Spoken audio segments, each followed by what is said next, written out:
All right.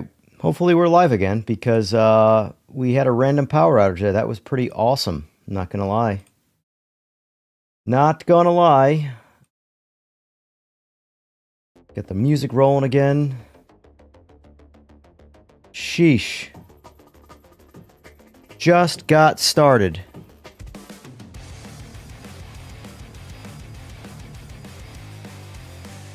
Let me close that out.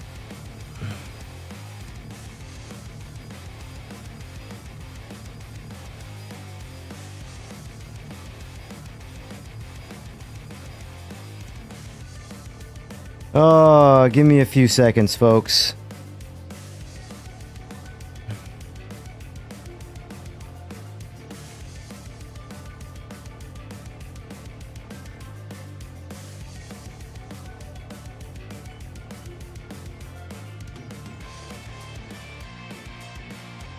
Of course, I gotta do a bunch of stuff again.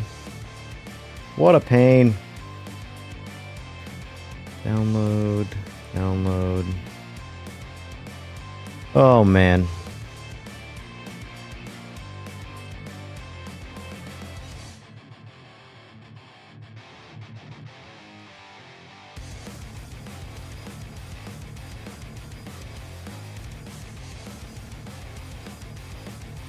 I don't remember what I was saying, honestly. I think I were talking about Project Motor Racing, again, because that's what we talk about.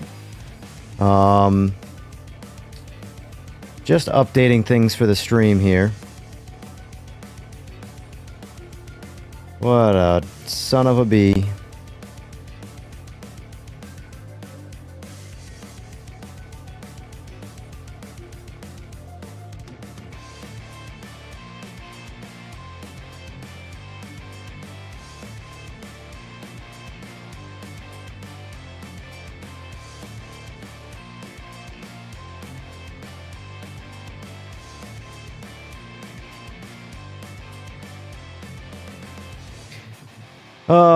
It's always fun to have to trust the power companies, let me tell you something.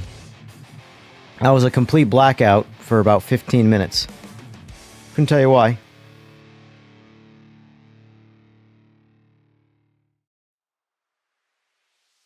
Let's delete that before that becomes some randomness.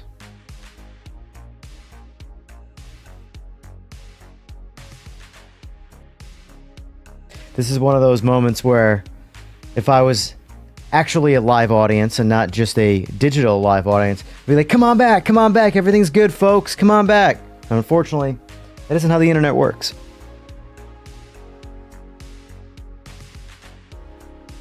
Ugh.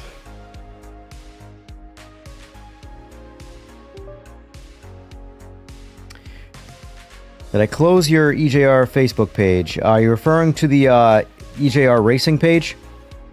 If so, yes, I did, and I actually removed myself from Facebook entirely. It's not a platform I've ever really cared about, and honestly, I don't think anything good comes from it, from my perspective anyway, so for me, I just don't really want to be on the platform. So I still have, like, my EJR Performance page that will be ran by somebody else, but for the most part, I'm not moderating anything on Facebook anymore. I'm not on Facebook anymore. So the EJR Performance page is essentially not under my control. And if it goes to, if it goes to poo, then so be it. I'm only worried about managing my actual website and then the EJR Racing stuff on other platforms. Speaking of what I did do yesterday, and I'll get to your question about the Logitech stuff. What I did do yesterday, if you look in my in here, there's a Discord available now. I ended up removing myself from Facebook and committing myself to Discord. Because the only reason I cared about Facebook was for text-style communication with viewers or anything of that nature. As far as actual friends, any friends of mine that matter, I have their phone numbers or other ways of reaching them. So for me, Facebook didn't make any sense, and I bumped it over to Discord. So to plug my Discord, it is now available, and it will be in every stream, every video moving forward. The link is in the description, and so is the, it basically, you can request to be added to the Discord. There is a quick application process. I did the default, whatever it is. So whatever the questions it asks are going to be whatever Discord does by default. So I think there's only one question, and it's why do you want to be here? And then I just look at it, the profile, and make sure... it's basically only there to prevent bots from just spamming into a page.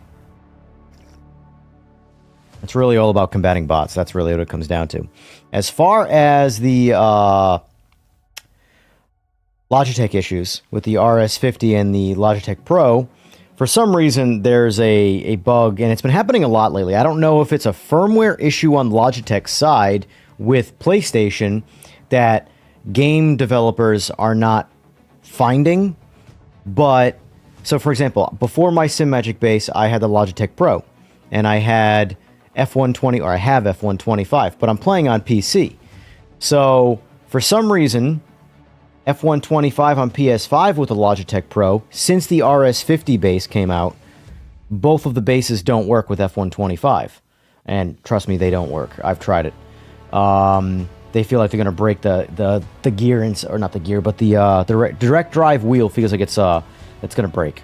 It feels like there's a box of marbles inside it, for lack of a better explanation.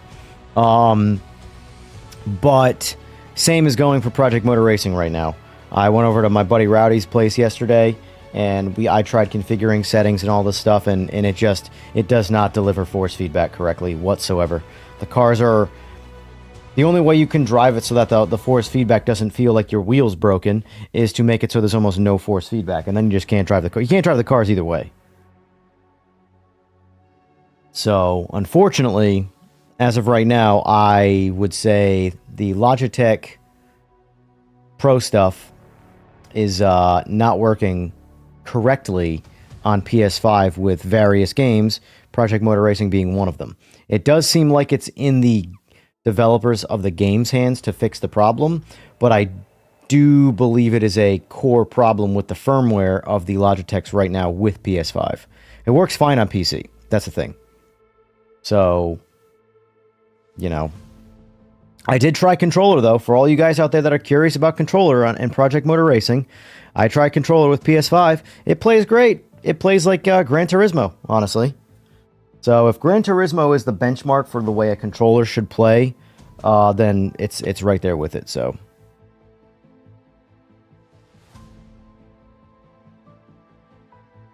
I was talking to Rowdy about which system to go with and ended up purchasing RS50. I would recommend the RS50 to most people.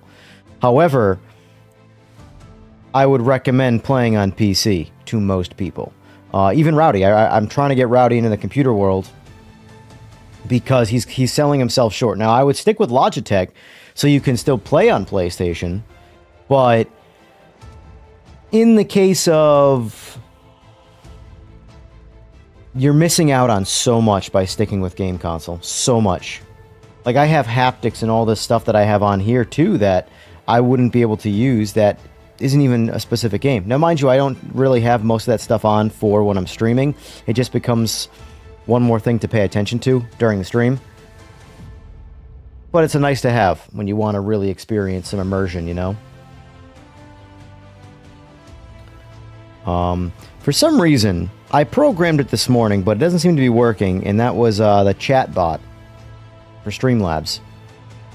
So, I'll have to mess with that more later and see what it does. I don't know why. It's supposed to be, you know, spamming to, hold on, let me see if it's not too late to do. It probably is, but we'll get into the games in a second here. Anyway, let's divert back to Project Motor Racing, though, in terms of what everybody's overall thoughts are currently. As of the first patch, obviously Steam reviews are mostly negative. Obviously the internet's mostly negative because people who are having a good time tend to not talk about it. People who are having a bad time tend to talk about it nonstop. So, right now in this chat, comment below, or in the chat, are you playing Project Motor Racing? What are you playing it on? And are you having a good time?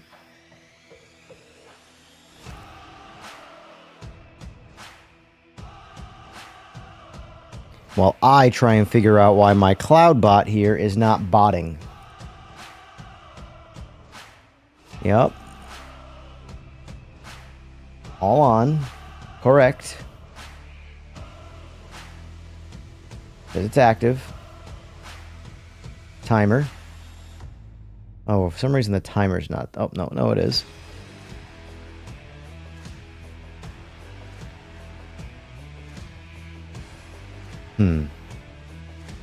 Edit.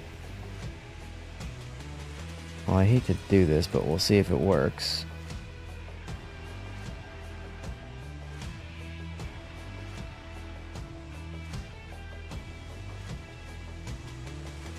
Oh, I gotcha. So, interesting. We'll see if that actually works. Timer updated.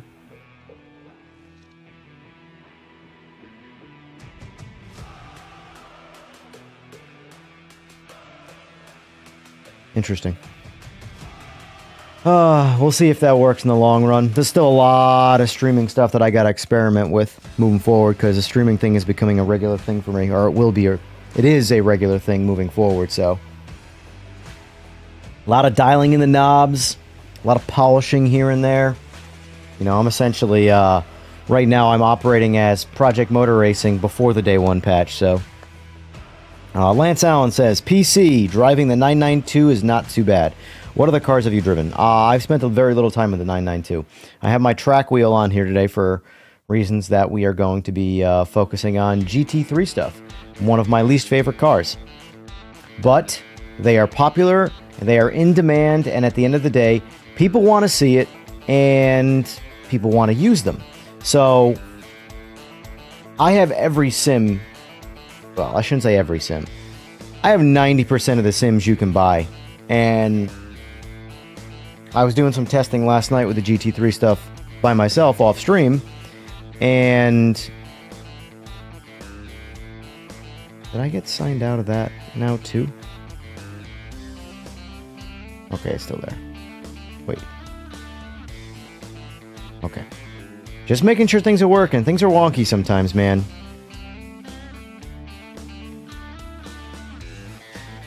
Jackspeed TV, PS5, I'm enjoying it. MX5, 911 Carrera, MC12. What are you, Jackspeed, what are you on for a wheelbase? I'm just curious.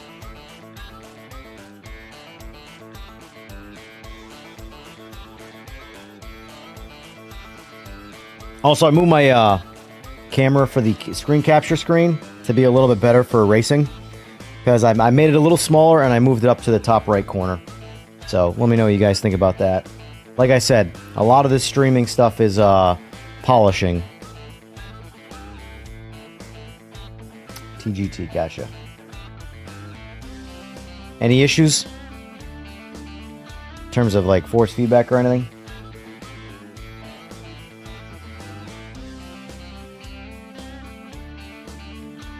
I will never understand why the YouTube stream itself, the video, plays back in slightly slower speed than real time, even though it's 1.0 speed.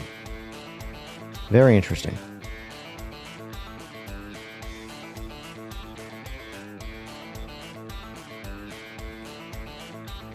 Yeah, see, the worst part too is that, like, now mind you, I'm throwing a fair amount of horsepower at it. So, for me, I'm having... The issues that I'm currently having with the game are normal game issues that I experience being a PC player. The occasional crash, which is rare, but I'm sure at some point today it will crash. And they're not predictable crashes, it's just randomized. But for the most part, it doesn't crash. It's not like there are games where, like, I can consistently make crash. Call of Duty for a while there last year. Hey, Streamlabs works. Look at that. I gotta change Streamlabs' name, though, because right now it's just Streamlabs. But I'll take it. It's working. That means my effort this morning did something. Just vibration, but I can live with it for now. I drive Mark II Escort. Gotcha. Gotcha. My force feedback has been okay on a VRS base, but needs work. See, mine has been... Now, mind you... Well, you're on PC, Lance, but I'm on PC. I have my Simagic base. I have the Alpha EVO Pro, so I have run it at full 18 Newton meters, and then in the game I run it at full 18 Newton meters, or what would be 100%. And then I just, honestly, I've been running most of the things as defaults right now. I'll show you my force feedback settings right now. Where are we?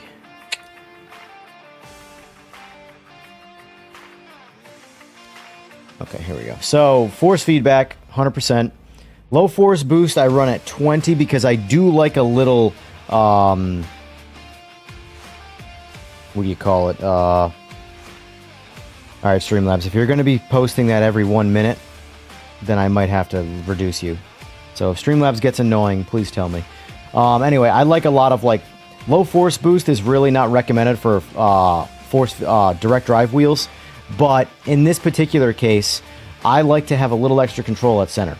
I also turn off the oscillating feature, which I've posted many videos about that's upset a lot of people that I don't really care if it upsets you.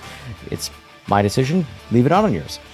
But the oscillating feature that throws the wheel back and forth like this when you let go of it, I hate that. Cars don't do that. So I completely turn that off in the actual Simagic software. So to make up for anything that might hurt at dead center, all right, I gotta make Streamlabs shut up because I'm not gonna have Streamlabs be my #1 contributor to the chat. Hold on. All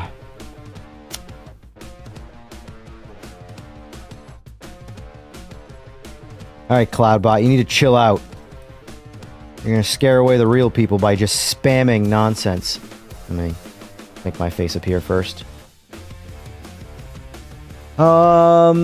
Timer. Let's not do 1 minute intervals because that's awful. I was just testing that to make sure it was working, and it seems like it's working. So we'll do 5 minute intervals. That's a rational amount of time. You know you can give your Cloudbot a custom name with Ultra? Yeah, Ultra is ridiculously expensive though. I'm all for paying for services, paying for Discord now, but some of these things are a little out of control. Alright. Hopefully Chatbot chills out now, or Streamlabs Chatbot. So anyway, so I'm running it low force boost at 20. The brake feel boost, I personally can't feel how that works. Smoothing 0 because I don't like anything that's a dampener of any kind. I prefer raw but controllable force feedback. So that's off. The headroom I was told to leave this at 100, which is matching the 100% of that. Haptic strength is at 10. This I can put to 100 and it's like, it basically acts like true force. But I like a little, because it's like I said, I have haptics on my rig, so I don't need crazy haptics through the wheel, but I do like a little because it, with 0, if I set the haptic strength to 0 and there was 0 vibration through the wheel at all, for me it does feel like I want to feel the rumble strips in my hands a little bit. Not a lot. I don't want my hands to buzz off the wheel, but I want to feel it like, hey, it's there, you know?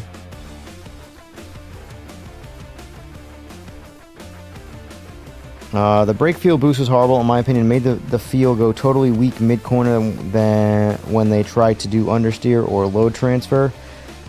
Weird wheel pulls mid-corner with it on. Setting it to min felt way better for me personally. I haven't experimented much with it. I'd have to... I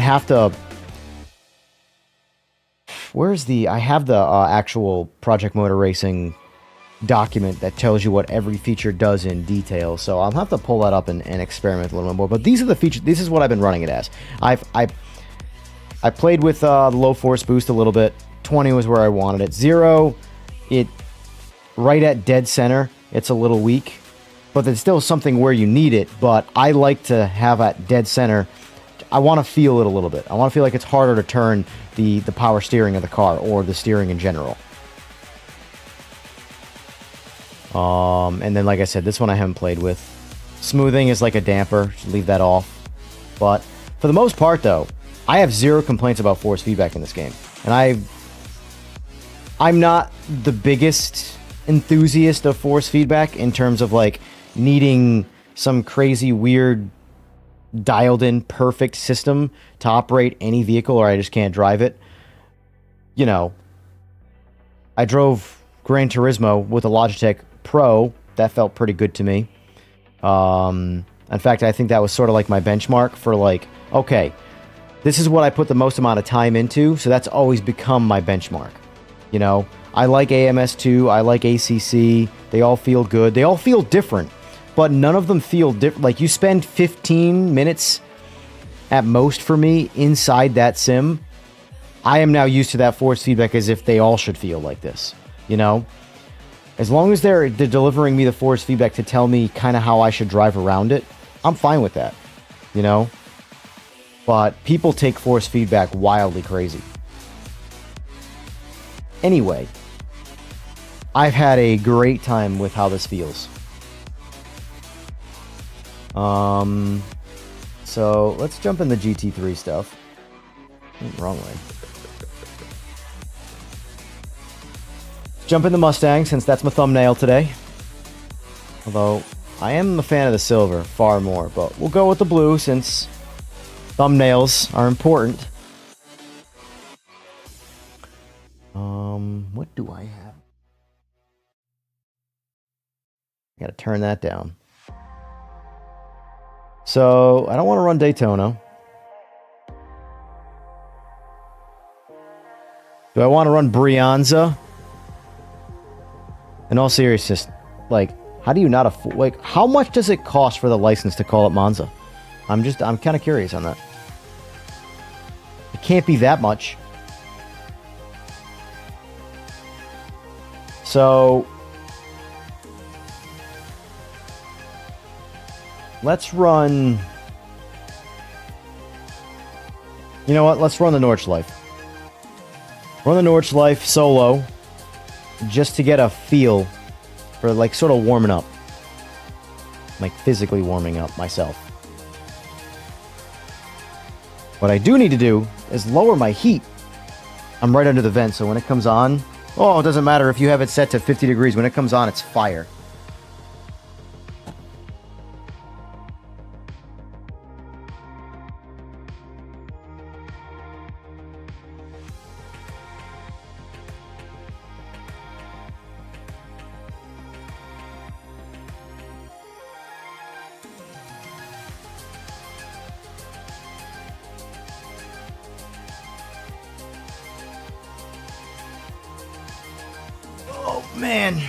Oh man. So, all right. So it's quite a few of you guys right now. I figure now's a good time to plug myself. Down below, Discord. I now have a public Discord server that I put a little bit of time into. That's something else that's going to be getting polished over time. But my plan is probably starting after the new year. I would like to essentially, stay up, will you? Start doing start a league. Words are hard. Start a league. And Project Motor Racing is one of the games I wanted to start the league with. I was going to do an F125 league and a Project Motor Racing league. F125 is pretty much ready to go, obviously. But this game, I would say, needs a couple more patches before I would try. Like I said, I am fully capable of running this game great. If an occasional crash happens from time to time, that sucks, but that's video gaming on PC, in my opinion. For me, this game is good enough to do whatever I want to do with it. I'm just waiting, like, for example, like, I have a couple career modes going right now, but I really fully haven't dove into them yet because I expect things to be changing. I want the AI to be a little bit more polished for career mode. Obviously, AI doesn't affect anything that would be related to a league or online play. Online play right now is killer, in my opinion. But I have to remind myself that there are other combination of things out there that are not working for people. So until they start fixing things, like my buddy of mine, who can't play on PS5 with a Logitech wheel. That's a pretty basic setup and a pretty important one to have working right, so... Anyway, in the description below, I have my Instagram as well. It's a newer Instagram, so it's not very big. But if you want to follow me on Instagram, the EJR Racing and the Sim Racing stuff, that's where to go. I also have my EJR Performance one, but it's not linked below because I've separated the other business that I do from the streaming side of things. That and my Discord is now below. So if you want to get involved with that potentially, and possibly do some racing on stream, well, Discord is how I would talk to you, so. Anyway, let's jump into this quick, and let's do a single lap and just kind of get used to the feel of the GT3. I will say, the other day I was testing out all the GT3s. I like the Mustang as one of the better ones. It's not the... So I'm the fastest on a solo lap with the Audi. I drove all of them. Did multiple laps on every one of them. My driving style favors the Audi. However,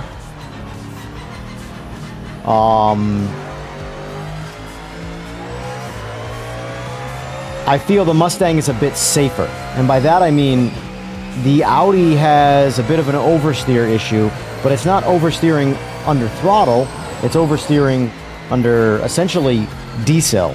So if you do any level of engine braking, the ass tends to kick out on it. Now I don't know if that's considered understeer or not, or sorry, oversteer or not. I don't know if oversteer is particular to just throttle on, but either way, if I were to take this turn right now and be letting out of the throttle, engine braking would actually cause it to break free in the rear and sort of chase the nose.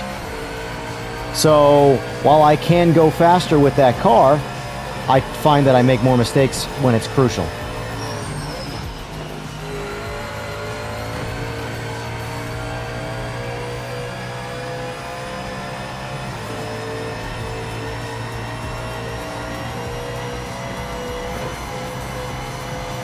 Well, like the thing about the force feedback right now is it's good and it feels detailed.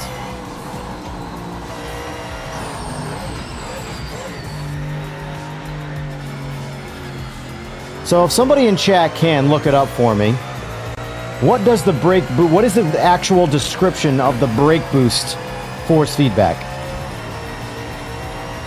Because I have the file, but I'm obviously in here, so I can't look it up at the very moment.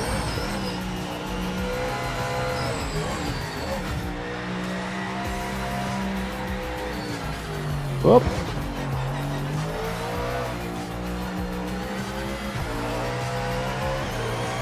I gotta move my mic a little bit. I keep hitting it.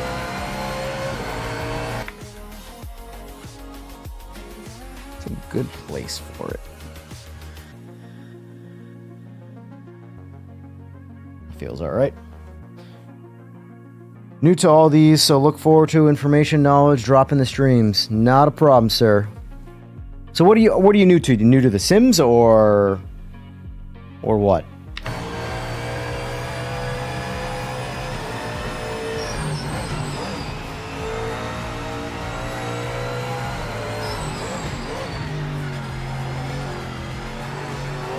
I also noticed that the chat bot isn't saying anything at all anymore.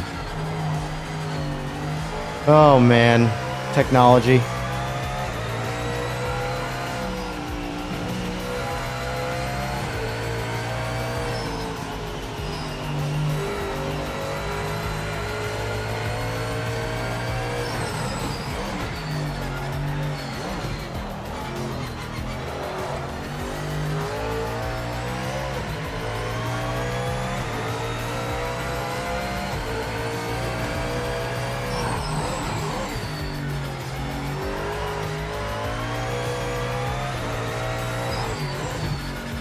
Also, as far as the car configuration itself, everything is default. I have changed nothing on the car. I haven't even changed the TC or the ABS. It's the way when you first get in the car. So, I know some people hate that and they want it off, but all of this here is default. I'm even on medium tires, I'm not on softs. And this feels good. I have no complaints about the way the driving experience, other than the car itself is kind of boring because it's a GT3 car. But as far as I'm concerned, if the car is boring, then the game is doing its job correctly of telling me what it's like to drive a GT3 car. Or drive a GT3 car in a video game with no actual lateral G or anything like that. But as far as force feedback delivery and handling, I mean, I have zero complaints about this being a GT3 car.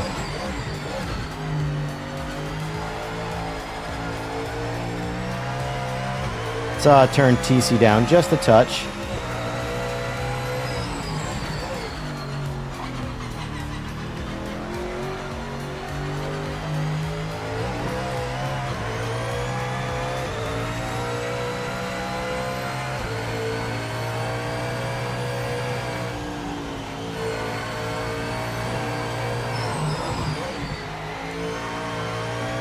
I will say the Mustang is really good in this game. And I don't say that often, because it's a Mustang. But it does a real nice job in this. I'd try it in Rennsport, but you know, I don't have it. Even though I have, yes, all of Rennsport. I bought the bigger bundles and everything. I still don't have the Mustang, though.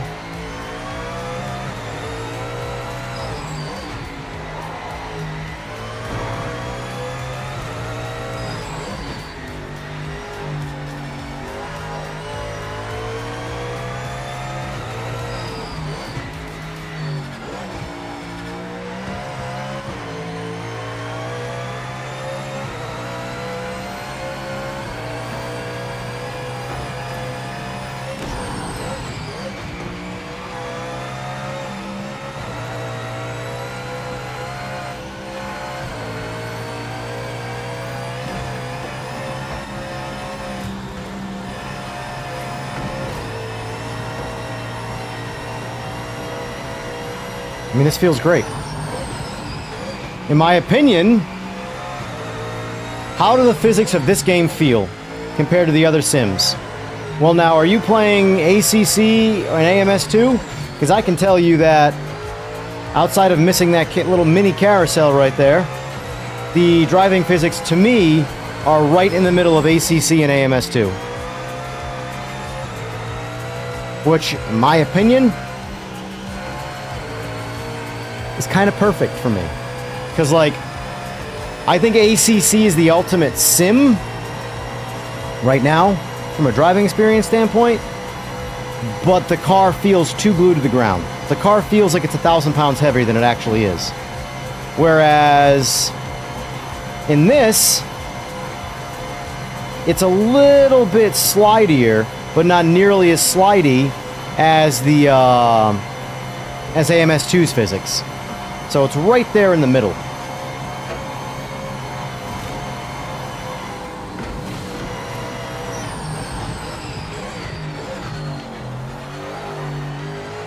Oh, my mouse drifted back on screen.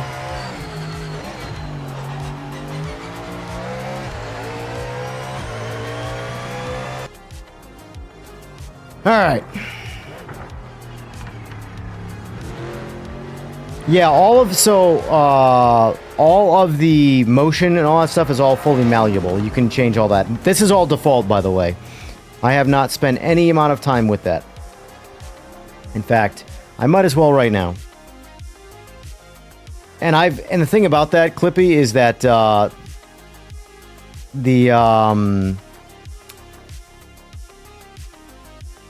that's very user preferred. Like me, I don't mind it. Now, I prefer the car to not move and just the environment move inside the window, but a little bit of it definitely makes it look a little bit more realistic. But at the same time, if you're trying to win races, I find that it's a bit easier to control your car and figure out where you're going when your head isn't moving inside the cabin, you know?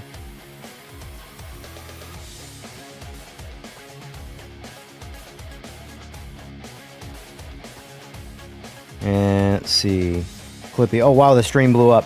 It did, so I got lucky on Friday. And I will say this for anybody out there with who's like trying to start a streaming journey or whatever.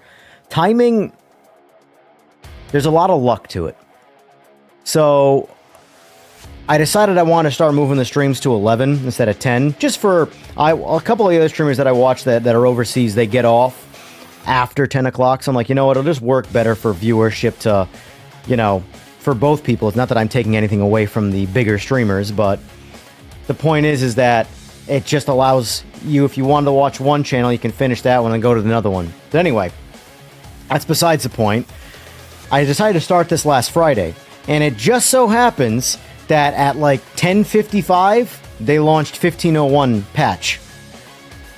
I installed it and then went live, and I completely changed my thumbnail around and everything because my plan was to do something completely different for the stream. I was going to just run Rennsport, PMR, AMS2, ACC, all back-to-back and just compare them all. And then all of a sudden there was a patch, and I made sure I put that in the thumbnail, and boom, just like that. That's all it took. One stream.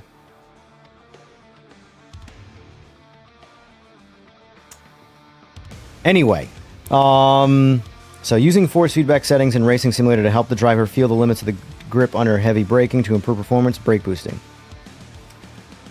Let's see. Is this a second update since release? Technically, yes. If you count the day one update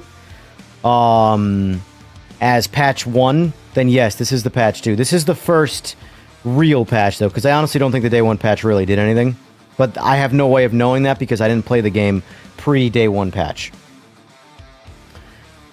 In a racing simulator to help the driver feel the limits of tire grip under heavy braking.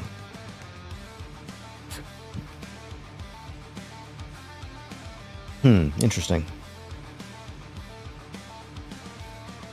Can this game be considered as an esports simulator? I mean, in my opinion, if Gran Turismo can be considered an esports simulator, then they all can. Gran Turismo is, using the word simulator, arguably one of the worst. However, it is the most successful game, and it is the most flushed out game at the moment. It's the biggest game. It has the most money. It has the most sales. So it should be. But as far as a pure simulator, it's the least simulator. And I'm talking the racing games, not like the Forza Horizons and the Need for Speeds. Obviously, those are pure crazy hooligan arcade games. But Gran Turismo is targeting the simulator market, and in my opinion, it's Simcade. It's exactly what it is. It's fun, but the biggest thing about that makes Gran Turismo the #1 is that it's the most popular. It's just the most popular one. I have over 1,000 hours in Gran Turismo. But the thing is that I'm sure I'll jump back into it. Unfortunately, I'm going to have to figure out a wheel situation or play it on controller because my Simagic isn't compatible. But I do want to check out the Spec 3 update. But like, in all honesty, I don't see that bringing me back to Gran Turismo in any level of length. That's just going to be to check it out for the patch, see how it feels. Hopefully if Gran Turismo, in my opinion, wants to compete in the long run, and by the long run I mean from now moving into the future, they really need to dial in their physics to feel more like a simulator. It doesn't have to be perfect. Like, you have to understand, guys, none of these cars are going to feel real compared to the real thing. You're missing the #1 thing, G-force.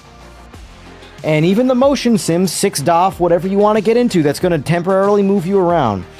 At the end of the day, sustained G is going to be the ultimate missing factor in simulation. You can throw some quick G at it, but that's going to be over in a fraction of a second. It will be better than nothing, but at the end of the day, if you're trying so hard to focus on getting missing simulation feelings from your body into the wheel, the human will get used to anything. But that's why I don't like the oscillating effect that so many people like, because it's not real.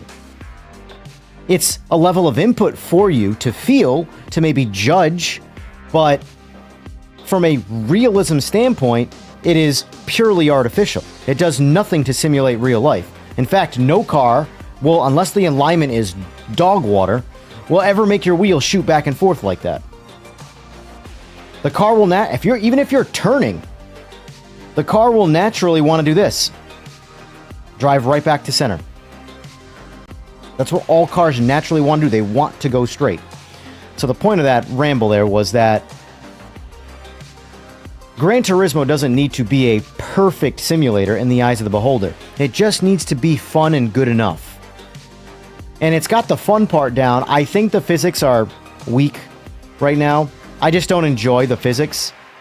And when I say enjoy the physics, what I mean is solo experience. Can I get inside a car in a game and drive by myself and have a good time? For Gran Turismo, unless I'm on the Nordschleife, absolutely not. And I use like random cars too. Cars are so unbalanced in that game, it's not even funny.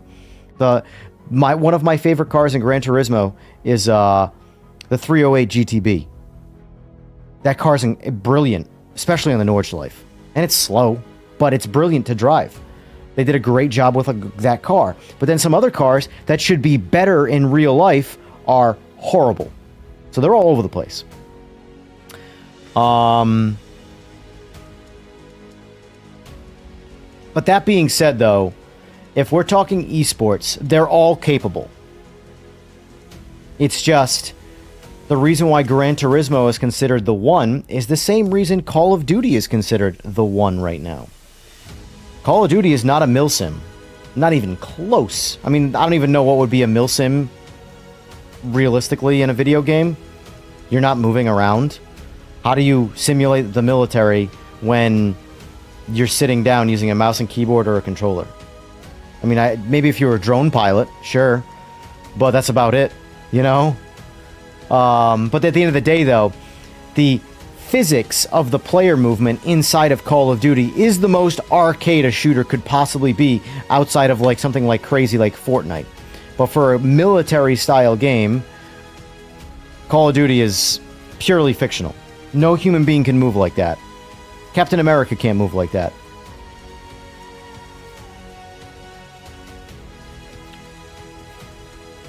VR with omnidirectional stuff is getting pretty close. I mean, that would be cool, but you're not going to see that in esports, you know?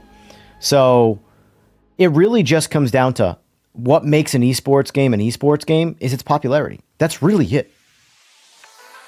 You know? Call of Duty is gigantic. Even though Black Ops 7 is tanking by comparison to Battlefield 6 and, you know, other stuff like that, Call of Duty is still on top. It's just hit a speed bump. It'll course correct. It always does. They need a kick in the pants, for sure. But they're going to course correct, and they're still going to be the milsim game to play. You know? Black Ops 7, and the worst part is that the gameplay of Black Ops 7 is like a fun game. It's not Call of Duty. So between that, eventually will catch up with you. The same way, look at what a couple YouTubers have done to this game. If I had any level of like actual YouTube influence, I would be all positive on this game. You know?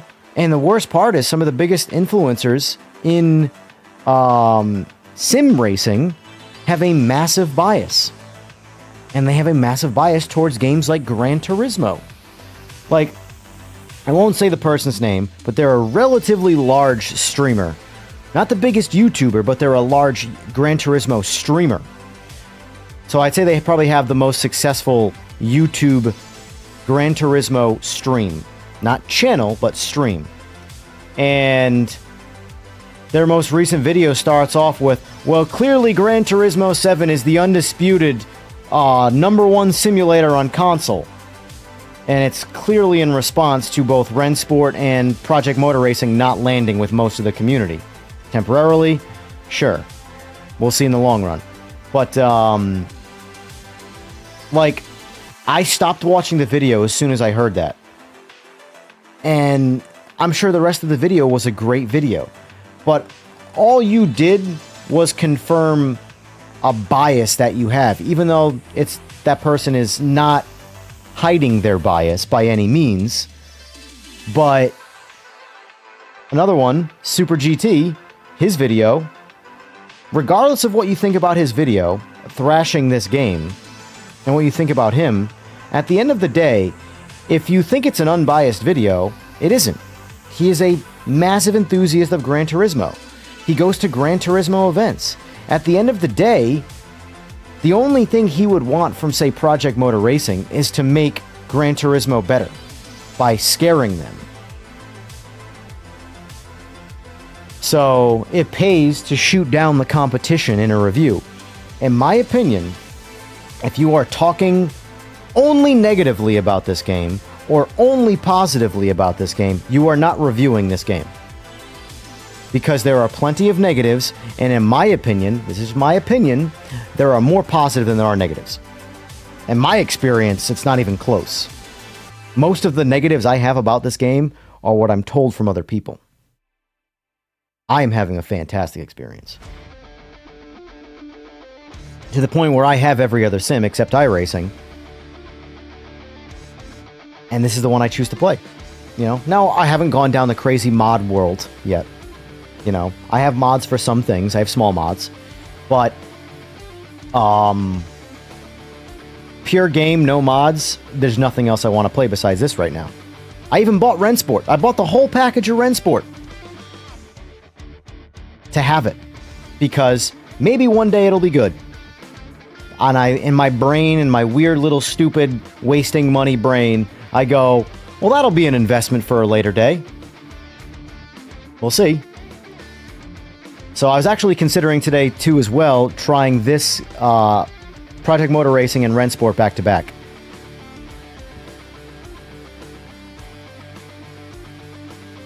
Belt tensioners are really cool, but nothing about it would make you faster. It would just be for realism.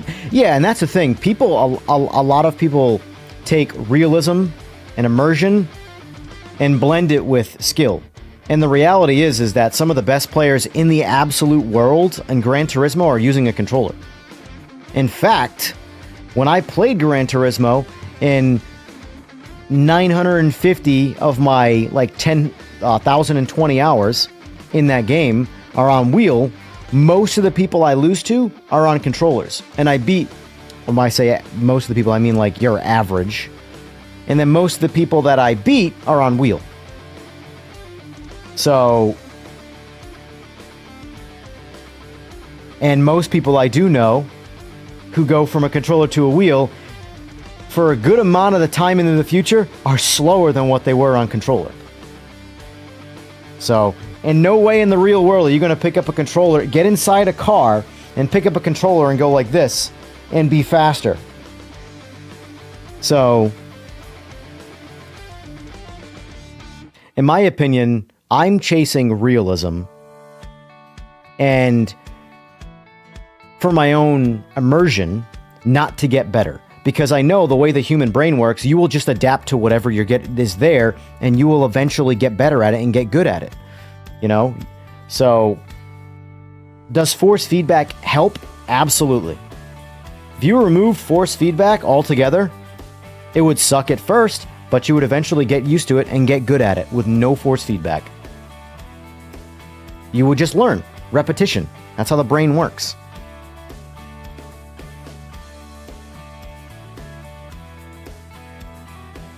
Listen, I'm not an advocate for controller in Sim. I'm not. I'm just saying, in Gran Turismo, most of the people I lose to are on controller. And I beat most of the wheel users. If realism is what defined how good you were, that wouldn't be the case. There's also a lot of advantages in this is another reason I'm Gran Turismo does need to catch up with a lot of things. There are a lot of cars in Gran Turismo where you have an advantage by moving a joystick left to right, lock to lock, because that joystick will go, let's just say hypothetically, for the sake of comparison, I don't have to spin the wheel around like crazy, but let's just say that this is a 1080 rotation, even though it was only 360, right? In a racing game, or in Gran Turismo, I mean, if you're on controller, you will go lock to lock as fast as you can move a joystick left to right.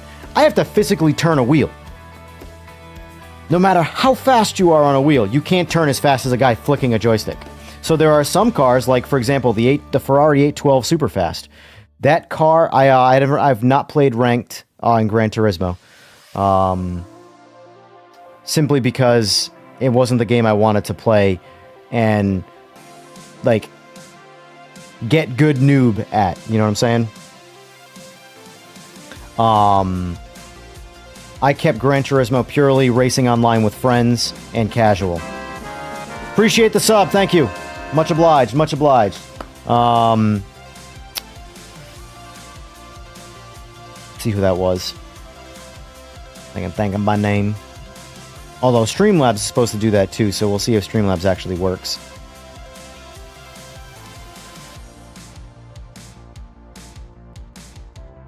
Matty Ice, thank you, sir, thank you. So totally lost my train of thought. Fantastic, Evan. Oh, I'm not ranked in Gran Turismo. I've played a little bit online. I got punted too many times for me to care. Now, obviously, ranked play is going to be a little bit better than just generic online play, but my problem is that I beat the game itself to death so badly that I was ready to move on. And like right now, I could, after playing this especially, I couldn't go back to Gran Turismo. Gran Turismo would thoroughly have to like content swarm me and also change their physics for me to really want to go back to it. Because just content's not going to be enough. And just physics isn't going to be enough. You know? For me, a sim, I need to be able to drive a car solo and have a good time. And if I can't do that, then I don't want to play it. I'm sorry if I butcher this. Mordidu. I'm enjoying the game a lot. People shouldn't listen or blatantly believe what they hear. No, you shouldn't. Like, nobody should listen to anybody. They should experience it for themselves. And I can tell you if you're on PC and you see all the Steam reviews that are refunded inside of a half hour, you should ignore all of those as well. Because in the first half hour, was not very excited about this game. The more time I played it, the more I liked it. Mordido, thanks for the sub, buddy. I appreciate it. I have now 31 or 32 hours in this game, and now I can't wait to get on to play it. I intentionally don't play it off stream unless I have to test something, because I want to be enthused about it and it be genuine when I'm streaming it. You know, if I burn a game out off stream, you know, like that's the thing with problem with Gran Turismo 7. Even if I, wanted to stream it, because it's the way to go for viewership, I don't want to stream it. You know, I just don't want to play it. LYCI13, thanks for the sub. I have no idea how to say that. Oh, you're in chat. I have no idea how to say that, but thank you. No, I had a lot of fun with Gran Turismo 7, but right now for me, the only way I could have fun in Gran Turismo 7 is to play it with some friends online and run like the Nordschleife and stuff like that. But yeah, also Streamlabs is not announcing when people subscribe. Rude. That was one of the 2 things I had Streamlabs programmed to do as of this morning. Say to like and subscribe if you're enjoying the stream, and to put in chat when someone subscribes. Here we are. It's only doing half its job.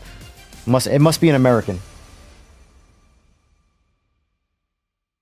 So let's see. Talking about G-Force made me wonder if it would be possible to make something that pulls you in other directions with strings or whatever. They did do that. They showed that at the expo with the helmet. I'm sorry. I'm all for cool new force feedback and G-forces. I would never it's the polar opposite of the Hans device. Now, if you know what the Hans device is, that's what they designed to support your neck after Dale Earnhardt died. So it's the polar opposite. It's just pulling on your head. Simon Yarnell, thank you. Thank you for the sub. Appreciate it. So imagine a device that only straps to your head with a helmet and just pulls you. I'm good. Like, it's so easy to go down the rabbit hole of crazy simulation ideas. And who is going to, first of all, let's just say they perfected that. Who's going to buy it? What room do you have in your house where you can set up all these posts and have this thing just pull on your head? Yeah, literally only the head. If you look at a lot of sim review channels on YouTube, it was at the expo. So basically anybody who was at the expo at some point covered it. And I'm good. You know, I'm considering a 3DOF down the road so I can have my up and down travel. 6DOF would be, in my opinion, 6DOF is... 6DOF will be more useful for emulating G-Force, whereas 3DOF is really going to only emulate road textures and bumps and stuff like that. Yeah, it'll help a little bit with braking, but at the end of the day, it's the forward movement and then snapping you back that's going to generate a brake feel. Just dipping the front end of the rig down and maybe lifting the rear, it's not going to do much for brake feel. It's going to let you know, your brain's immediately going to go, okay, that's the effect of braking, and you'll get used to it. But if you ever crack the brakes in a real car that has really big brakes on it and really good tires, it wants to make your insides come out your mouth. It's the opposite effect of like being under something that's accelerating with a lot of traction really aggressively. It literally is, Gah! In fact, something with big brakes, in my opinion, will generate a lot more G-force than something accelerating. Like a lot more G-force.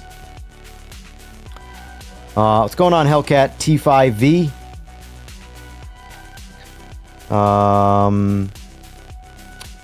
Rick's back. Rick kicked my ass the other night, and then he sent me to the gates by putting me to the Phantom Zone with my 787B, which I have a little short up of. That was an interesting one. I was getting my butt kicked, and I was pretty exhausted. And I'm like, all right, I keep making mistakes. I'm just going to drive this 787B as fast as I can into the wall. And I hit the wall, but then it was like I was thrown into the air. And then I just went into the Phantom Zone and I was stuck outside the map. It was pretty crazy. By the way, guys, if you notice down below in the description, it says join our Discord. I now have a public Discord. If you would like to join it, it's pretty empty right now. It took my personal Discord and just sort of polished it and made it a community Discord. So you can't search it because it's not big enough yet.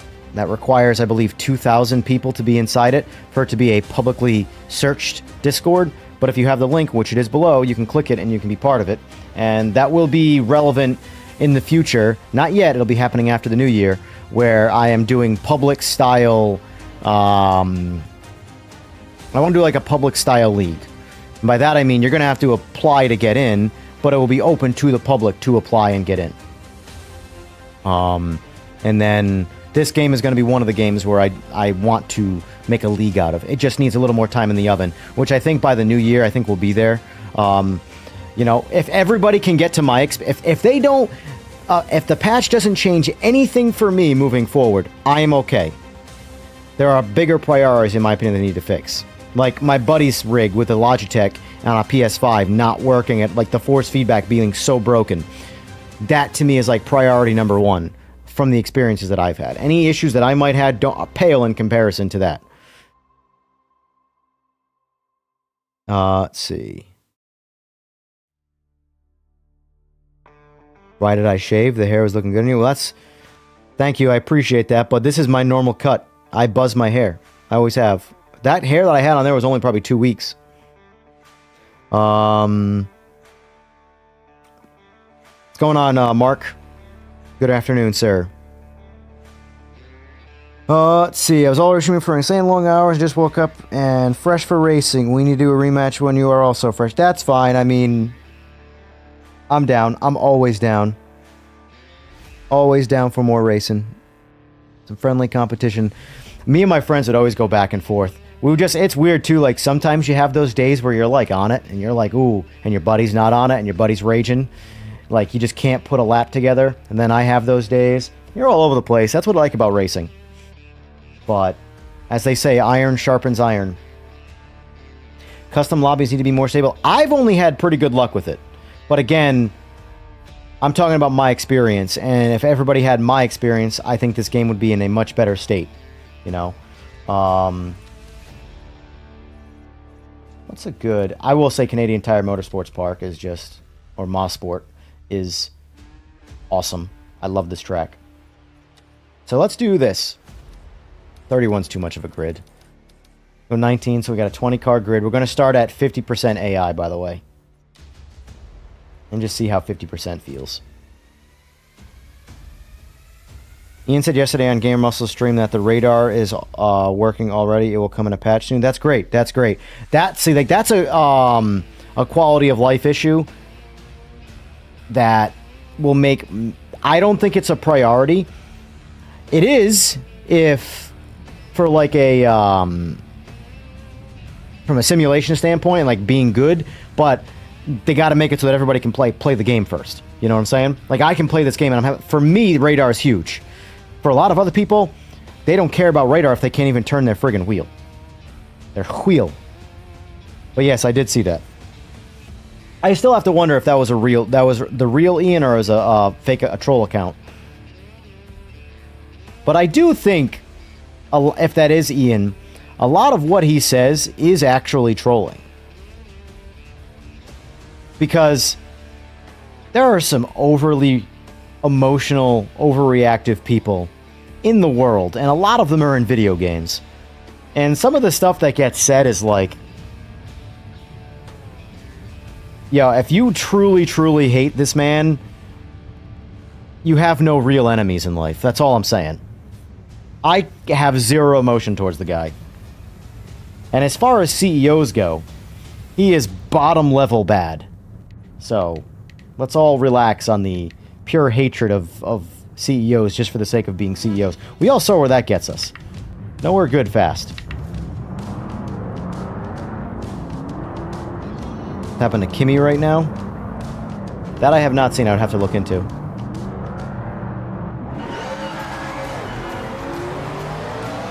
So I did a little bit of 50% AI the other day, and they're relatively easy. But I will say at 100%, I'm no match for them.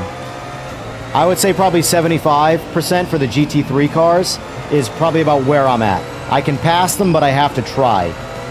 100% is like me trying my best. I might pick up a couple cars in the back, but that's about it. I can't do anything with it long term. And they gotta do that. Like, in my opinion, as far as the AI is concerned, the next patch shouldn't be to change how they drive. Just change the audio of impacts. I am tired of the Streets of Rage, like, I punched a guy in the chest, where just street fighting audio sounds for metal on metal or fiberglass on fiberglass contact. It's a little silly sounding. And like, at first it didn't bother me because the AI was just so bad, but now that the AI is not bad, they're okay, but now that they're not bad, my focus has deviated to sound. And it's just like, all I'm picturing is Super Nintendo walking down the street. I'm waiting for a Hadouken sound from Street Fighter. Like, listen to this, watch. Well, that actually sounded slightly mechanical. That was a bad example. Let's try the side ones. It sounds like... I'm sorry, it sounds like a street fight.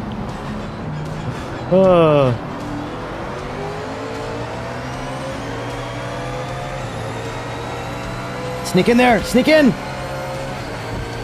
Uppercut, jab, right hook.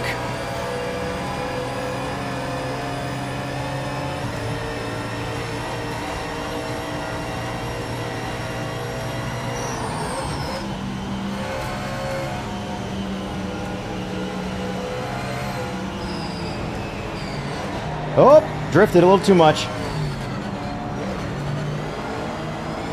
Oh, what an idiot, Evan.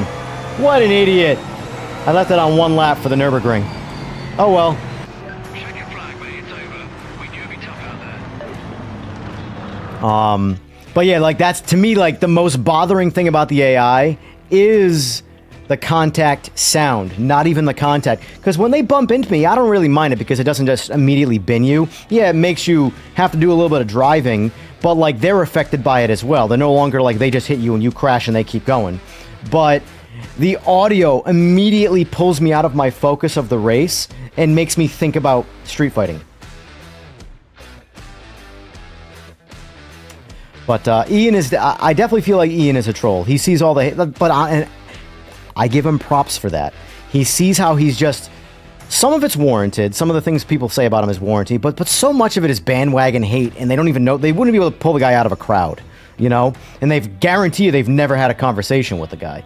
But it's so easy to just create a hate mob to hate someone for the tiniest little reason.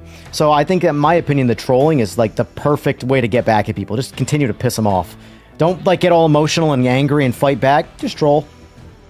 But anyway, I've been on the other side of being hated by a larger group of people for ridiculous reasons, and usually stems from a disagreement with one person or something like that. So trolling is the way to handle it best. What's happening to Kimmy right now?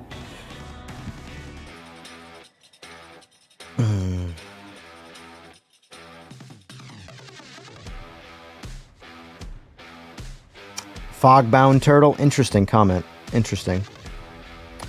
Mordidu. Oh, hold on. They got a spotter in game. Why they don't do it like iRacing? That is what I don't understand. I don't radar. Yeah, I don't like Gran Turismo's radar either.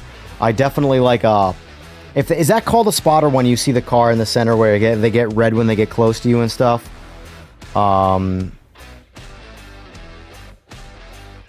Why is he getting death threats? He's a kid.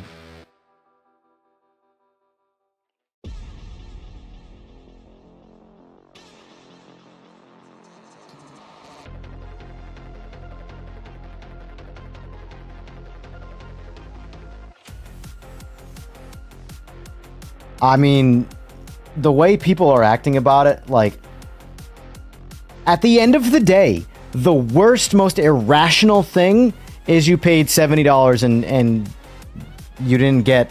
Because you might not have... It's not like they stole $70 from you, if that's how you think. Because the game's not a $0 value game, and if you think it is, then I don't know what your standards are. Because for me, if you could give me $70 and take this game away, or give me the game and take $70, I want the game. I don't want my $70. So, okay, let's hypothetically say on day one it was a $30 game. So they stole $40 from you. The reaction is not there. Or the reaction's there, sorry. The reasons for the reaction are not there. It's wild to me. Also, guys, if you're liking the stream, mind clicking the like button. Unless you're not liking it, then don't like it. But I'd appreciate it if you did. And also, if you want to see more of these, there's always the sub button too. Look at that. Man, appreciate that. I'll see who it is in a second. Larry, can you ask a few more questions? Absolutely. That's the point of the chat. Ask the questions. He got loose in the corner, exit of the corner, effectively letting Lando through. Gotcha. So wait, let me get this straight. Kimmy made a mistake and cost himself something. And people are mad at him for that.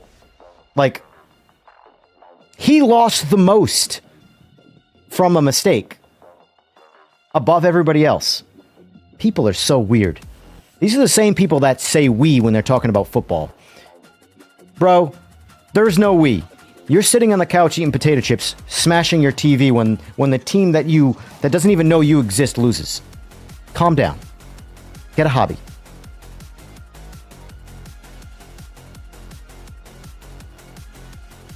Gotcha, Tony. Someone on your right. Gotcha. I like the center radar. I don't like Gran Turismo's because my eyes have to deviate from the road. But I do like it when they're center of the screen and they just show you kind of where the cars are. Because there's a lot of times, because I'm playing a single monitor and I really don't have any real intention to get triples. I might in the future, but it's going to require me to build another room for the sim. I play on a single 85-inch panel. If I went triples, I would probably do triple 65s. Just because if I'm gonna chase immersion and if I'm gonna do triples, I'm gonna do triples, you know. But I don't feel like looking left with the joystick. And there's a lot of times in blind spots where like I think I'm clear and I'm not, and I might try and cut in and I'll hit an AI or hit a real person in this case, and that's how that goes. But whereas that little bit of radar, when it's dead center of the screen, tells me, hey, I can't go left or right now because there's a car there, you know? So for me, that's perfect. That little bit makes it completely changes the awareness game. A spotter's nice too, yes, but I also, when I play solo, not on stream, I mean, I'm listening to music right now too, but I like music. Music kind of chills me out and makes me slightly better at racing because I'm not so focused. Like my brain is thinking about the music and not so over focused on the racing, you know. So that's just another guy saying something.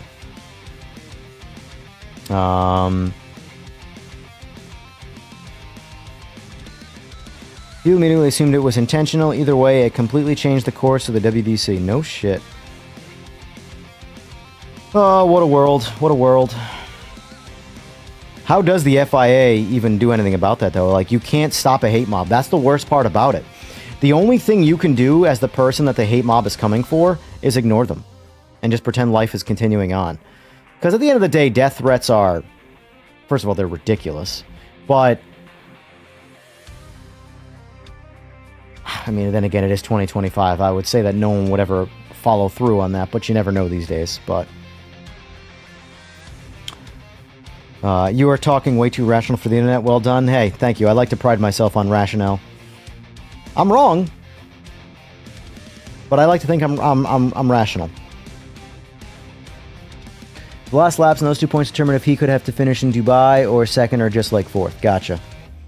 Other than GT3 and hypercars prototypes, what are the other series? Are the older series 90s or older or newer? Is the Street Fighter sound effects really the only thing that's an issue now? No, there's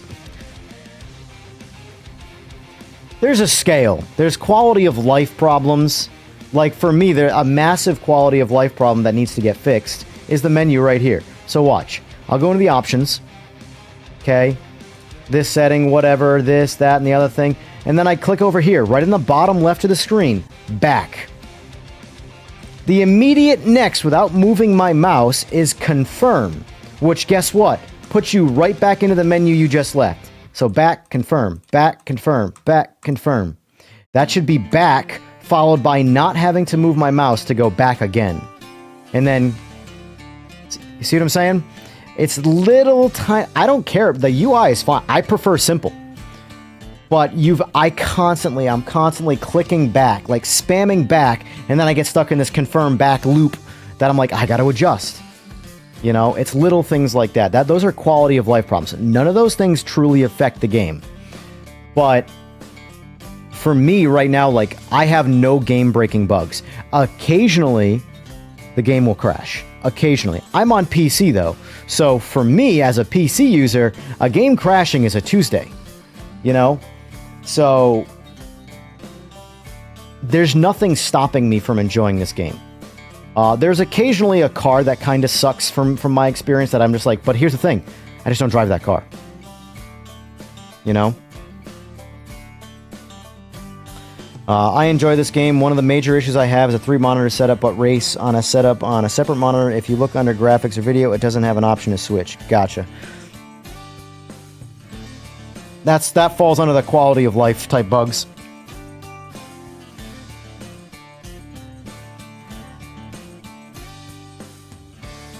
I'll just sit back and wait till you try iRacing. You're depriving yourself of peak simulation-ness. Yeah, but you have to understand, too, I chase peak fun, not peak simulation-ness. Which simulators? iRacing will be in my arsenal of things. Because the thing is, I'm not trying to build a YouTube sphere around one game. I find way too many, like, really good streamers do that, and they try and deviate, and they lose a shit ton of viewership because most of the viewers are there for the game and not the person. So you really kind of got to focus on, besides being entertaining and being someone to just listen to ramble, you have to have an arsenal of different, like, there's going to be times where I'm on stream, and guess what? I'm going to play the fabled mythical Grand Theft Auto 6 on stream. It's not a racing sim, but I'm going to play it on stream. You might even see a Call of Duty or a Black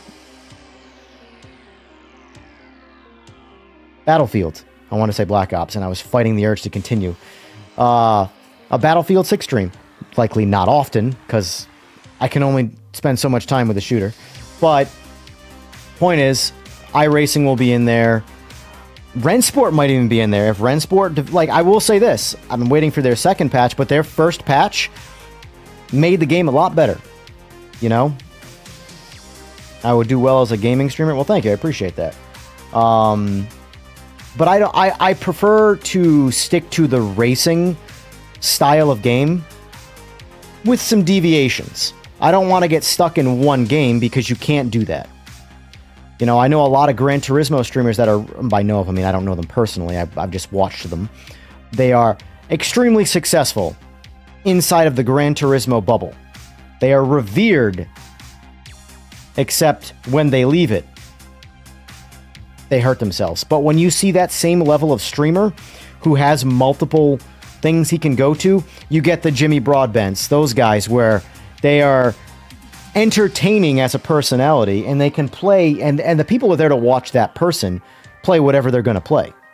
And so, at the end of the day, if it takes longer, or ultimately the community's a little bit smaller of people who want to watch your channel, but you get to do what you want, that's the way to go. You know? Like, going to other streamers, for example, the first-person shooter world. The amount of people that threw all their eggs in the Fortnite basket and were on top of the world while Fortnite was on top of the world, and then it went away. You know? Anyway, let's jump into some racing. As much as I'm enjoying talking, we gotta do some racing. So let's do 5 laps. Yeah, no quality, nothing. I just want to keep starting in the back. No damage, pre-warm, all the nannies on, just to... my goal here is not to put myself in the most realistic scenarios, to just test the cars in their default forms. Because, thank you for the sub. Let me see who that was. The idea with the defaults and why your defaults have to be good is your defaults are most of your average players. Like, I've spent more hours in this game than most people, sadly. And I'm still running defaults. Diego Rodriguez, thanks for the sub, buddy. Appreciate it. Am I saying Super GT is boring? No, I like Super GT. Super GT has also 7-figure subscribers. I guarantee you Super GT can play whatever he wants, and people are going to watch Super GT.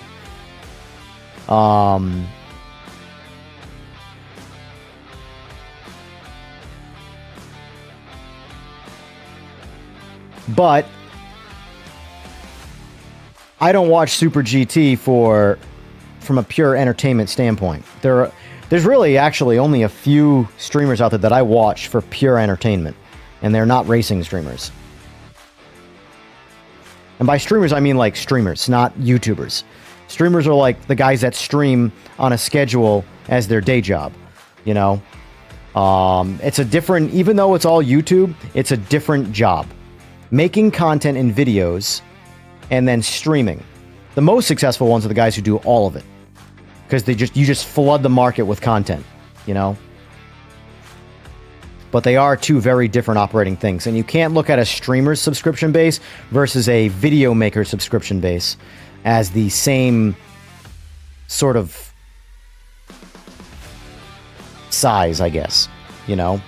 If you have 500,000 subs and you just stream, you are effectively bigger than someone who makes videos with 1 million subs, you know? The live audience, I personally have always liked the live audience. Before doing the video game streaming focused racing stuff, I was doing a motorcycle podcast. And where I failed with that is I only streamed it on YouTube, and I didn't make videos. I didn't ever record. I just streamed, did my live stream, and got off, and that was it. And it grew, but then completely peaked because YouTube does not succeed well with just lives. You have to farm out physical, it's all digital, long-term and short content with your streams, you know? Are the other series older style cars? Yes. Let me use the little boys' room quick. I've been holding that for a minute while I ramble, and then I'll run through the cars, and then we'll get into some more racing.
Alrighty.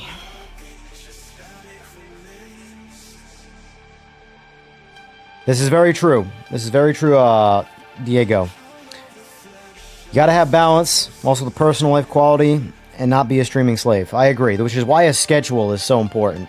So for me, like, I bumped it. I find that starting at 11 is a little bit better for me than starting at 10.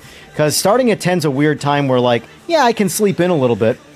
But if I wake up at a reasonable-ish time, I don't have enough time to do anything. So I'm just waiting to stream. Whereas if I stream at 11, I can wake up, and on those days where, say, I don't feel like sleeping late or whatever, I can wake up and get some stuff done and then get to streaming, you know?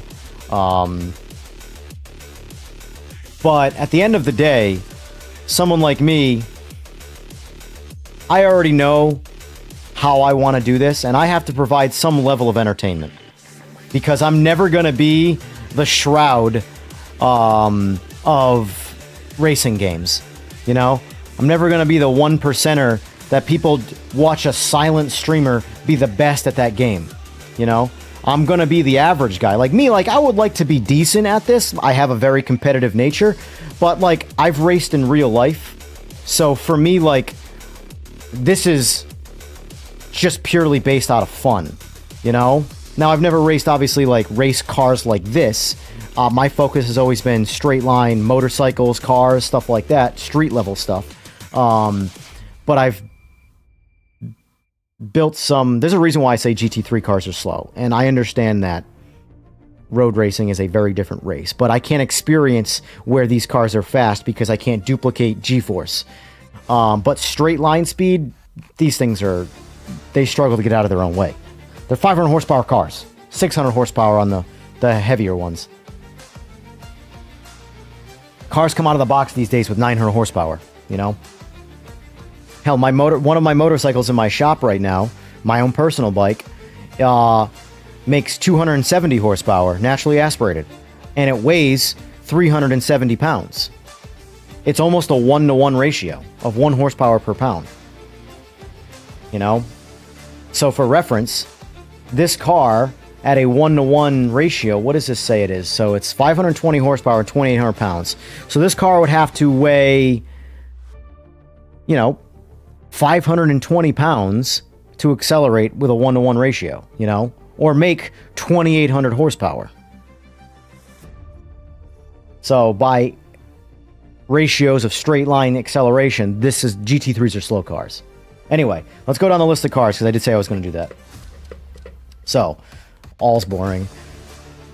LMDH, y'all know what these cars are. They're the second most popular current cars to race. They're cool. Set up with proper temperatures in the tires. They handle like they're on rails. They race like they look. They're okay straight line speed. They're quick. They're definitely faster than GT3. But where these cars shine is mental level handling. LMP, similar, older, but similar, at least in this game. LMP, they're older. Same kind of concept. These, I believe, are not hybrids at all. They're just older, higher revving NA engines, or turboed, depending on the... Let's see, this one here is a 6-liter V12. This one here is a twin-turbo V8. This one here is a 4-liter V8, twin-turbo. This one's a 6-liter NA V8. These cars are fun. I think they have a little bit too much oversteer, but that could be set up. That could be just me being a bad driver, you know. Group C, if I could race any car in real life, this and the Sauber. These are my favorite, absolute favorite race cars in the real world. The only reason I give the edge to 787B is because of its mental full rotor sound. But this is my favorite class. GT1, fantastic class. This Mercedes, I do have to see what the CLK sounds like in real life, because this has a very unique sound in this game that I haven't heard before. I think it's the best sounding CLK, but I don't know if it's accurate. But it sounds amazing. This is This is GTE, which is a slightly faster GT3. A little more power, a little less weight. But for the most part, same kind of car. GT3s, the most popular cars right now. Oh, sorry. I did that one class too early. I wasn't paying attention. Sorry. This is the GT class. Now, I believe this is like GT2. I don't actually quite know because there's no number on it on hand. But it's like a kind of a randomized class. For example, this is Celine S7. This is the race car variant. This is a really fun car in this. C5R feels good. I haven't driven all these cars yet. Supposedly the DBR9 is pretty good. Haven't driven it yet. I do have a lot of driving to do. Now this is the slightly faster GT3 class I meant to say. Right here. And then this is the GT3 class. This is the most popular class. 992 trophy. Spent very little time in this car. GTO class. Phenomenal class. This is where this game shines. Group 5. This is unfortunately a DLC class. However, driving this BMW is some of the most fun I can have. The amount of people that said, oh, see, the game handles like an arcade game. Bro, drive these cars. They are an arcade. They are a rolling arcade.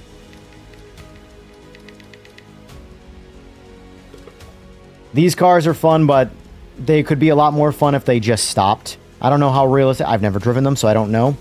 But they definitely do not stop. You need to use all of the braking zone. All of it. GT4, the most boring cars to race that are popular right now. They're just slower GT3s, you know. But they do what they're supposed to do. I'll eventually get to those. NGT is an interesting class. This is the only car in this game right now that I still think is broken. From a straight up, the force feedback feels broken. Everything about this car feels wrong. Could just be my opinion, but as of right now, I would say this is the only car in the game that is truly not right. The other cars feel fine. In fact, some of these cars are really popular amongst the people that are playing this game. 964 trophy. This is a slower, older, earlier career car you can get. And then, of course, this is the MX-5. This is the standard MX-5. This car's fun. Fun. I'll say fun. Closest thing to a go-kart in this game.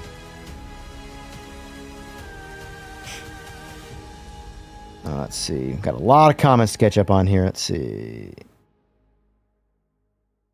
Do you not think LMDH handles a bit stiff and slippery, or is that a setup issue? I use the base downloadable setups currently. So the first patch, they were like hovercrafts, literally. That the patch seemed to fix that, but it's weird. I feel like the hovercraft was more of a like an animation error, like a glitch, than more so than it was actual complete loss of grip. But it made you feel like you were losing grip. Whereas now I feel the grip is the same, but the cars just are animated correctly. But I think the thing about the LMDH cars I noticed is that... So there was a comment that Ian Bell made that got picked apart about talking about the narrow window of tire temperature that they want to be, where if they're not warm enough, the cars don't handle well, and if they're over saturated and they're greasy, essentially, they don't handle well. There's a narrow window of where you want that temperature. However, what I found, which is fine, what I found is getting the tires up to that temperature took too long. So around lap 3, I found that the soft tires felt like that car felt like it was on rails, but it took lap 3 to get there. You know, it means there's going to be a lot of crashing and a lot of pissed off people playing online, waiting for the tires to get temperature. What bike do I have making 270 NA? A really big stroker Busa. I also have a ZX10 as my other bike. My ZX10 is my like pride. It's a stock engine bike. It makes about 190, but no, it's my big motor Busa. Here, I'll show you a picture of it. Where is it? I'll bring it up in a second. Let's see. Appreciate your help. 787B sounds phenomenal. It is. It's phenomenal. I mean, all 4 rotors sound amazing. Rotors in general sound amazing. Your bike is 115 horsepower. It's already too much for now. You'll get used to it. Depending on how old you are. If you're on the younger side, you'll get used to it and want more. If you're on the older side, it's probably enough. But I joke around all the time because by day job, I build and tune motorcycles. So racing is just what I do. And I'm deviating a little bit because I want to do less of that and more of this. Because this is something I always did on the side, and anyway. So I always joke that I'm selling you drugs. I'm your drug dealer, but I'm selling you drugs in a different form. It's called horsepower. Everybody goes, when they get that first hit of the new amount of horsepower, they go, wow, that's crazy. They feel great. Spend a little bit of time with it. They get used to it. They come back and they need more. It's drug dealer life, man. It's the exact same thing. GT class was GT1, but around 2005, 2012. Gotcha. The Storm is wild. What Storm are we referring to? Unless that was just something that I had said and that was so far back that I'm clueless. Group 5 is sick. Agreed. Group 5 is, in my opinion, the most fun class in this game right now. It just sucks that it's a DLC. And the way this game... I think most people, if this game was like rock solid, if they were having the experience that I was having, would have no problem buying the DLC. But people are influenced very easily by opinions, and if they're having any level of problems, if they already have those opinions in their brain, they back out. But unfortunately, I think the Group 5 class is the most fun right now. It's just a reckless class, and I like it. I don't want to be mean to people, but a lot of people should drive GT4 before they jump on GT3. Heck, they should start on MX-5. I mean, it's like anything else. No experience, you should always start slower. You know? Glad we still have the studio still giving us interesting car and track. That's the thing. You don't want this game to die because there might be other sims that do GT3 better, but they just do GT3. Variety. Variety is where this game shines.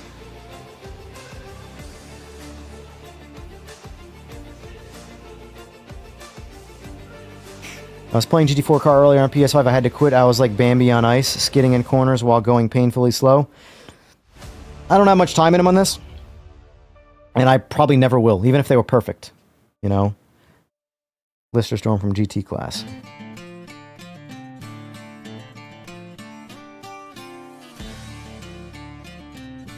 Oh, gotcha. One last question. What is my setup? Here, I'll show you a picture of it right here. My Be Right Back screen, that'll show you.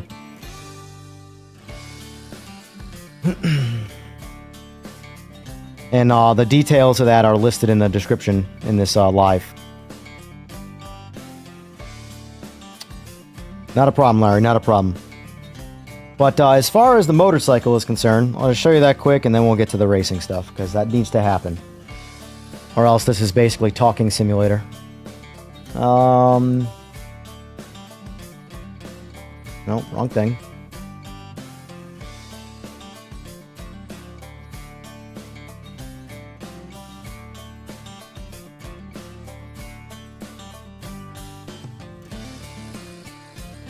Here, this is the Busa.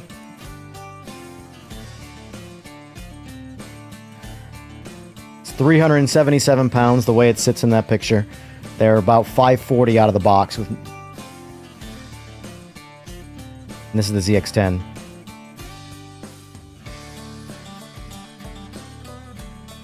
And this is one of my only races this year.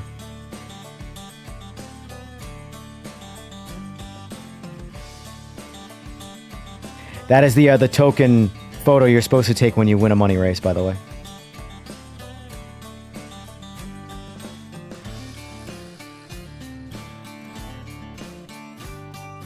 I drove the big Nissan Group 5 on the Nordschleife, and on the long straight, it runs 332 kilometers an hour. Very nice. Very nice. Awesome setup. Thank you. Thank you. All right. Let's do some boring GT3 racing.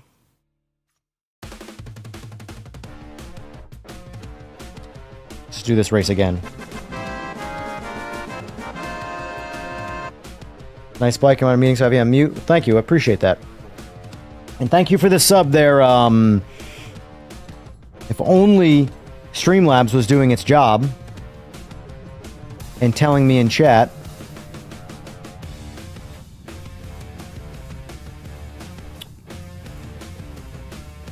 Harry Dijkstra? I probably butchered that last name, but thanks for the sub. Out of curiosity, Rowdy get bored of the HP4? I wouldn't say bored. He's been bored of bikes for a while. I mean, I'm kind of bored with bikes too, but he has other life goals he's trying to achieve. Buying a house, then right after buying a house, he wants to buy a Viper. By right after, I mean inside of like a year. But he really wants a Viper. So, offloading a $70,000 motorcycle will help in that venture. I told him he should have got rid of that bike a long time ago. Unfortunately, now he has to part it out in its current state.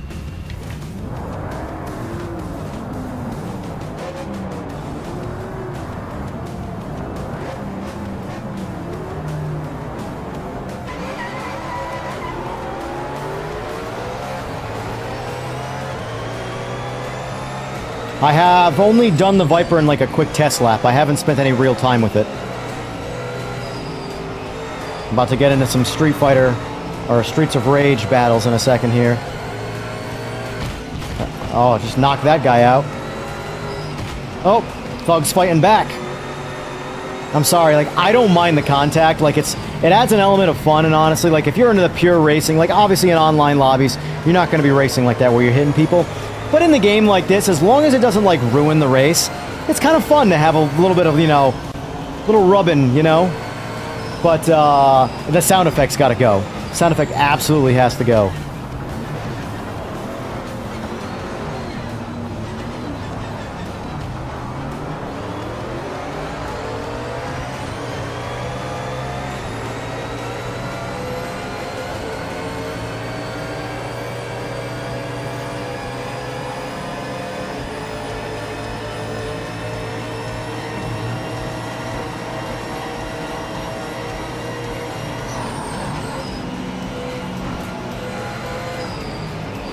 Oh!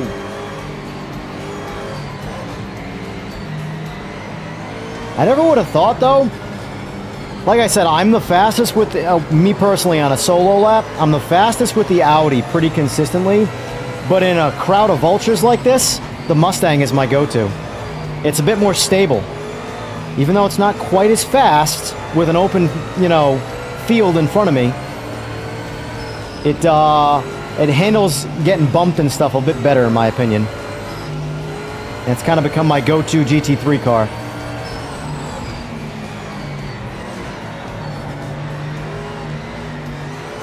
And for those who are just joining and didn't see, this is the AI at 50%. In my opinion, the skill level, or the way the AI scales in the GT3 class is perfect. If all the classes were like this, the AI is skilled. No one will be complaining about the AI being too easy.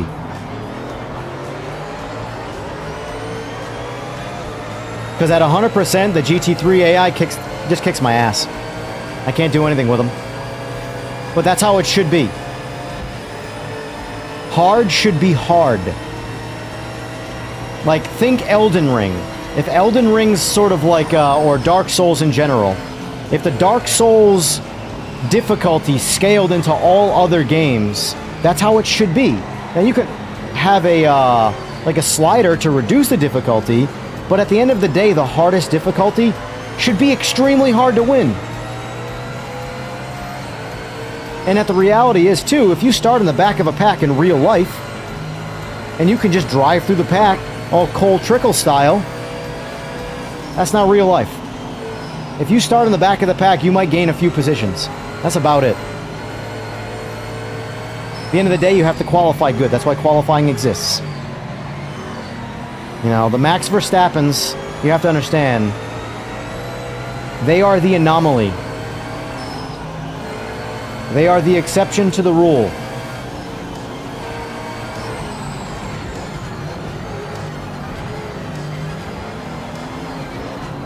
I knew that was going to happen, but I didn't care.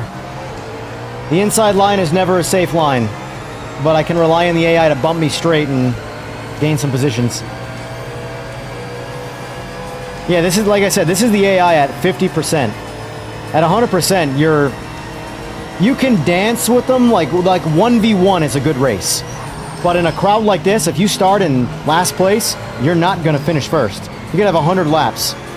You have to be a really, really, really good driver. Like, I mean really good. And you can maybe work your way to the front, but every single person you're racing, when it's at 100% AI, it feels like a 1v1 scenario. Like, it's just you and that person, you're dancing, and you're fighting, you know? That's how it should be. Like, 'cause this is on the easier side, but it's 50%.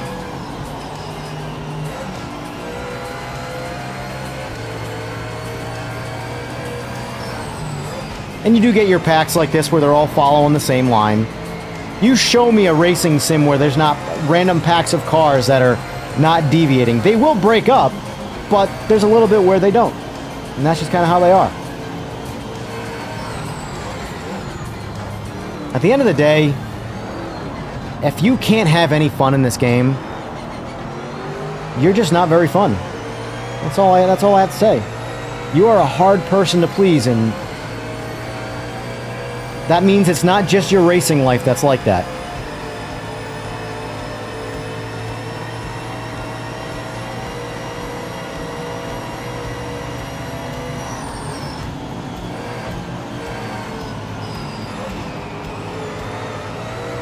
The AI,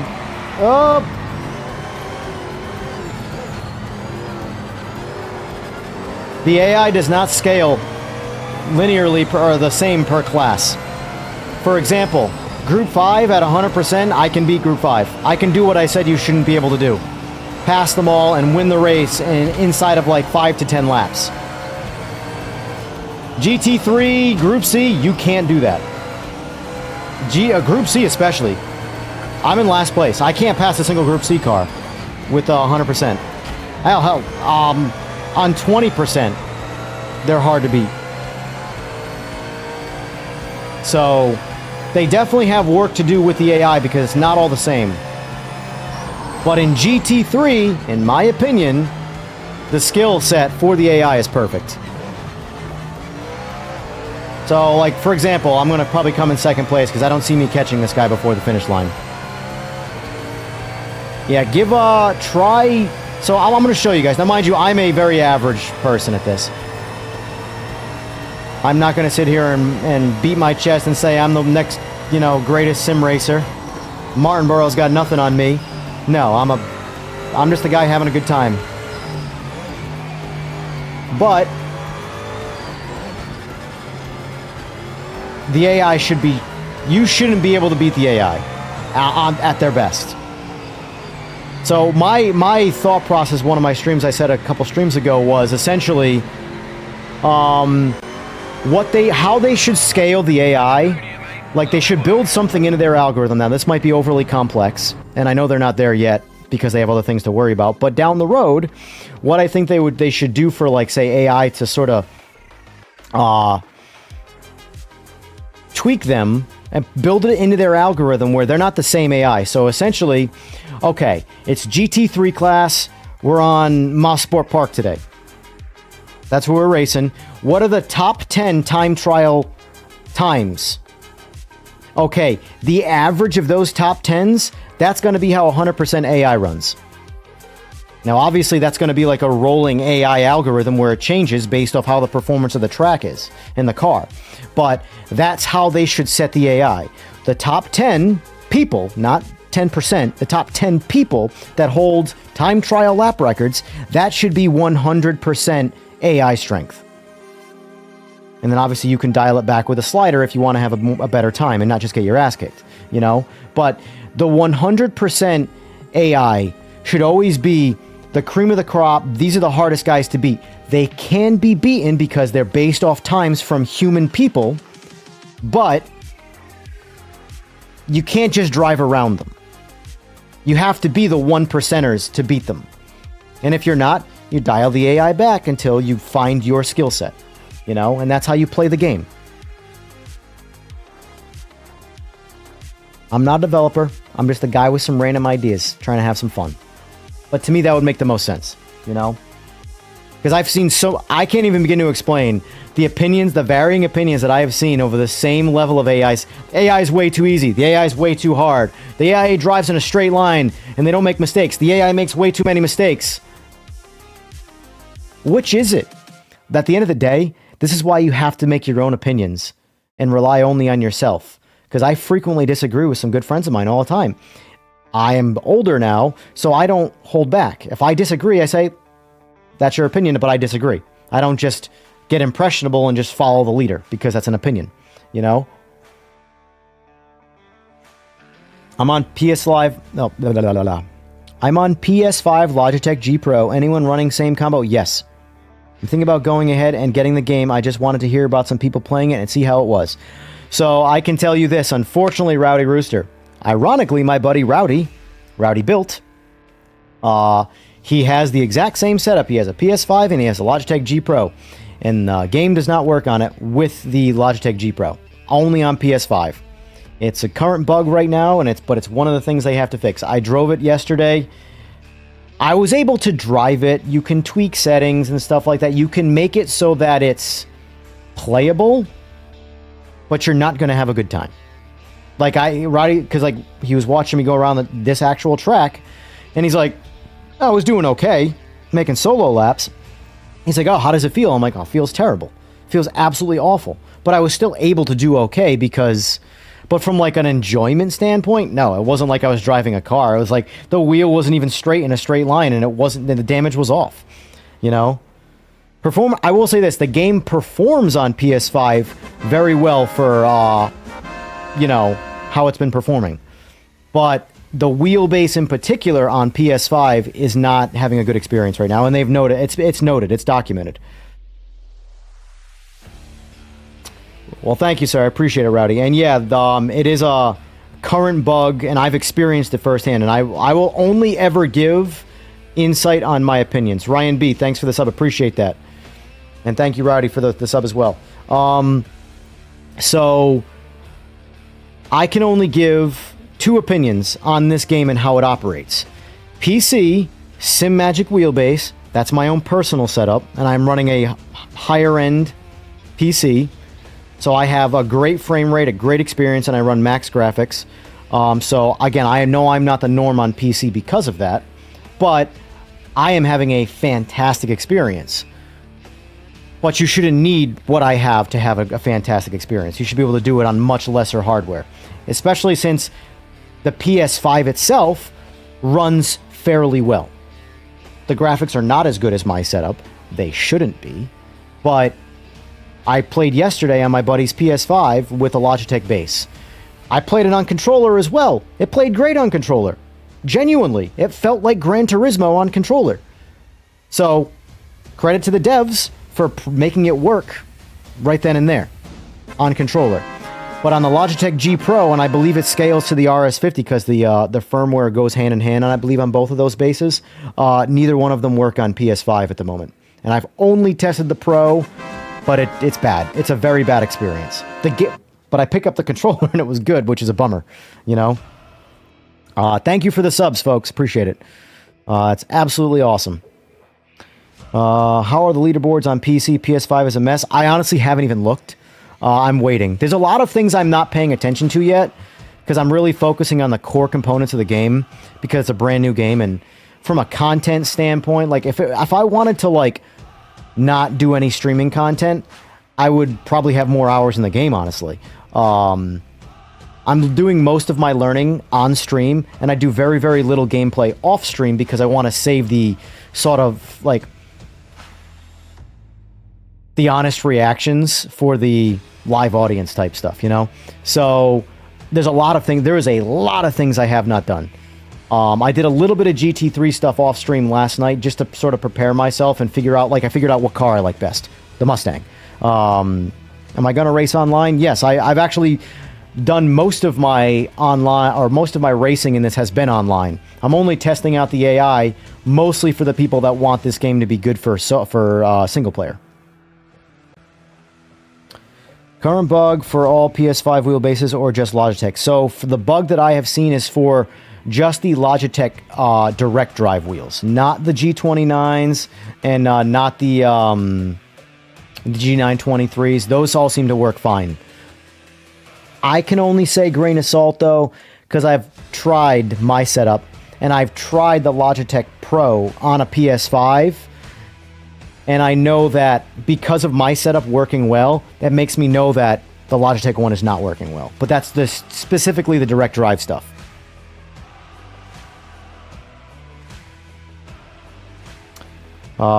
Anytime. Oh, you should get the GT wheel from Asolith. I like the brain GT Neo from Simagic. But I will say, I'm probably going to get the Zeus wheel when it comes to market, which is what they unveiled at the most recent expo in Germany. The Zeus, which is the replacement for the FX wheel with the screen on it. I don't mind it on PC when you mix and match wheels and stuff, but when you stick to the same ecosystem, the quality of life really does go up quite a bit. But Logitech, well, I can tell you this. The going from controller to a G29 will be the biggest upgrade you do in the world of sim racing. It's all diminishing returns per dollar as you keep on going. I haven't gotten into motion yet, but I spent some money so far, and I don't regret it, but, you know, the biggest thing was the G29. For me, I got a G20 or G923, but same thing, you know.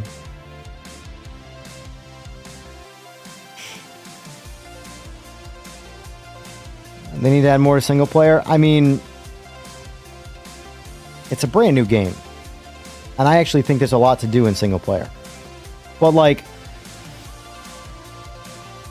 the most important part about this game, that, in my opinion, that needs to be done well, is crossplay. If they nail crossplay, there is no other simulator, or not even going to say simulator, racing game on the market that does that. Gran Turismo in all of its console glory, you can't play it on PC. I have a PS5 Pro. I have Gran Turismo. If I had Gran Turismo on PC, I would have no use for my PS5 Pro. Zero. I apologize, yes. F125 is crossplay, and it is on all systems. But F125, guys, is bigger than all of these in terms of player base. And it's a yearly, it's like Madden. Although, I think they're changing that, thank God. They're no longer going to be doing the yearly release nonsense. ACC's not crossplay. ACC is on console, and it's on PC, but you cannot play with each other. It is purely a multiplayer experience inside the ecosystem.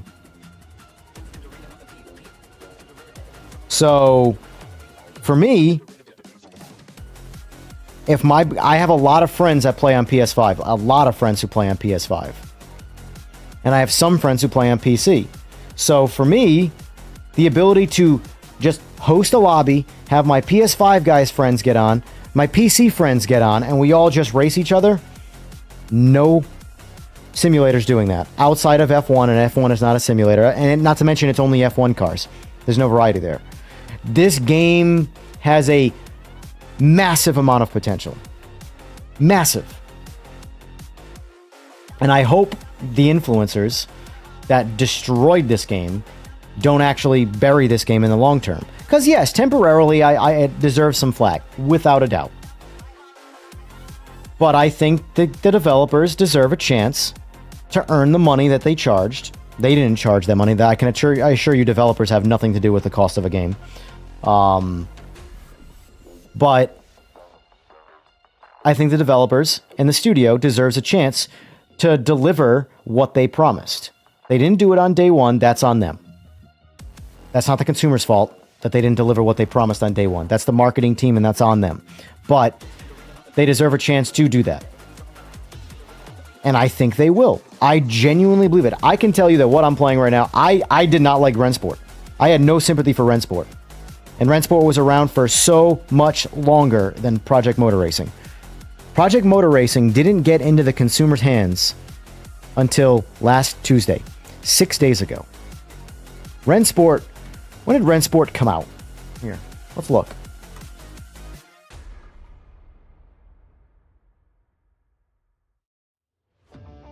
Oh, it's only going to show the release date. They got rid of their early access date. I don't remember the exact day early access was released for Rensport, but it's been around for a while.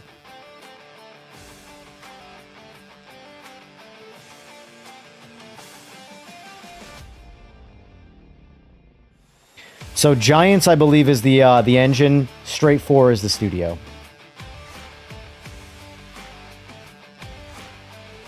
And I have, guys. FYI, this is me investing in content here for the sake of streaming and stuff, and maybe giving them a chance too. But let's see. Hello everyone, Lucas here. I'm back. Here we go. You know, let's read this. This releases. No, wait. This isn't out yet.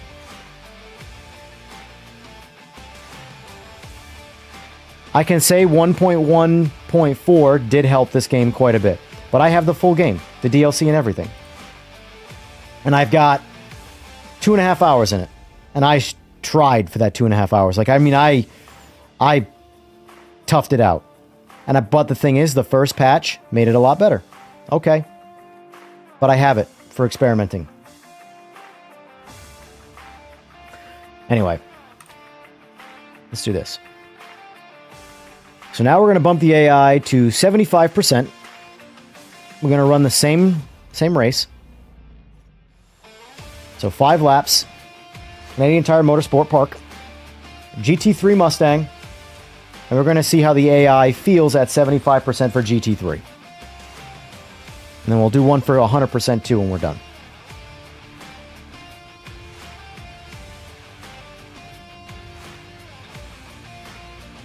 Rensport does have the microtransaction disease. That's a big part of why I think it deserves a lot less patience than this game. So we're going to leave it all default Mustang. So stock suspension, stock suspension, default suspension, medium tires, and the force feedback is also going to be the way it is presented to you. Let's try this out.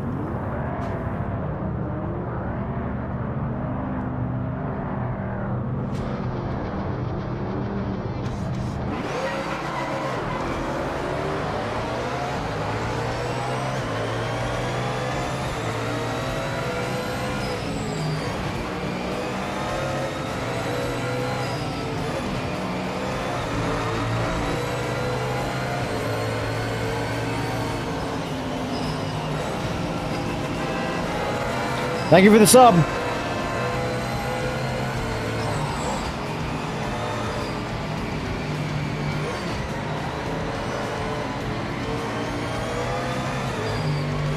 And one thing this game does really well is simulate aggressive engine braking to the point where it can actually cause you to lose control of your car. It makes it harder, but it's something I appreciate, especially in like the Group 5 cars where you can manipulate the engine braking to actually take turns. So like that turn especially right there. I can do the 2-1 downshift and lock the rear tires up and make the turn faster than if I actually try to be smooth with it.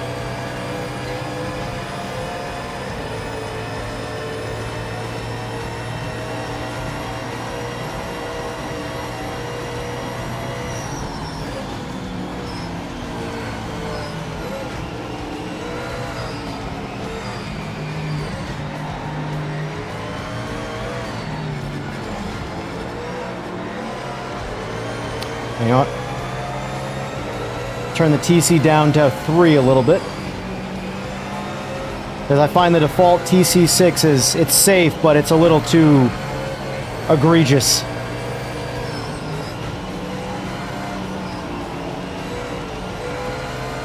So the same race at 50% AI, I came in second place. So we'll see if I can get back up there. One thing I've noticed about the way AI scales with difficulty in this game is the further up the pack you go, the more the difficulty of the AI really shows. Like the back of the pack is always pretty bad. But that makes sense if you're chasing realism. If qualifying is anything to say about that, the people who come in last place in qualifying are probably the worst drivers.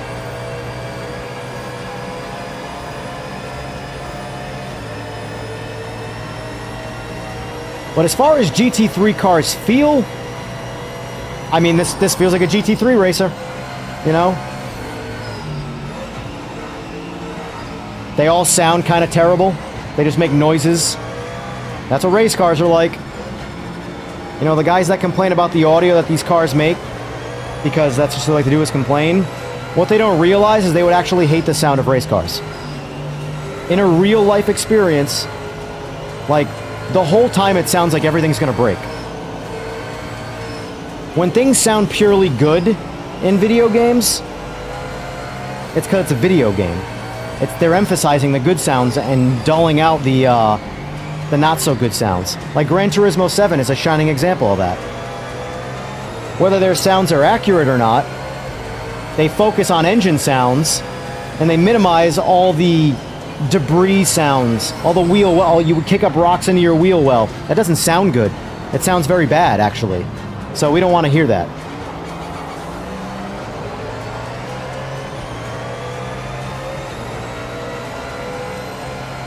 So I'm in 15th place, and it's taken me a minute to try and gain any ground for a single position here. And this is only a 20-car grid, mind you.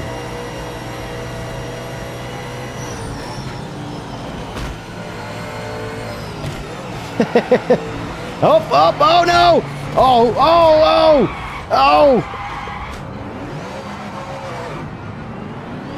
Well, we're back in last place. Now let's see if we can catch up to the grid at all. So we're 3 seconds back on last place.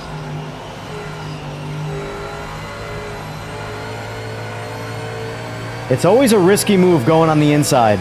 Always.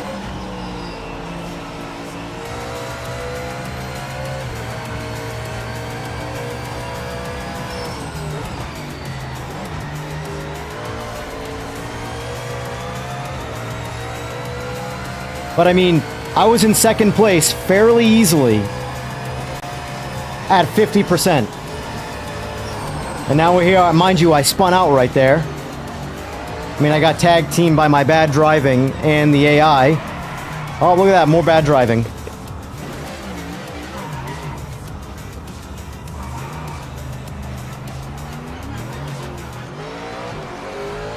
Tires, when they overheat, so I said this last time too, but that would be like again, not a priority for the developers, but a quality of life assist that they could add to make the game a little easier for when people just want to be like casual.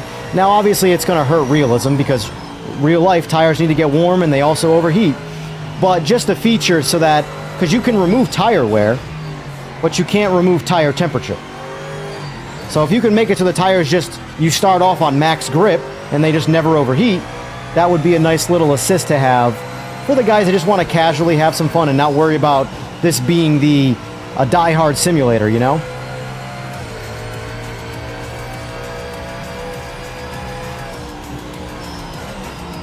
Yeah, so unfortunately, I'm in last place. Mind you, mostly from bad driving. But if I had to have guessed, if I didn't spin out, I didn't drive a little too sloppy at times, I probably would have come in an honest, like, 10th place, starting in 20th. So now if we bump that up to 100, I'm going to be dancing with the last place guys the whole time.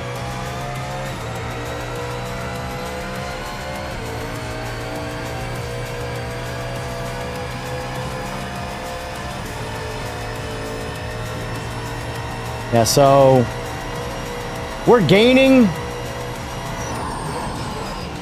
on the last place guy from a time standpoint, but not by anything worth writing home about.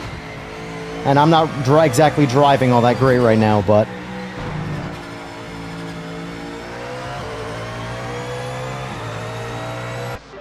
so if I was chasing fun but also challenging, I would go 75%. If I was going pure challenge and I wanted to punish myself and ultimately never ever get anywhere near the podium from last place, I'd go 100%. Now, if I wanted to challenge myself to see if I can run through the entire pack inside of 5 laps, I could go 50%.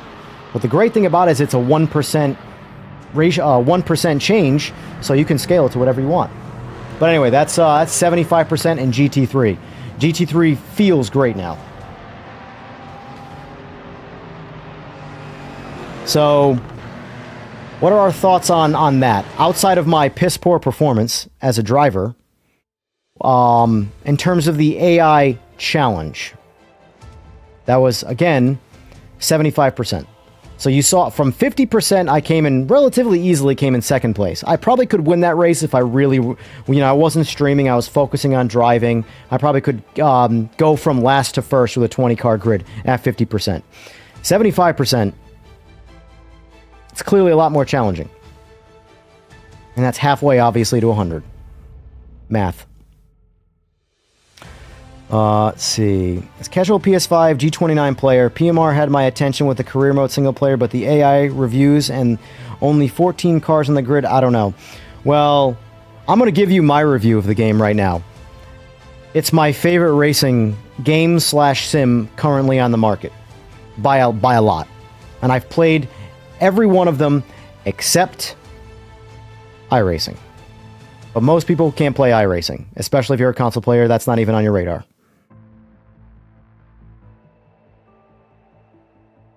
How much am I getting paid for talking nicely about Project Motor Racing? Let me check my bank statement. I wonder if they sent me the check yet. They promised me a good amount. We'll see. We'll see. Ian said he was going to take me out to a nice steak dinner. The trippers, the grasshoppers, the hip ones, all gathered in secrecy. I talk nicely for free. I'm having fun with PMR. PMR has raw sound. GT7 has piped-in car sound. But bottom line is GT7 is filtered fake audio. They're taking a certain sound and they are blowing that sound up because it's a good sound. Like the sound that they're focusing on is all the good sounds, and they're masking all these, or they're just not programmed in technically, all of the like ugly sounds. And the thing is, you ever drive an old rattle trap? Like, for example, some of you, or a lot of you guys are probably on the younger side, but like, if any of you guys have ever been into street cars, the most affordable way to start going fast at a young age is an old Honda Civic or something like that. And a rattle trap, tin can car, the sounds, you just hit a little bit of dirt on the road. The sand that kicks up into the wheel well, and you hear it throughout the entire, none of these sounds are good. But that's race car. That's what a race car sounds like. All you hear is bad noises and a little bit of good sounds. VTech, let's go. Exactly.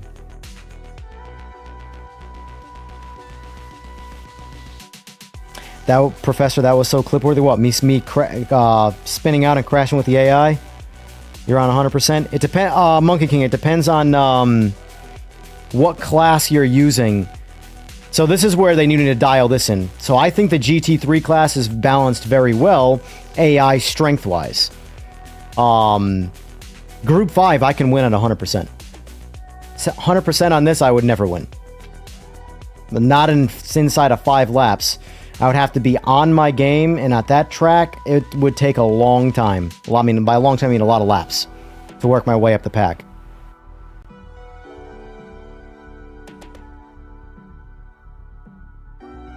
I will say the Nordschleife is a much easier track to get in front of cars if you don't mind hitting them. Like, so if you don't mind contact with AI, the Nordschleife is the easiest track to run through the pack. Not to take anything away from you passing them, but it's because there's constant gas brake style navigation from the turning, whereas a track like this, it's much more sweeping turns on throttle and stuff like that, and it's a lot easier for the AI to be programmed correctly. The Nordschleife, there's like, for example, in AMS2, that's my go-to before this came out. The Nordschleife was like my challenge track, so I would run the Nordschleife simply to see if I can get in front of a full grid at the highest difficulties.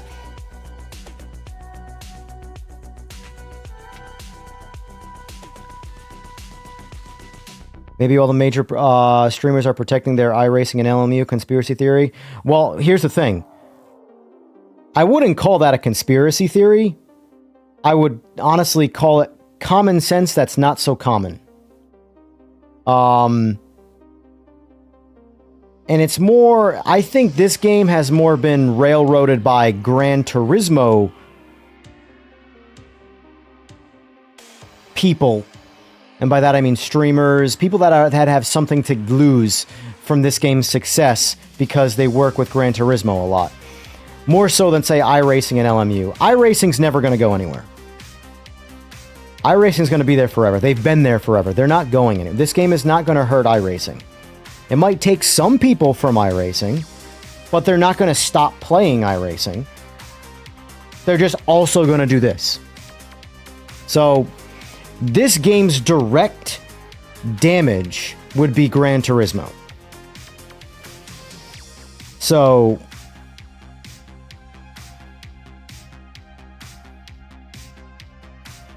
But yes, there is a boatload of bias in their opinions on the internet. Boatload of it. And humans are impressionable. They're tribal. They pick a side and stick to it, and that side can't be wrong. Rather than use any kind of critical thinking and say, that person brings up a good point, and while I agree with that, I disagree with this aspect. People don't think like that.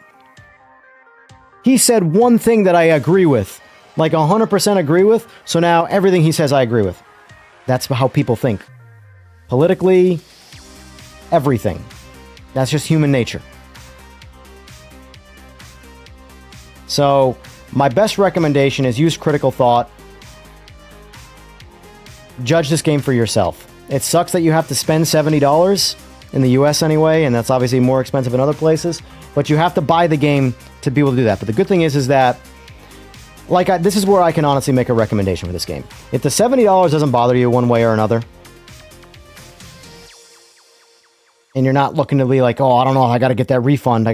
You're not going to play this game inside of 2 hours on Steam and be able to fully judge this game for what it's capable of. Period. You need more than 2 hours.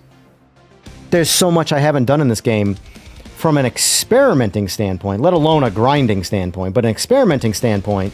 And I've got... Oh, it's not up to date. That was before I started streaming today. So we're a little over 2 hours into a stream today. So I'm in about 32 and a half hours.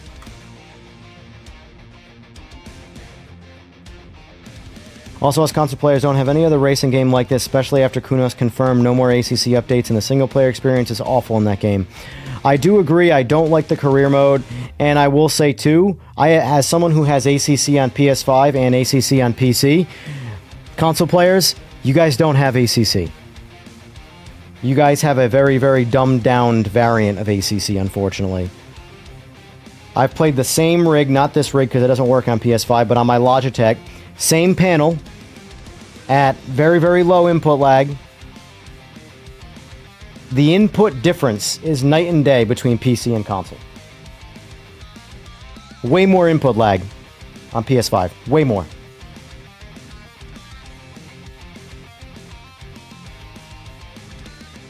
I played Project Cars 1 and Project Cars 2, enjoyed both, and this game is fine, and will get better. And that's another thing, too. This game is currently in its worst state. It's only going to get better. So if you're enjoying it now, you're going to enjoy it more in 6 months.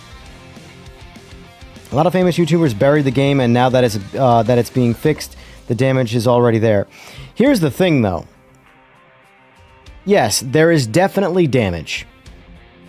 But at the same time, my counter argument is Cyberpunk 2077. This didn't damage people nearly as bad as Cyberpunk 2077 did, and that game bounced back.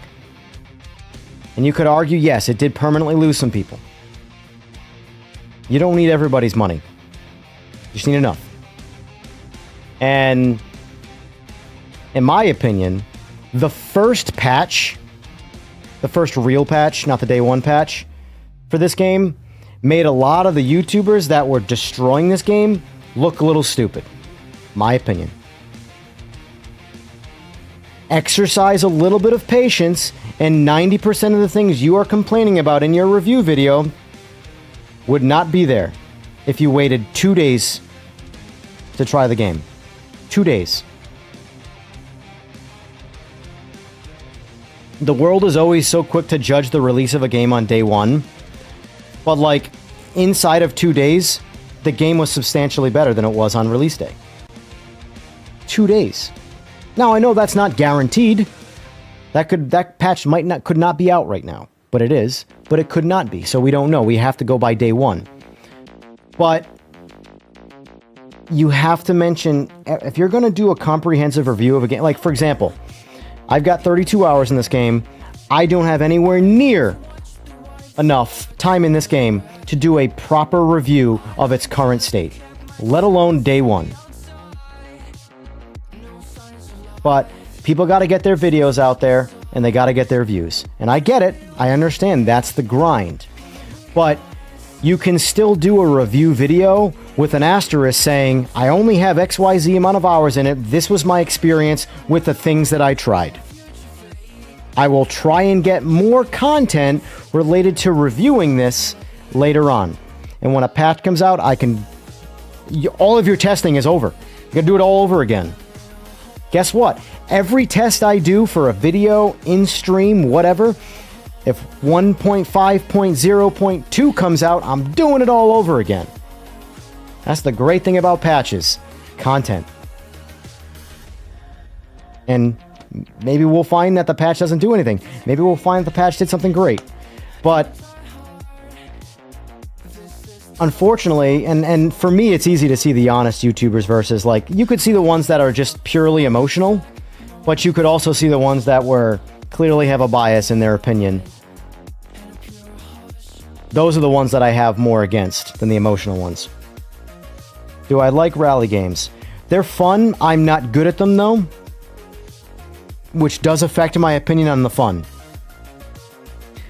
If I sat around and spent a bunch of time like, I like AC Rally. I appreciate its realism, but I think they need to twist the knobs, polish, do a little more tweaking to the tire physics and the overall force feedback, because a game like that very, very, very much relies on force feedback. And then it might be worth the grind of getting good at it. But there's nothing worse than a game like this where you have to grind physics and get used to them, and then they change the physics, and you gotta do it all over again. Which is a big part of why haven't done career in this yet.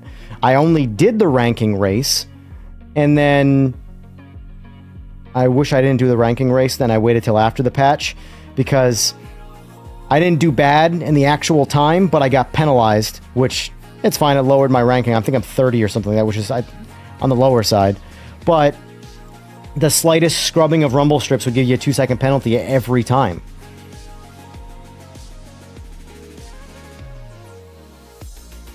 Exactly, Flappy, exactly. Be right back, I gotta use the bathroom again, but queue up some questions.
Alright.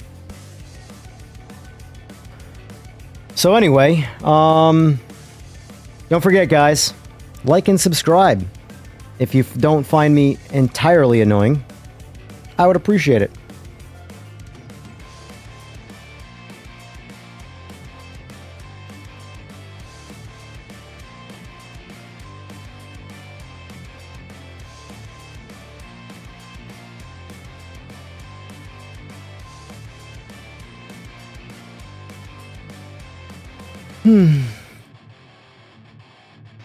Can I share my base settings, like my wheelbase settings or my base game settings?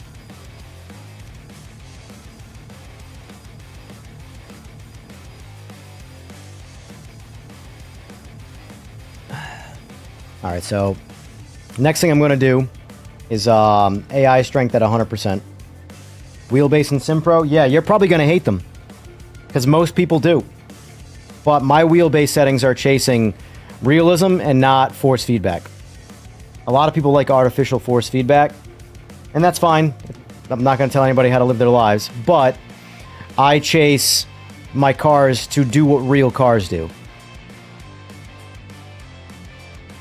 Which, by the way, I'm still waiting for 2.1.8 to come out because I would like to have my shift light on the wheel. Yeah, I could bypass it and go through SimHub, but I don't... For a shift light, I just don't care enough. So, let's see. Brain is not braining. Devices. Wheelbase. Alright, so... Maxed out on force feedback. Filter level on 0, so there's nothing filtered out. Wheel speed, real rotation speed. This one here. This is the one that pisses people off. Because everybody says you should do this. At least this, but this. This is what, in my opinion, this one setting right here is what ruins force feedback. It is the most artificial, fake, cars don't do that shit in real life setting there could be that I've experienced.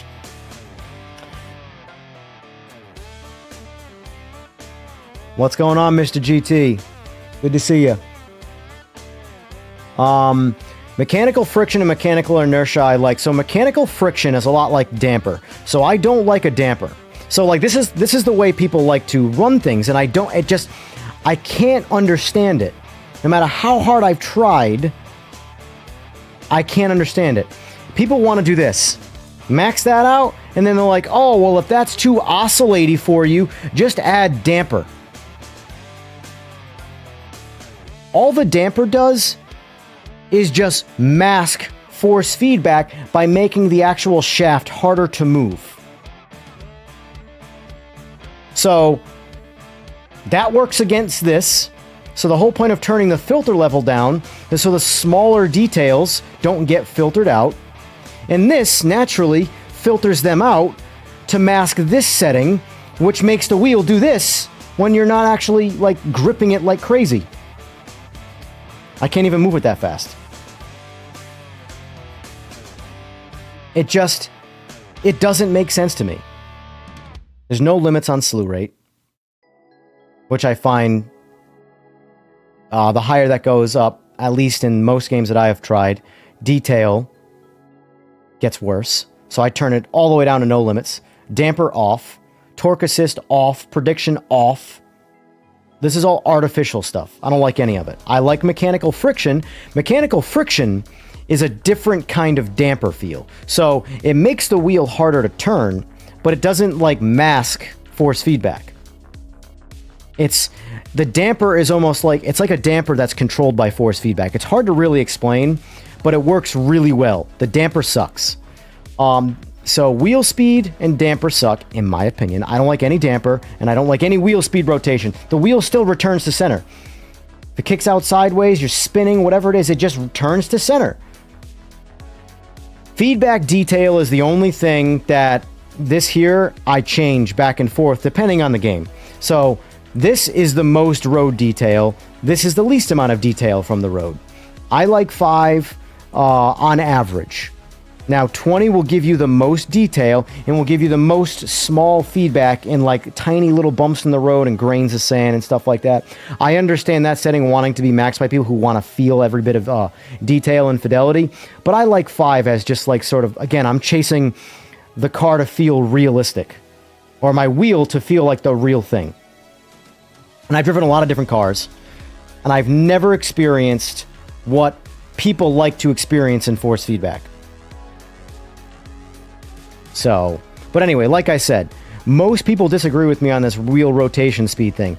I wish Logitech had this slider so I could zero it out, because Logitechs do it so bad. Anyway.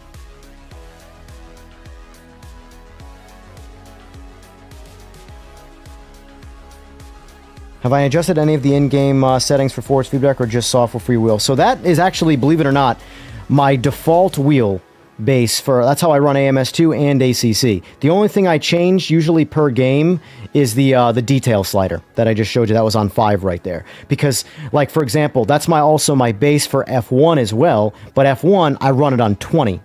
Because F1 is it's a much smoother delivery of force feedback, so it really does amp up the rumble strips and stuff like that.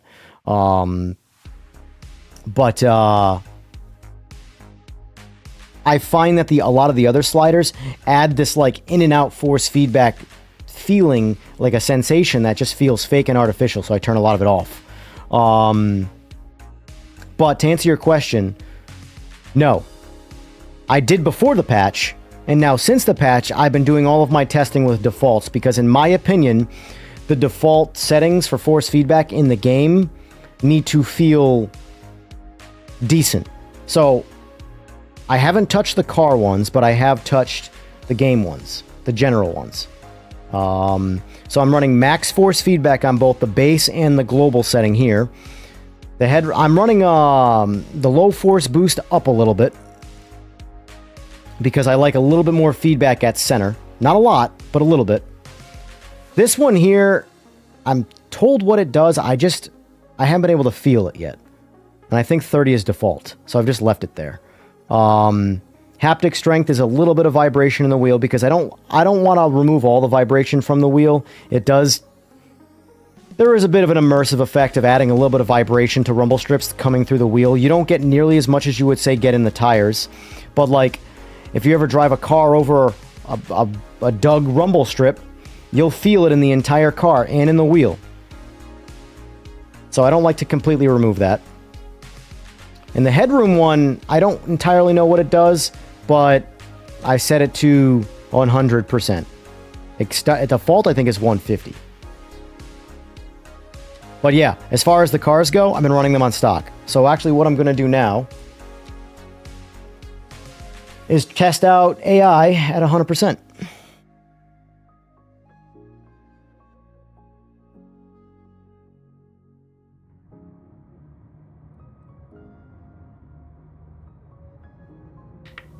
All right, so this is AI 100%, starting from the back of the pack, 20 car grid, GT3. Let's see how this runs compared to 75%, where I totally foobarred the race.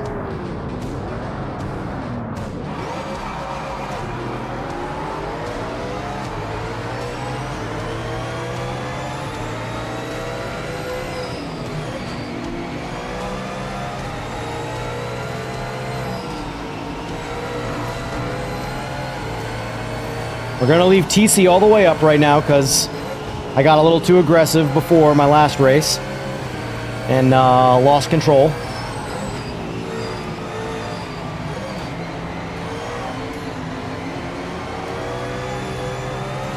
So the back of the pack is always a little bit easier, especially in the first couple laps. I have to wonder what the algorithm truly changes and how like intuitive it is. Oh, Jesus.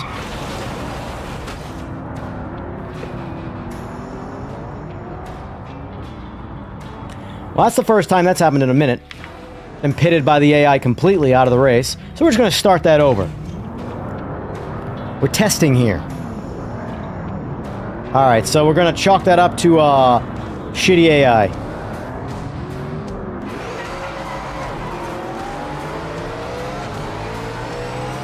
Well, that would be what I would call circumstantial. I wouldn't entirely drag the AI for being bad on that. I got pitted. You know how many times that happens to me in Gran Turismo? In fact, that's the #1 complaint I have with the Gran Turismo AI, is pitting you. Like, it feels like they are programmed to pit in Gran Turismo. Like pit maneuver, not go into the pits.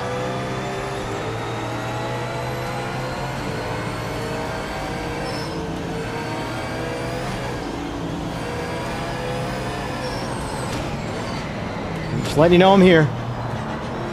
Alright, I'm not even going to bother going on the inside. That's just how you get into trouble.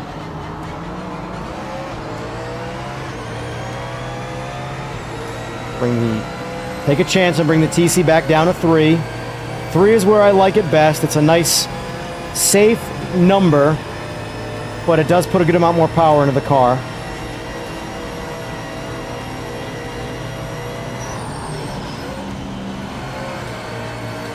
I know I'm probably cracking the brakes a little too early in that turn.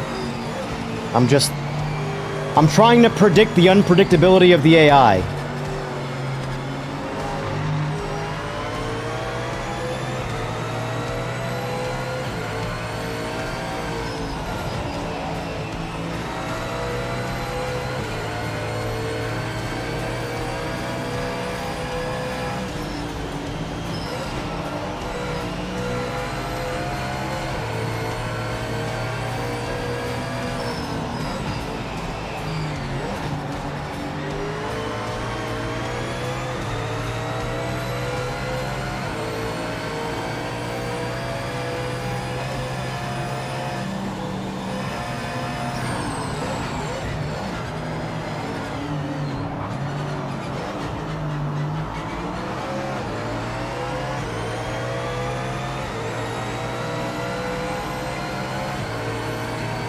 So I'm 1.1 seconds out of 16th.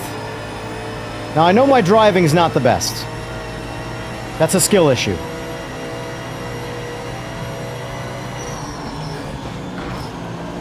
But we're not really doing much with the AI here. Anytime I close any level of gap, they pull away again. Well, especially when you do that.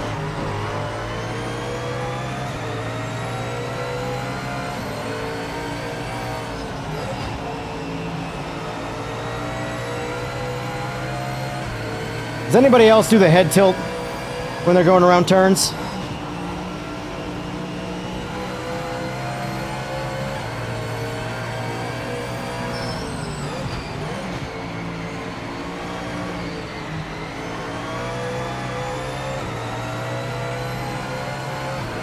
I'm getting the feeling that we're going to be parked in 17th place, provided I don't spin out again.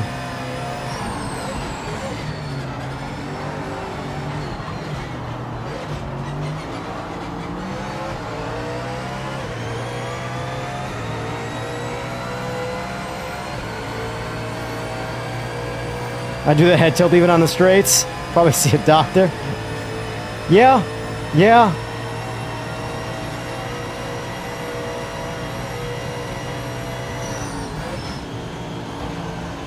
Up.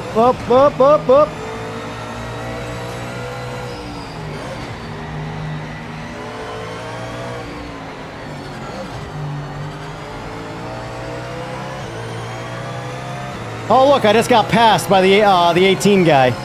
Number 18. The 18 guy, yeah. I'll take that back, though, if you don't mind. He was just letting me know that he's there. Again.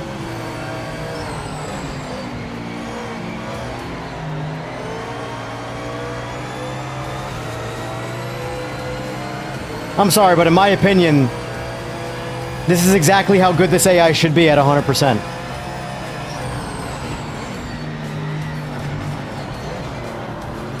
I am an average, especially in a GT3, I am an average racer, and I'm losing considerably. I'm not the worst, but I'm far from the best. It should require the 1%ers. That's what it takes to be able to beat the AI at 100%.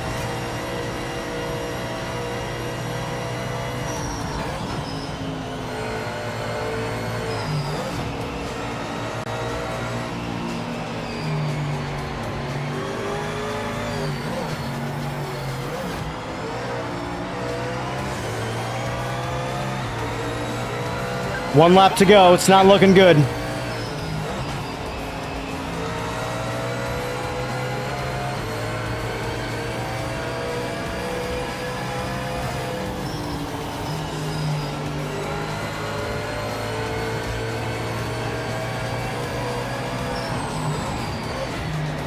I see you back there.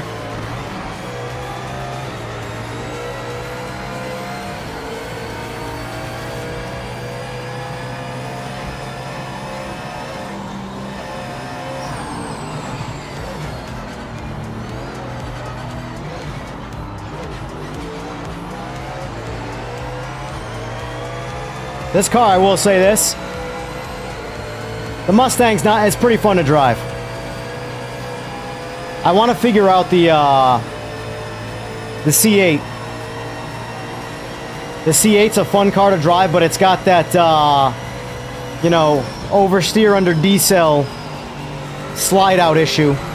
That might be fixable in the suspension, but I haven't dabbled with that yet. Oh, come on! He saved it for the end. Nice job. You ran it to the end. All right, there you go. 19th place. Now, I know there's a skill issue involved here, but let's see. Number one guy, his fastest lap was 1:14.4. My fastest lap was 1:18.0.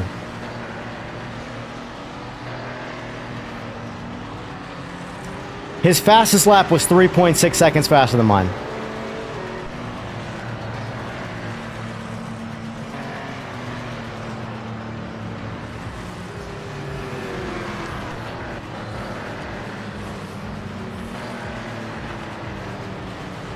So,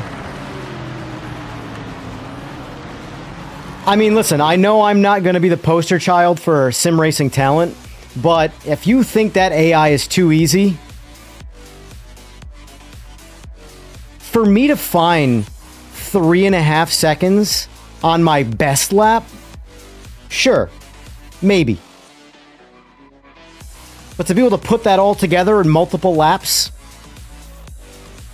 and all that gets me to the comparable to the AI. I'm sorry, that AI is not too easy.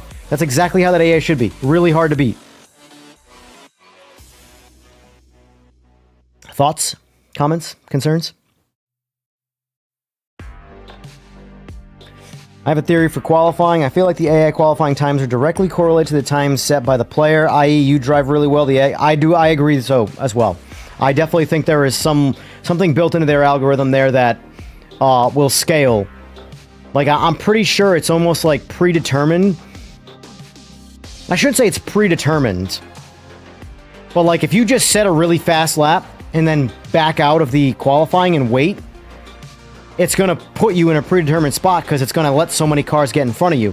Whereas, like, you're probably better off being tactical with your qualifying to beat the algorithm and run a slower, consistent lap. And then, all right, I'm in the time limit now where this is my last lap to qualify, send it. And that way, there's a lesser chance for the AI to get in front of you. But I do agree with you that there's definitely something baked into the qualifying to put you in a predetermined position. Not exactly predetermined, but ranged. Haven't had much time to play since we played last. But the test would be to drive slowly for qualifying and see what the AI time set, then drive fast. Oh, wow.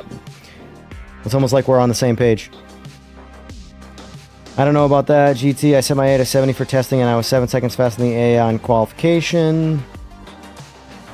The AI at this level and car class is certainly unforgiving. It's definitely the car class more than the level.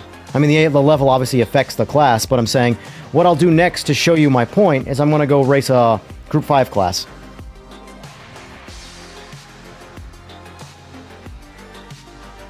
Get in the C8, I can help you fix the oversteer. Okay.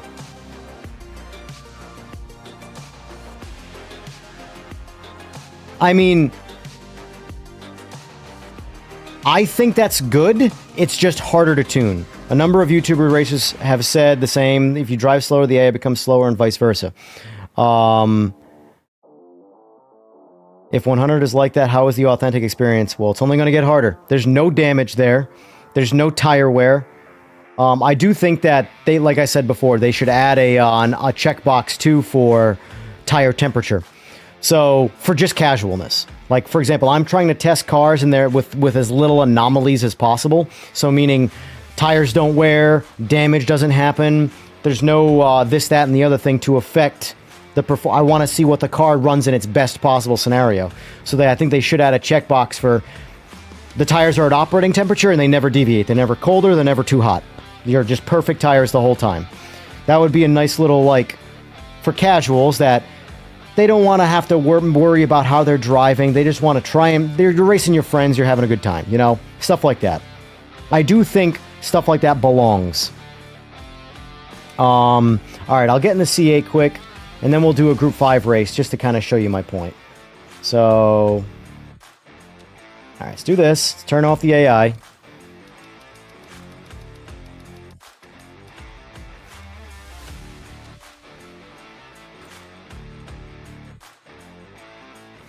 All right, Professor. I need you to show me your differential skills. I also need a G Fuel.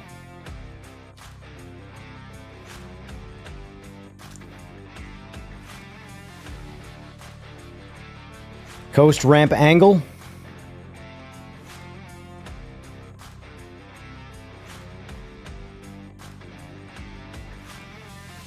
This would fix a lot of cars if this is the same problem across all of them, because there's a lot of cars that do this. Less degrees locks it, so we want to bump it up then. Move it to 20 degrees. Well, it only goes to 30.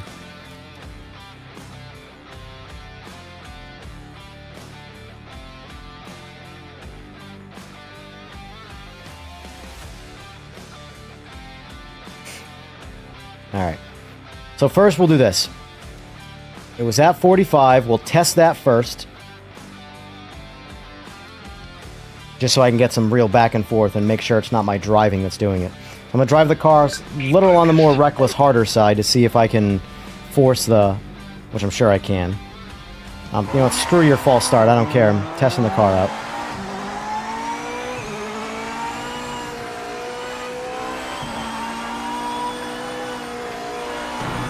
I already feel it happening. I mean, the tires are cold, but still. Like a let out. See, that's just letting out. That's literally just letting out of the throttle with the factory settings.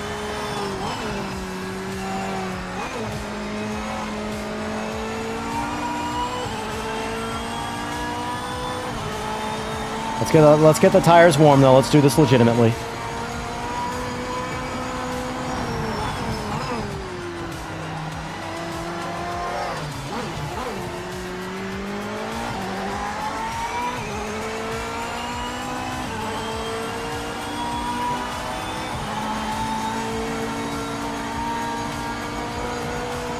I want to get the tires warm, and I want to try and force it to happen on command.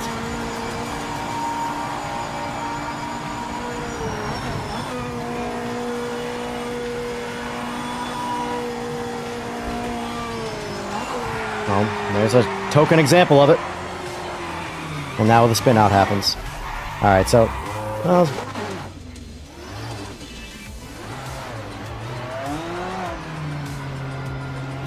they need to add a slider for that, too, for the customer... Oh, we crashed. There's a crash. I will say this.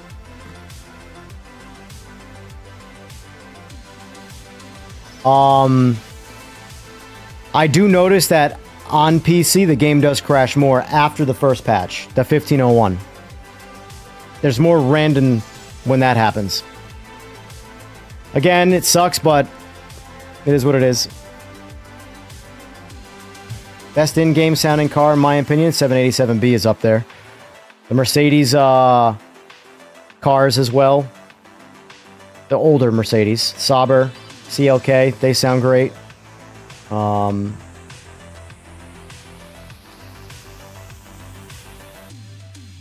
I just look at a crash.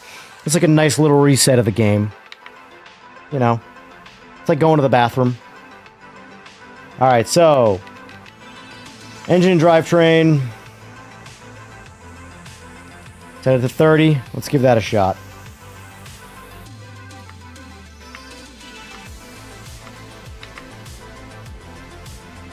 Get ready, mate.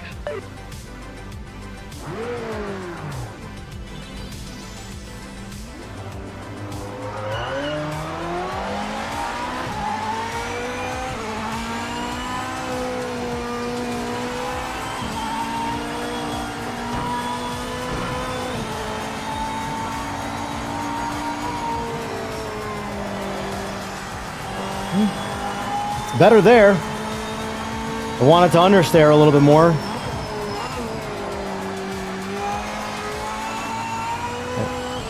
Definitely feels better so far.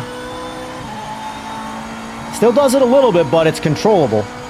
Doesn't want to immediately just bin you.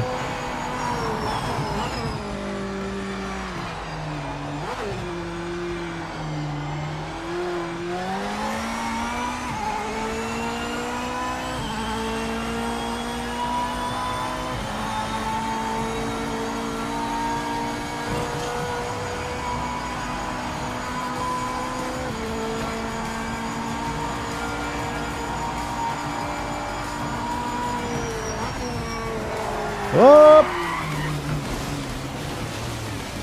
Still does it though.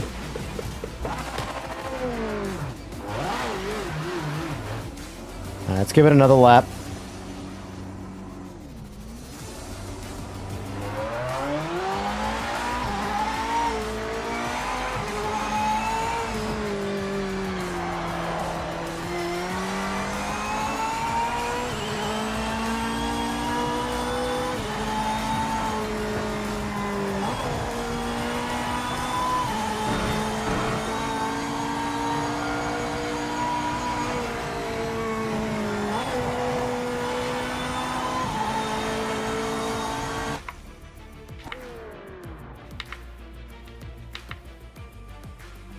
So more than 5 clutches. So do you have a set amount you prefer? Go right to 12? It's the max.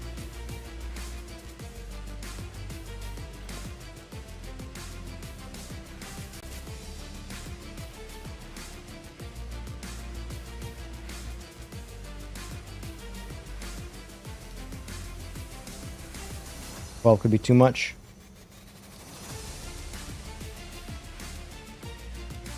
See, like, this is the part where we're trying to dial this in, and then every time the tires cool back down again. Which again, realism, I get it, that's fine. But a slider to just disable that and put your tires at optimal temperature would make dialing in something like this a hell of a lot easier. I could test it in turn 1. I don't have to do a lap to really kind of get it dialed in, you know?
It's definitely better, but this car in general, I just feel like you do have to be a bit more careful. Like, you gotta come off throttle a little softer. You can't just come off the throttle.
Yeah, it's definitely better.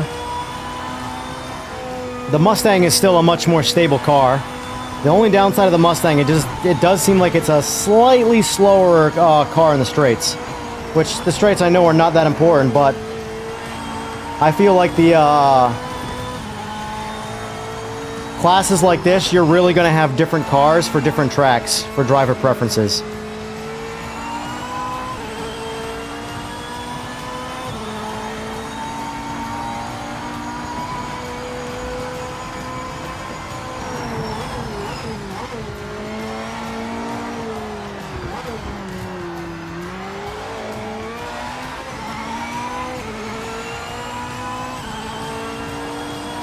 What's my best lap?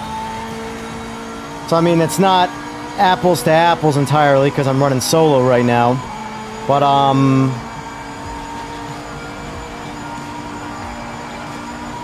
yeah, I am faster, but it's my fastest one. Oops, that was bad. Yeah, that was an awful chain of turns right there. Let me try the Audi. The Audi is my fastest solo GT3 car for my driving style, which is naturally a bit more sloppy than some of the artists behind the wheel of these things. That's empty. I've tried like 3 times now.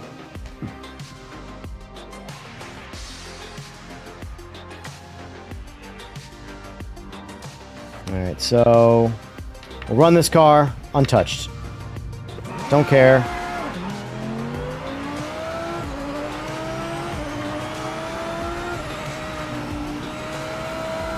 So this car I found is like right in the middle of the C6 and the Mustang when it comes to stability. Meaning it's more stable than the Vet, but less stable than the Mustang.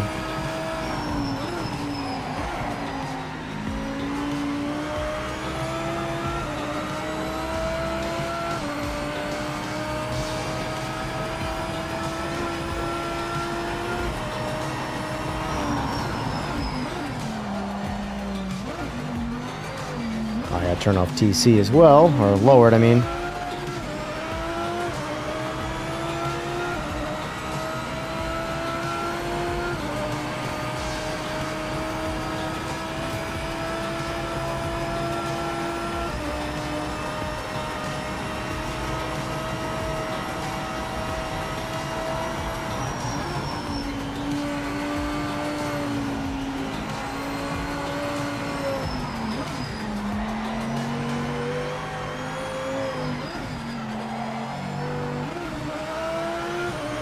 One thing I noticed about this car, not being, or it seems to want to be revved a whole hell of a lot better, because it does not make any snot down low.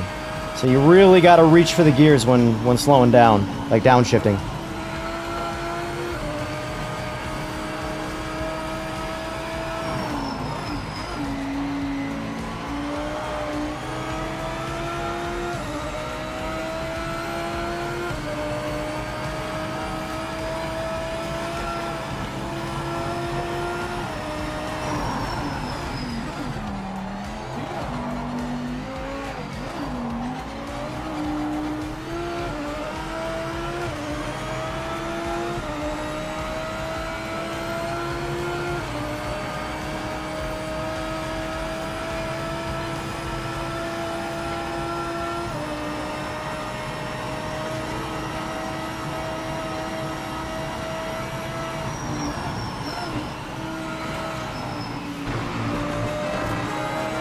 Thank you for the sub!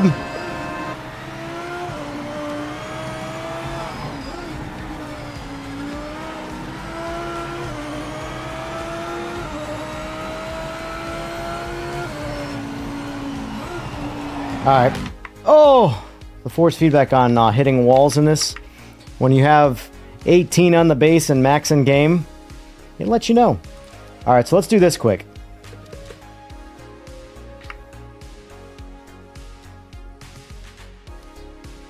Full grid.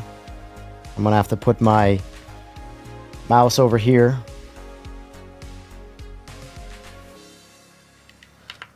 So, this is what I mean how the AI will scale differently depending on class of car.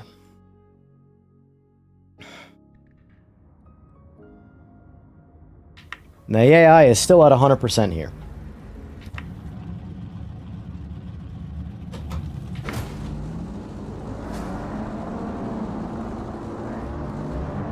Oh, shoot. I cannot drive that car. Oh, I need my wheel. Hold on.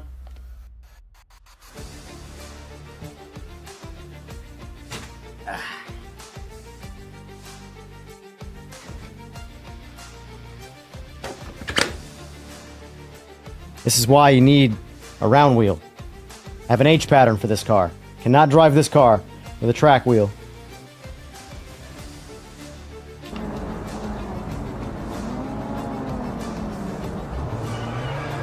I was ill-prepared.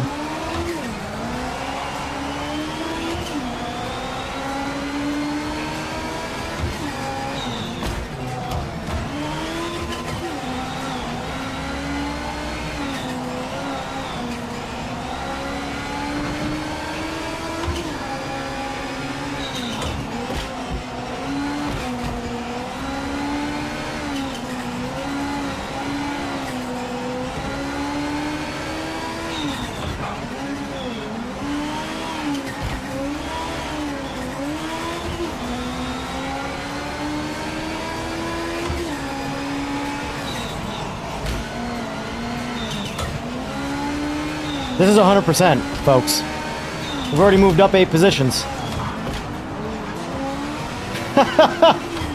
Nice try, buddy. Oh, no.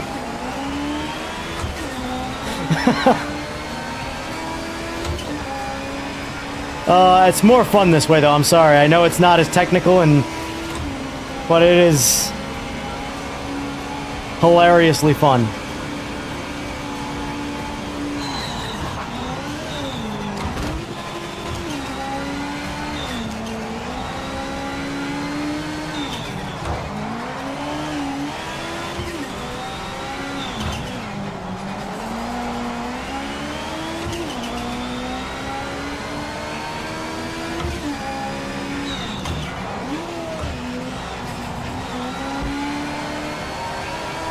Oh, I thought I was going to be able to make it inside there.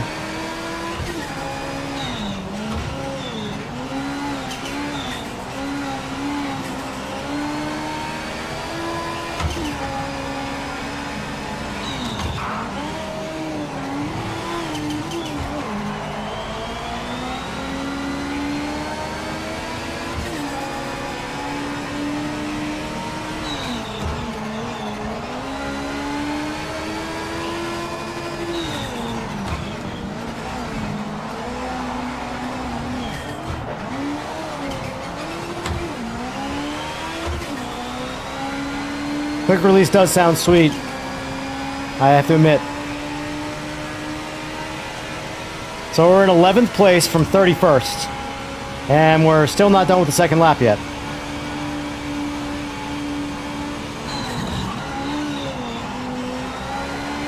Now, I do think that some of it is my skill set, that it plays a bit more to the recklessness of these cars, whereas the GT3 is much more, you know, artistry and tactic.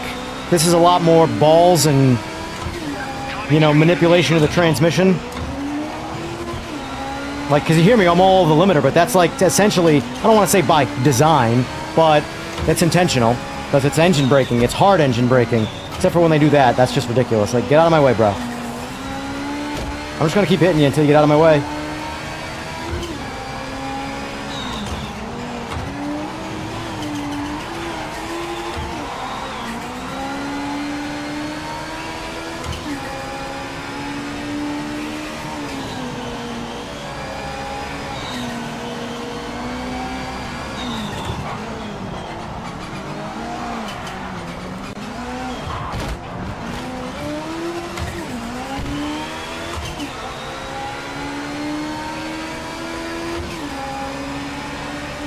Oh, it's a drag race.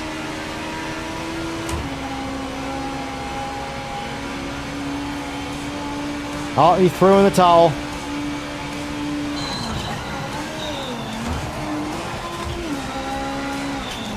Up, up.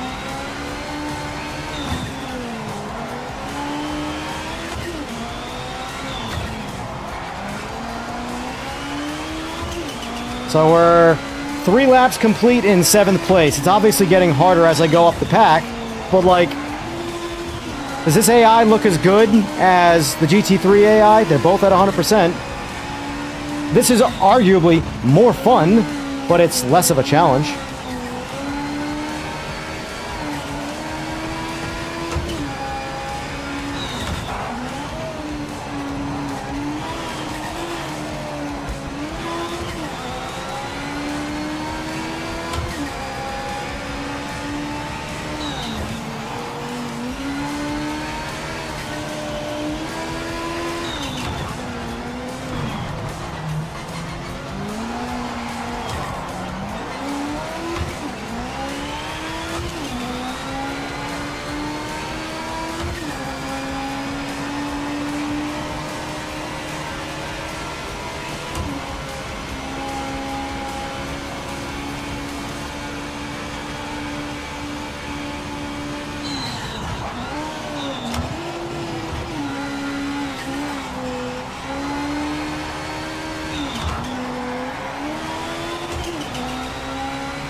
No, I'm on the podium. I don't know if I'm going to catch them because they're up there. Oh man, stay on the track, will you?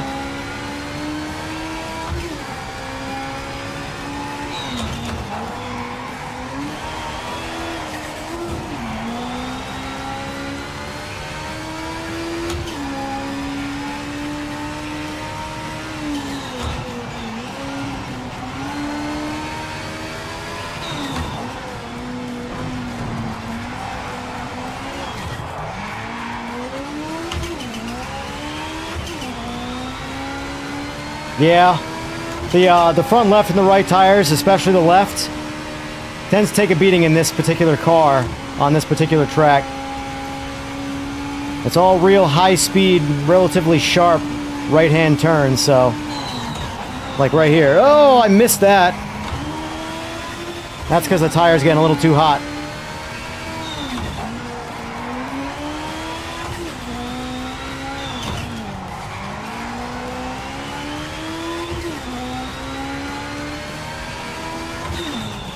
Yep. So 3rd place, but the point is I went from what? Dead last to 3rd place with the same AI difficulty, different class of car. Now, like I said, my skill set of the way I drive cars tends to favor these cars because I'm a bit more of a lead-footed, reckless, throw the gearbox around type person and manipulate engine braking. Whereas you do a lot less of that, obviously, in a GT3 car. But still, that AI, the way I'm able to pass the AI, even in the straights, that is not the same AI difficulty. You know? What other classes? I have not... Let's see...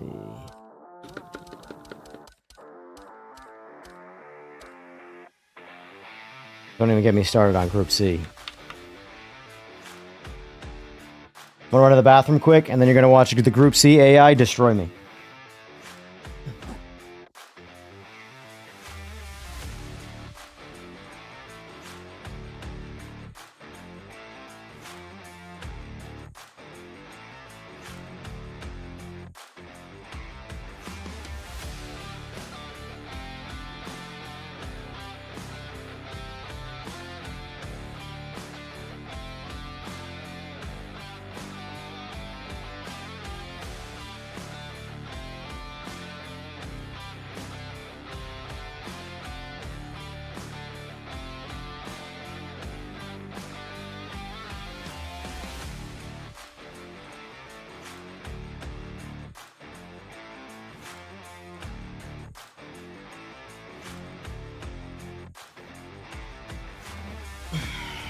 All right.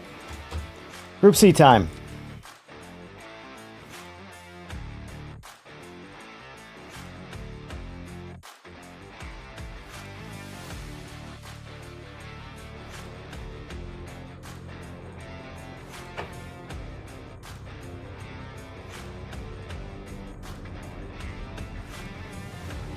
Yeah, that's where I'm saying the AI needs like scaling correctingness, not words. They need to adjust some of the AI stuff. Like the GT3 stuff, I think is perfect, which is the most popular one. So I could see maybe why that's the way it is. But and then this is going to be much more like the GT3 stuff. This class, this might even be harder. Now, maybe I drove really bad, but I feel like these guys, I had nothing for these guys.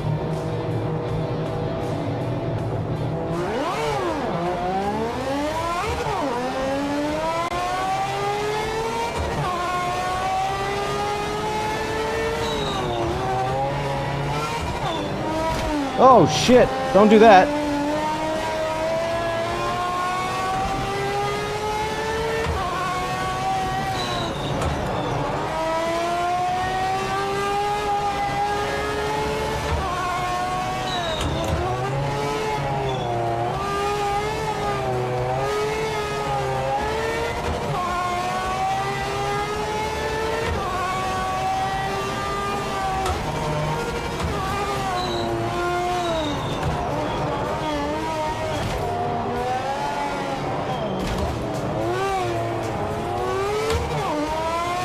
Oh, what the?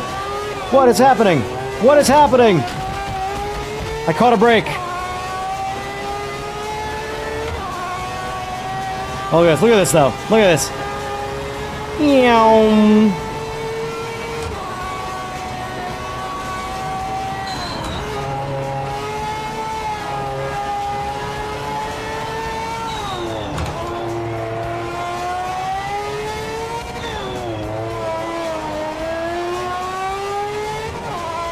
Goodbye. They just drive back around you.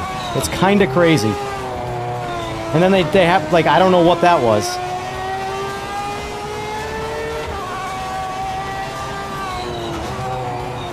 And then look at that. Afterburners in the straights, though. And then some casual driving when it comes to braking zones. Oh, that's me not paying attention.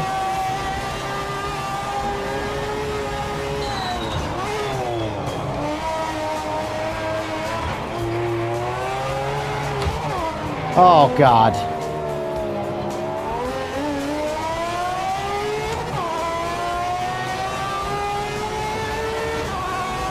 But, like, all of that AI...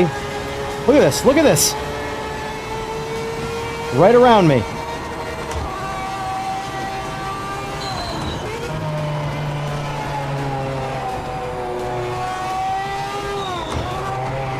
Oh, my God.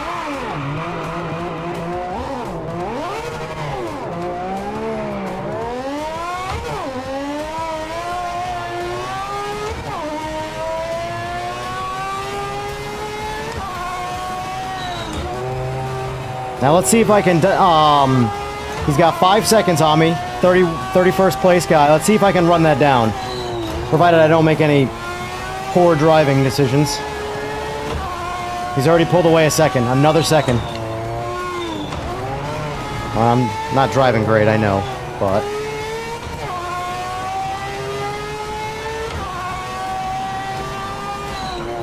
No, they're definitely not on rails. They're just not programmed well at all for the Group C. Because, as you can see, they're all over the place. But, like, they're so much faster in a straight line, it's not even funny. They're driving away from me still. Like, you saw how quickly I was able to go around the last place guy in the beginning of the race. He is... Just look at the timer. In the straights, he is distancing me.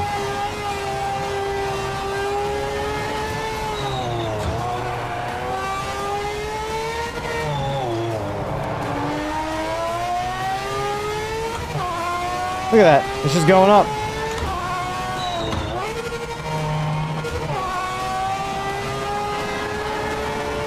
Thank you for the sub. I need all the support I can get right now. Because I'm sure as heck not doing it in the race. Look at this. He's put 5 seconds on me since this turn last lap. 5 seconds. Again, I know I'm not driving good. But like... 1 lap and this short of a track, 5 laps is a lot. I mean, 5 seconds is a lot.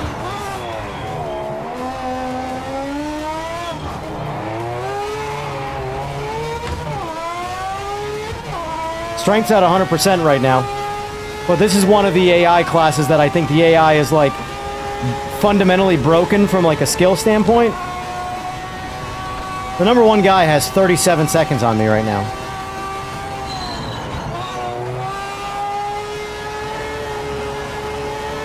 And if you look at the timer, it's never really going down.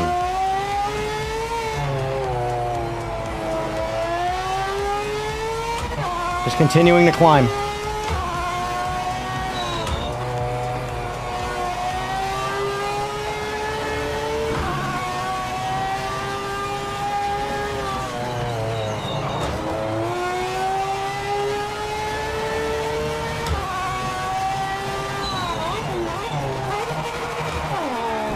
Yeah, I've thrown in the towel now. You get the idea.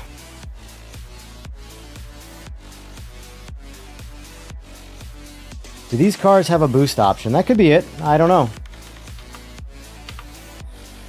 I do not know. I suppose I could just Google that.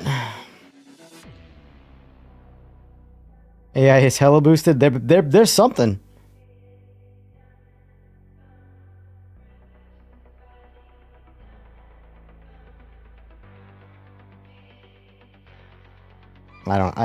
I just fat fingered so much trying to search that. We're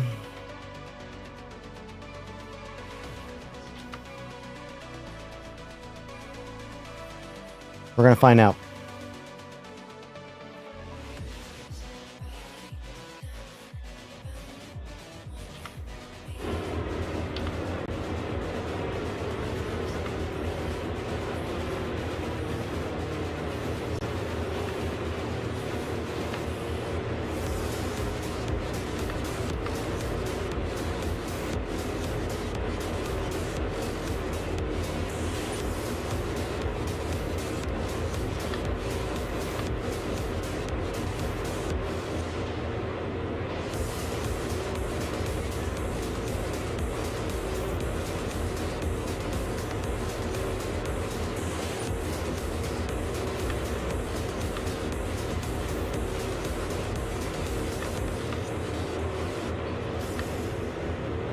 I didn't see any boost. I just saw get gapped, bro. We're not even going to try that again. But yeah, that's an example of a class that's like, it needs work for the AI. I want to say, here, let's do this. 20%. I want to say I'm still not going to stand a chance.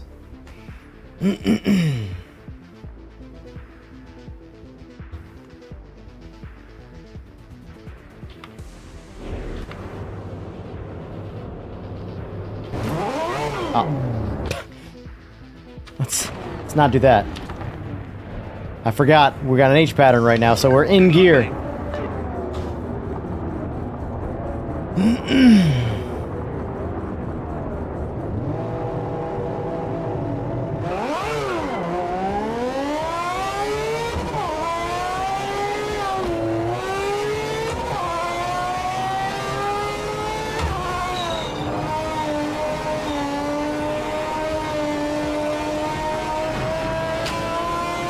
See, that's where radar would have been nice.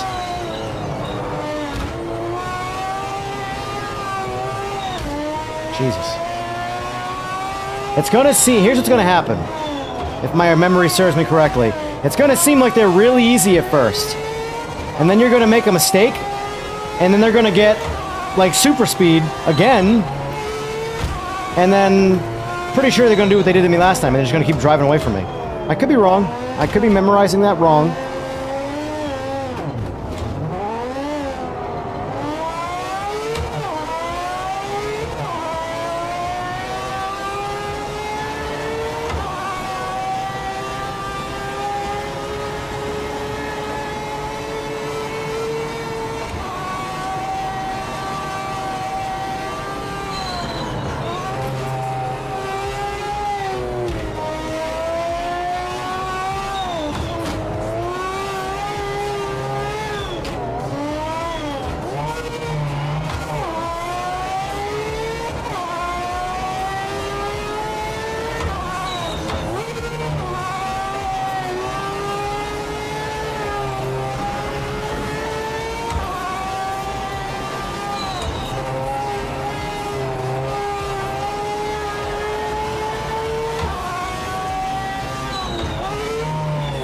Oh my god.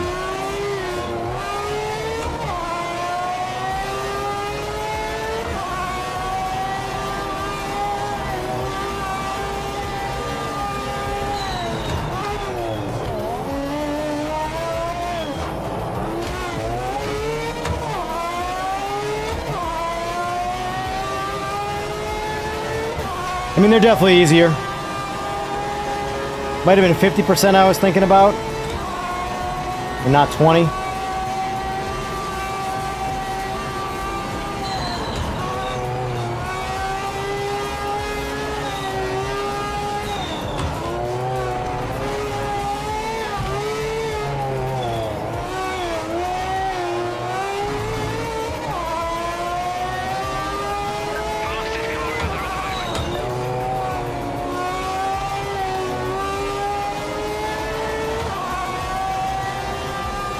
Oh, you know what I want to test next? I know.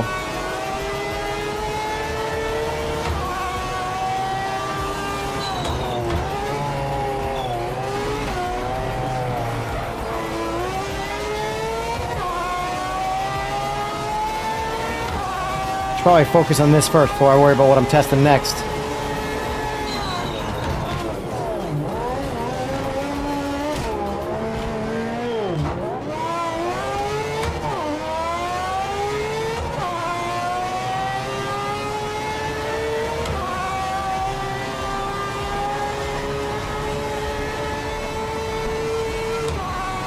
I think where the AI for this class is broken is their straight line speed.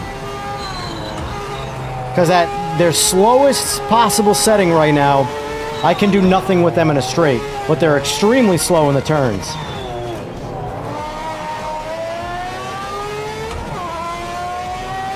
And then on 100% difficulty, they're still kind of slow in the turns. They're not the worst. They're okay. But they're blistering fast in the straight line. They just pull away from you.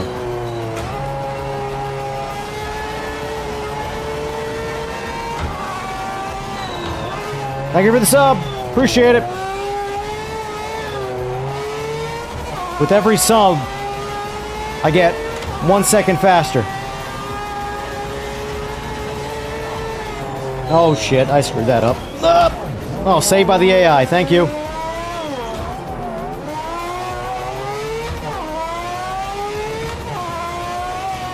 It looks competitive when you're not looking at chat and doing stupid things like that. Right back where I was because I looked at chat. Oh, man.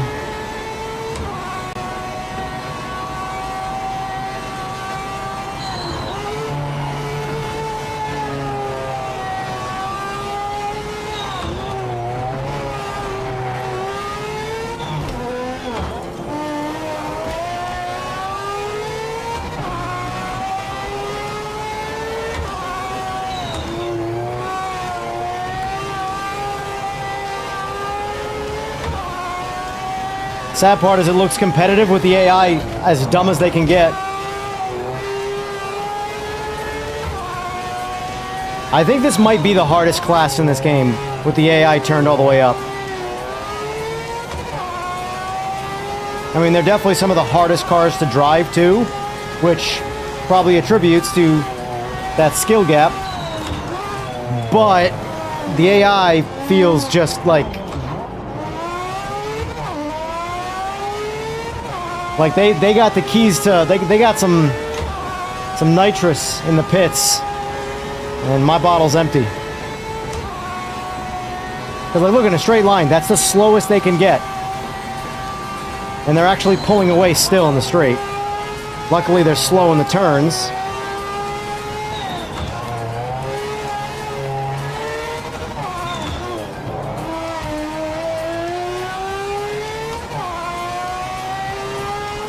What a win! What a win! Last turn of the race. Went from third to first. But the point is that is the dumbest AI for that class. I went 1:10.6, my best lap.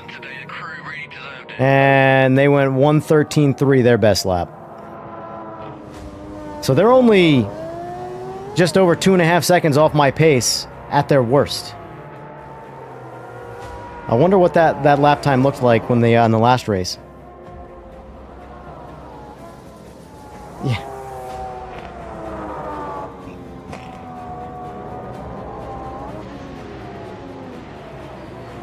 Stevie Wonder Impersonator Festival. That's interesting.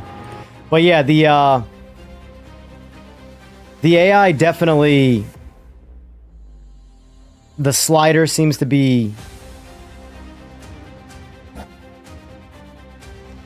it's interesting. I'll just say that. It's interesting. You know what? This was the most broken AI in all of what their reviews were.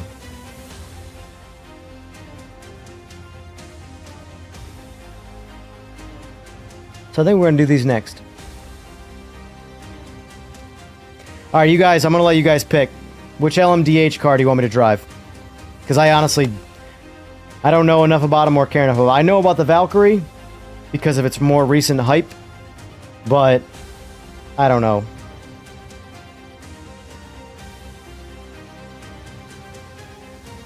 I'll let you guys pick. What's the one I'm taking around the track right now?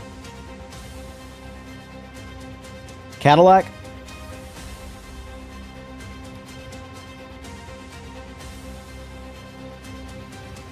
I was gonna do multiple with it to compare.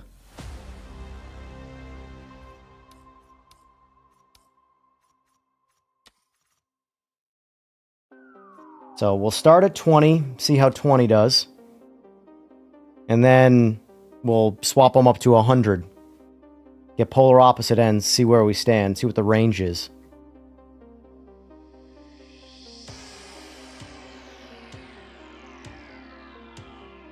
And don't forget, how could you, with me always reminding you, if you like the stream, hit the like button and maybe subscribe. It's always appreciated. All right, let's make it. Let's put them on the best tires we can. Stock everything else. Let's see how we do.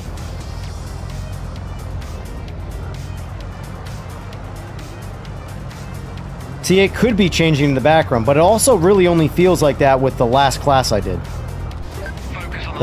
Group C. Appreciate the sub, sir, Mr. Renovadio. Alright, that's... Oh, wait, well... You know, I paid for them. I might as well use them correctly.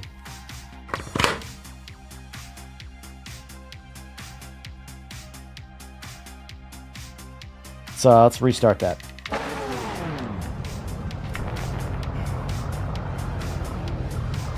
Keep focused.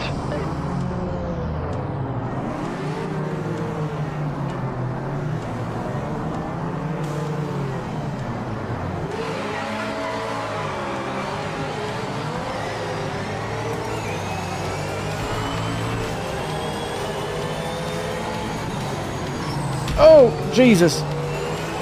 Mary and Joseph.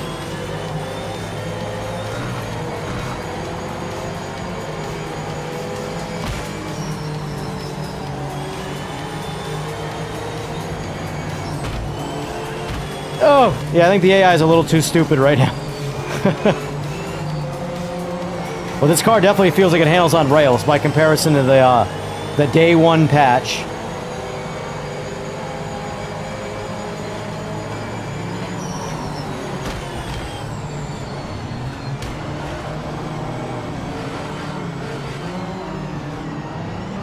Oh, Jesus.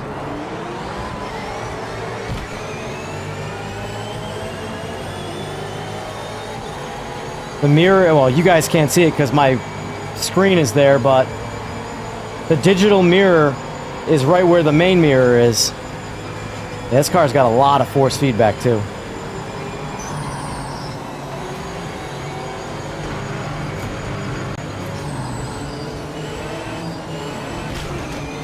Jesus. They are definitely dumb at 20.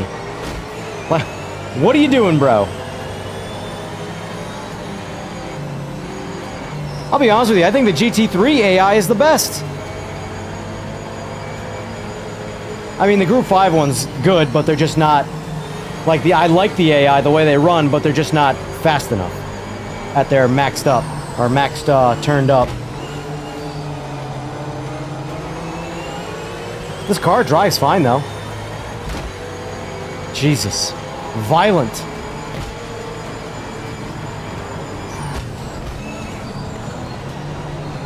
Yeah, this class definitely needs the most AI work. Without a doubt. Without a doubt. Which is what I was expecting, because everything they showed off prior to the release of this was the class. Look at this. This was the class with the AI was the most broke.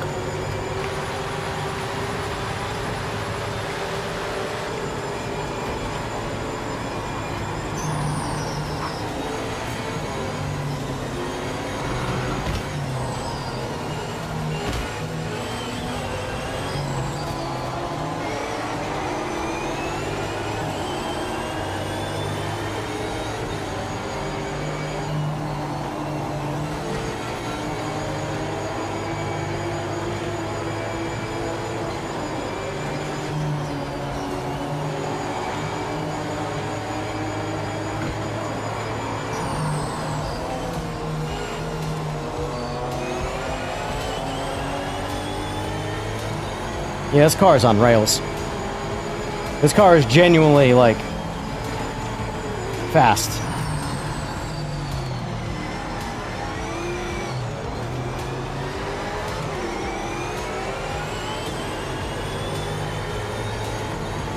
I would like to know what I actually do in this car on a solo lap.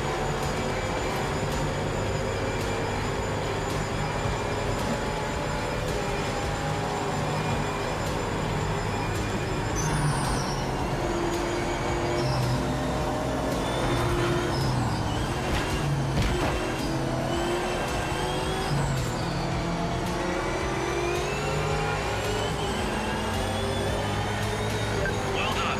The time is screen shows you're the fastest car out there right now.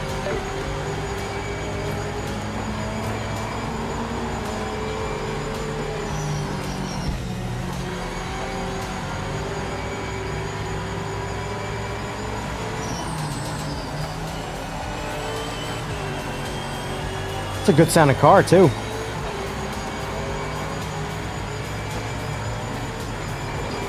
If you can get past all the, you know, annoying race car sounds.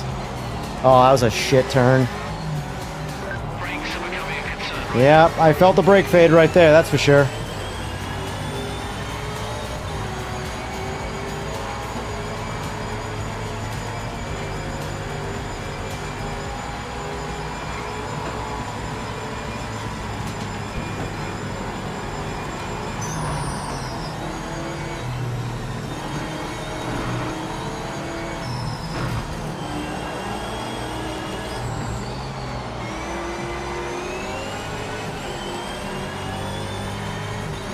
White flags out.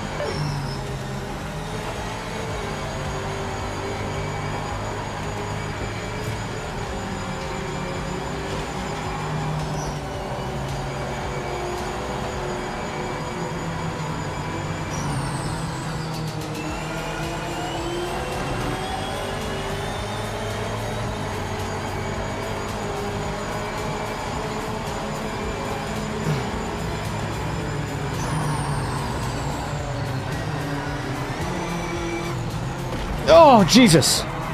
Son of a bitch. I was going for number one right there.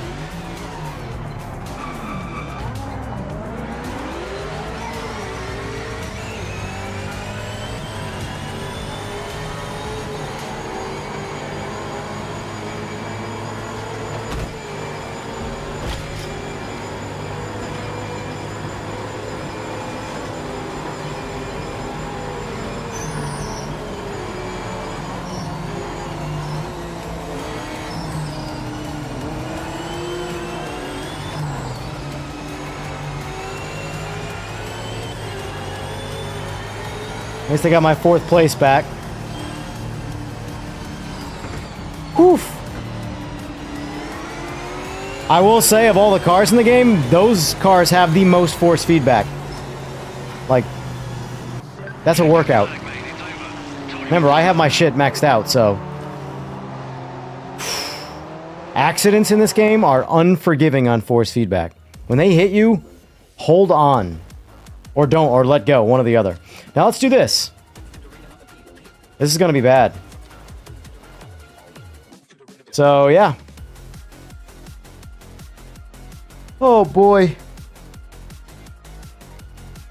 That was a tough trio of Lambos up front. Yeah, I almost had them, but I got a little brave. Tried to move. It almost worked out. All right, tires. Let's go softs again. Now, one thing I'm curious about... Oh, so they're on mediums still. All right, so... Man, they're racing me on mediums, too! I was wondering if it automatically updates their tires to whatever you run.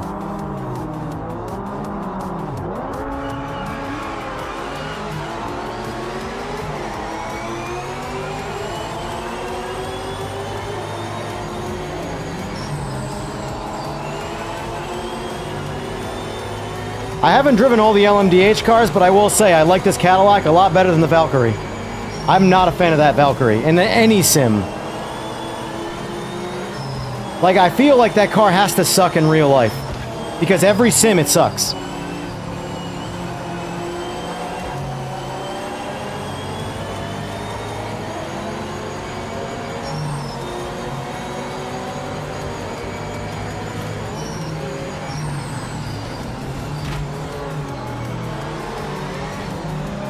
So far, I've seen almost no difference in the AI, from 20 to 100%.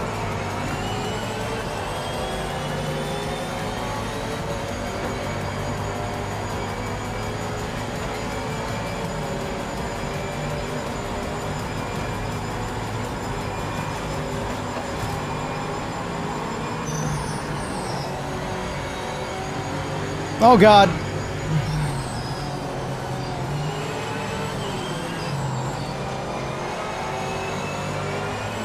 I hope eventually they get the AI dialed kind of like AMS. I really like how the separations of what the AI does in the settings for AMS between skill set, aggression, and mistakes are all three separate different settings.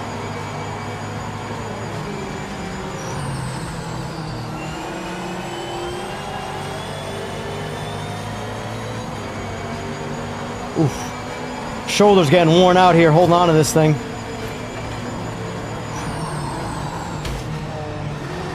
I'll be honest with you, I like racing these guys better at 100%. They just seem to be, like, not as sloppy, but they're not really any... I mean, they're faster, but not a lot faster. But they're just way less sloppy. 20%, they're all over the place.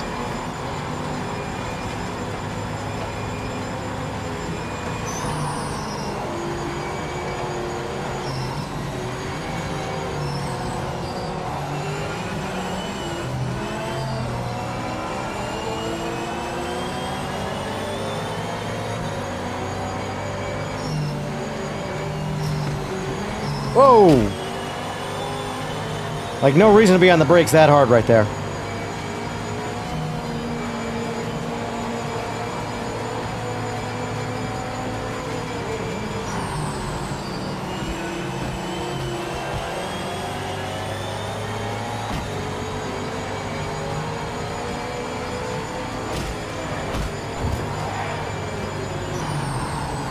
Oh my God! Dude, the accidents are so punishing. On the force feedback, I mean. Woo!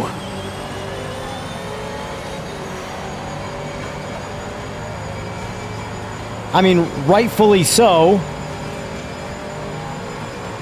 That's not a complaint, that's just a, an observation.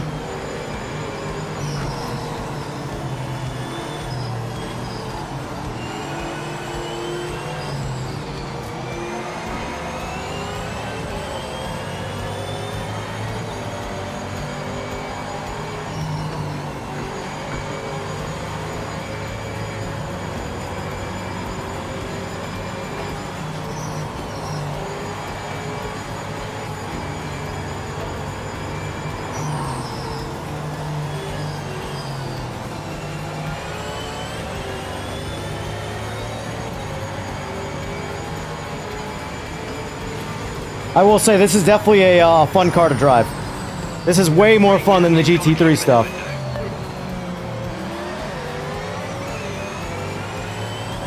I really didn't drive these cars pre-patch, so I saw the videos, but this car's just kicking my ass.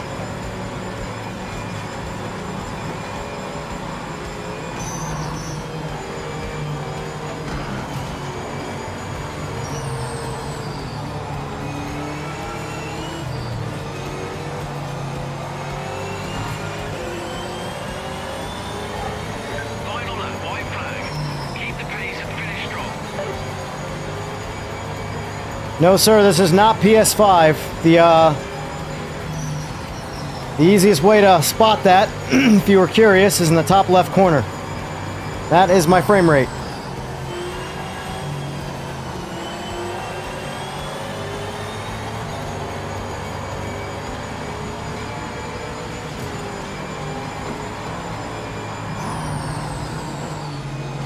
Ugh. You can definitely feel when the brakes are cooked.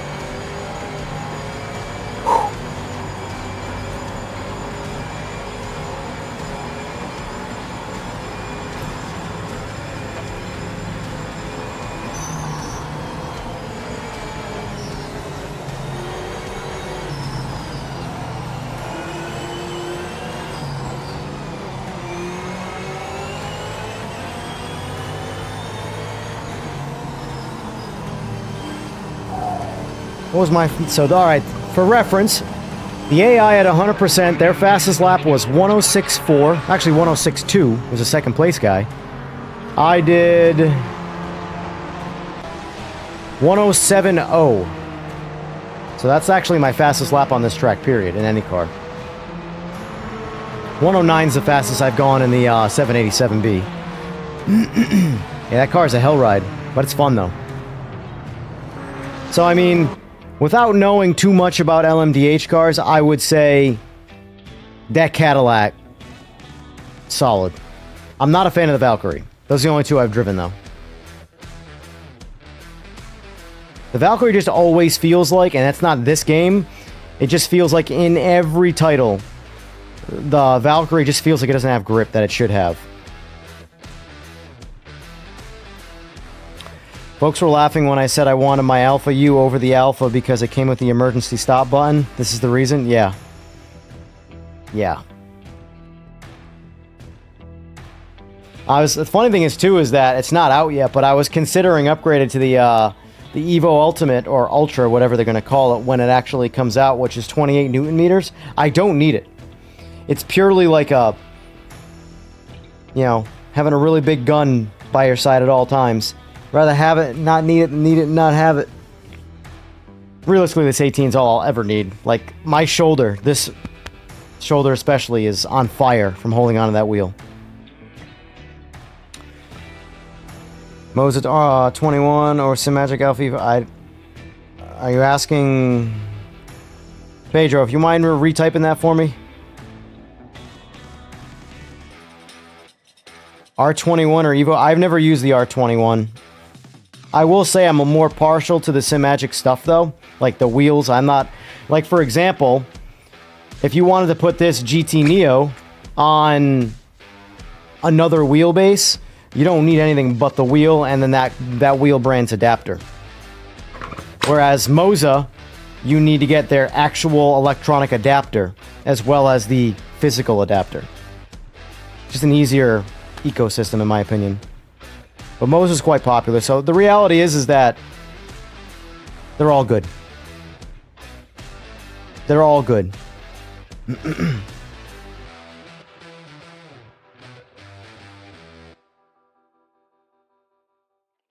You reckon your 6900 XT and 1500 XT are crap itself? No. I'm on max settings. I'm absolute max settings, and that's a full grid, and the AI hurts frame rate in this game pretty bad. So, I mean, I don't know how frame gen is on AMD's side. I've never used it, but I can tell you, I can do this.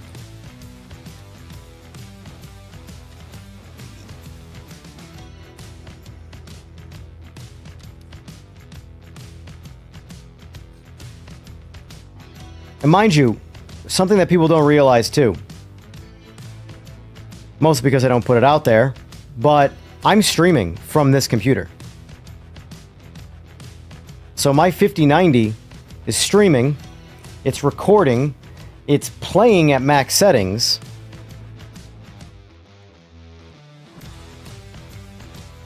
Get the point. If I was just playing, I'd get about 20, probably about 20% more frames.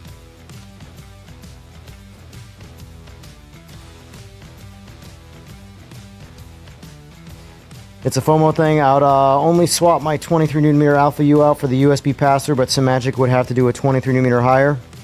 Well, they got the new one coming out. It's 28. That's what they showed off at. They showed off the Zeus wheels and the what do you call it?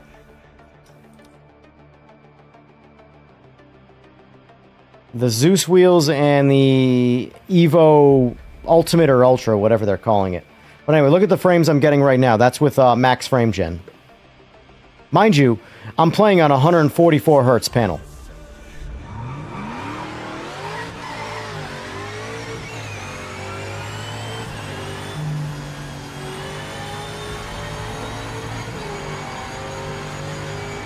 So, even though it's showing me over 300 frames with, I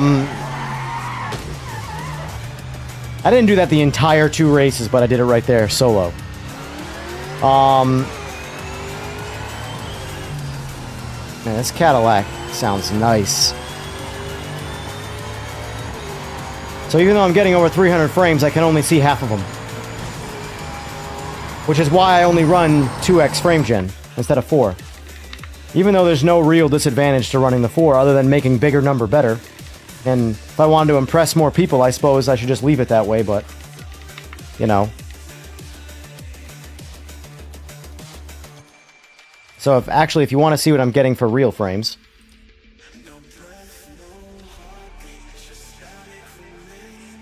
By the way, menu frame rate doesn't render right. That I get more than that in the game. That's just what it shows.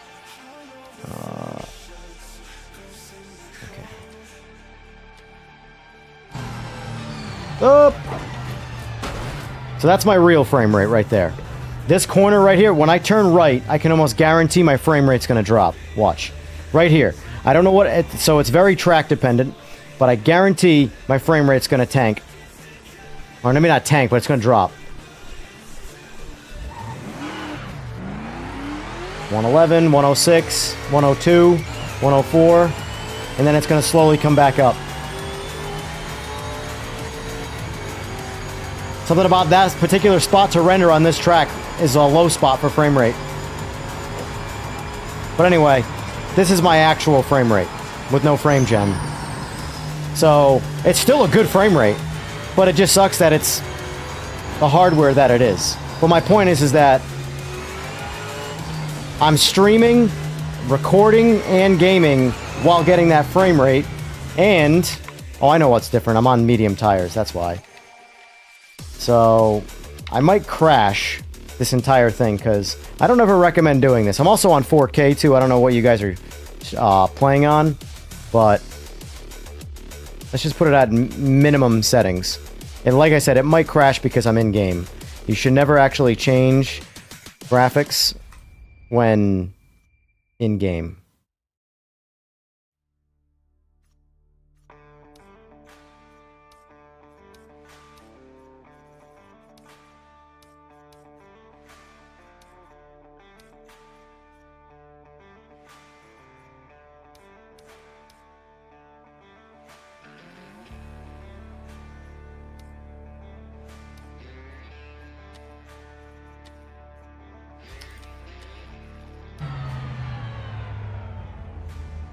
So, I almost effectively doubled my frame rate by going from max graphics to minimum. Yeah, I did double my frame rate.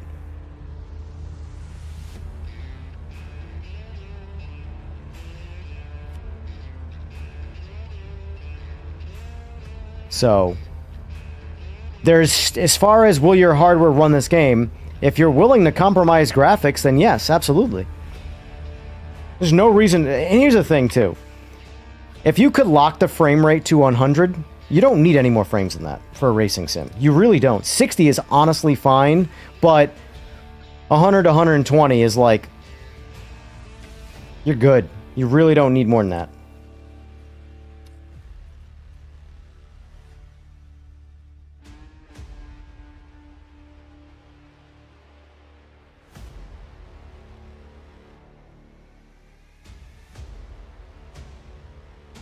I know it's not the hardware causing it. I know the game needs optimization. I'm just saying.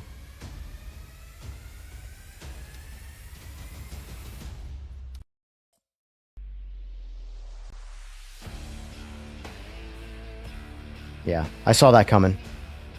I felt that crash about to happen.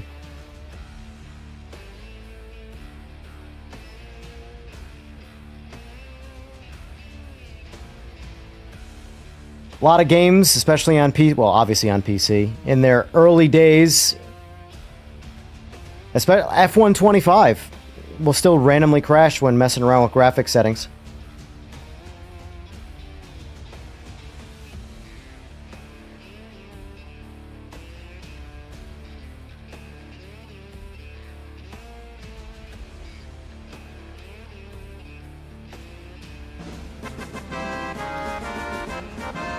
Thank you for the sub. Much appreciated. Mirrorhead. Thank you.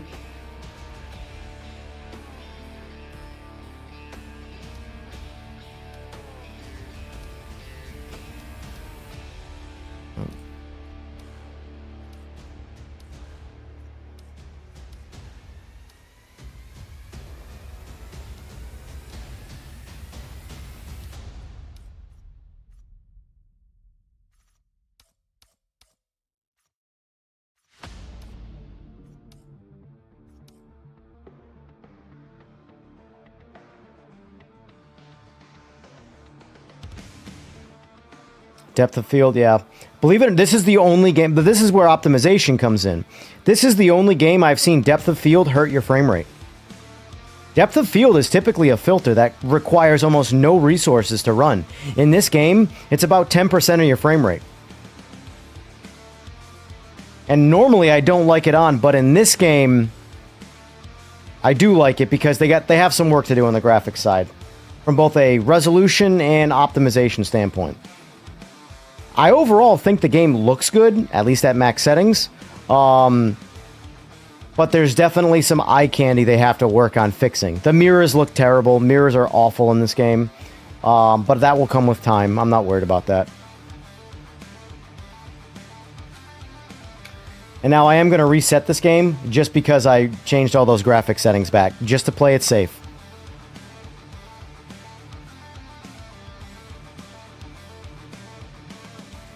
I can't even imagine ever feeling like 20 Newton meter helped.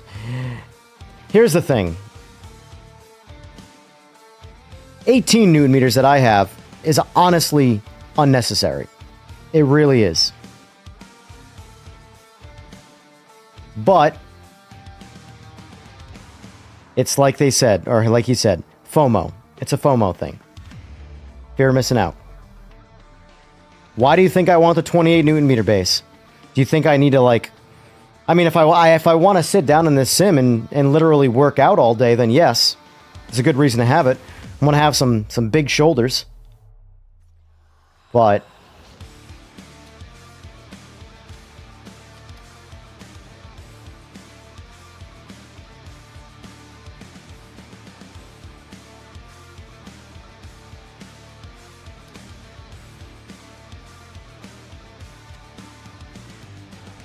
let's try this car out. I haven't driven this car yet. I heard it's decent. Sure, we still get crashes on LMU 6 months after launch. One happened to me on the last lap of Spa. See, that's the thing, like, crashing on computers, unless it's, like, constant, I kind of accept it as that's what I'm used to. That's computer life, man. Like, it really is. Like, how often this game crashes? It crashed technically twice today, but... the first one was the only one that I count as a crash, because the second one I knew was coming. Playing around with graphic settings always has a habit of upsetting things. especially in the early days of the game itself.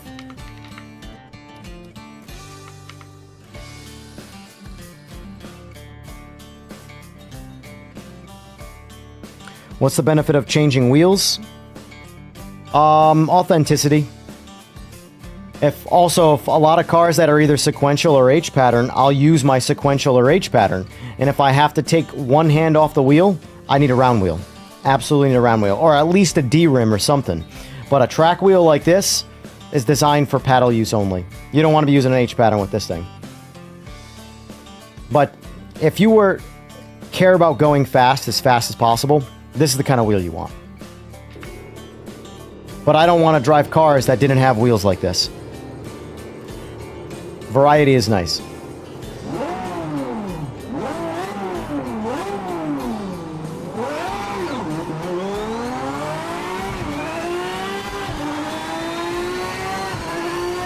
It's a good sounding car. It's a really good sounding car.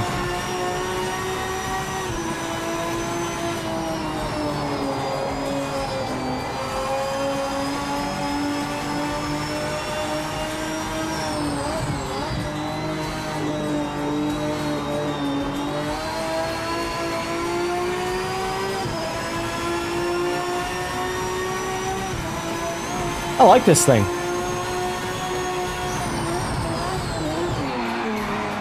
Oh.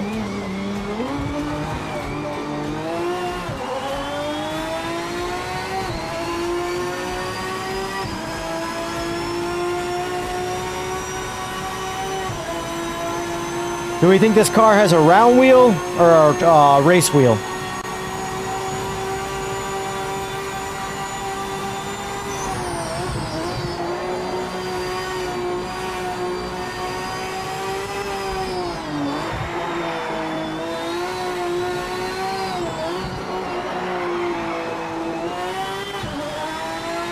Definitely got that typical ass slide out that a lot of the cars have.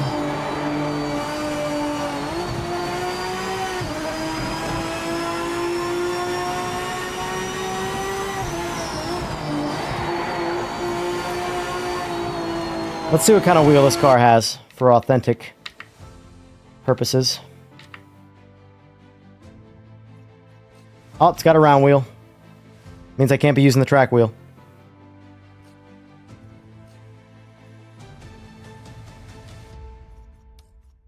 I do like that car. That car's nice. It's a good feeling car. Let's try out, I only tried it once pre-patch. Celine S7. What do we get for tires? I assume we get the same softs, right? Nope. Yeah. This car I know is a round wheel car, but I'm not switching back to the second.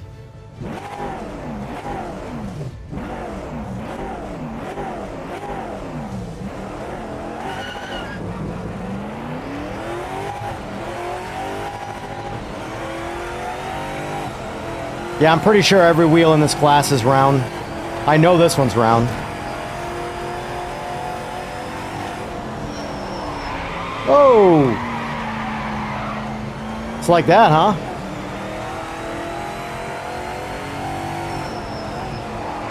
Wow, this car does it wicked bad.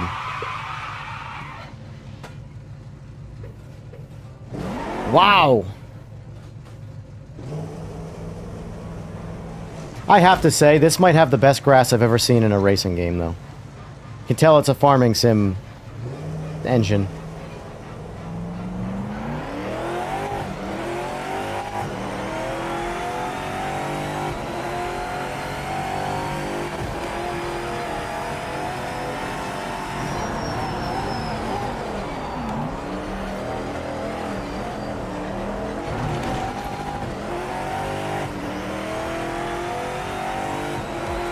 So far, the Aston definitely drives better than the Celine, though.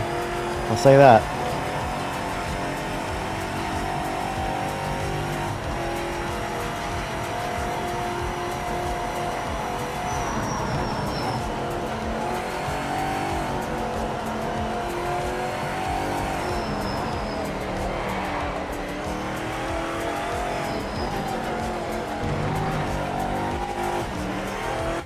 Alright. Let's do some different driving now. Much as I like this track, I need to switch it up.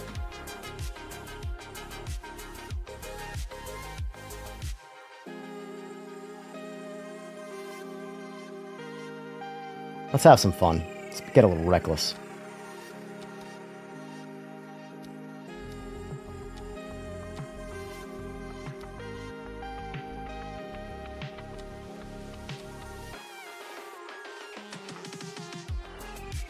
I wouldn't like French hot hatches. I don't know. In real life's a different story. The grass grows longer when you race 24 hours. That'd be a cool feature to have down the road. They got a lot of work to do, though. I mean, yeah, oh, he gets hards.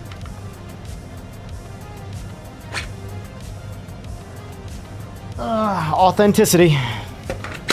Speaking of authenticity, I got my actual Sparko wheel coming at some point to replace the Simagic one. Simagic one's not bad, but it's just the rim unbolted and put a Sparko one on there. Alright, here we go. Get the H-pad. The GT1 in this is pretty good. Toyota GT1. I actually think it's a little bit better than this car, but I like this car, so I don't really care. But it's another car that is rewarding to drive with an H pattern.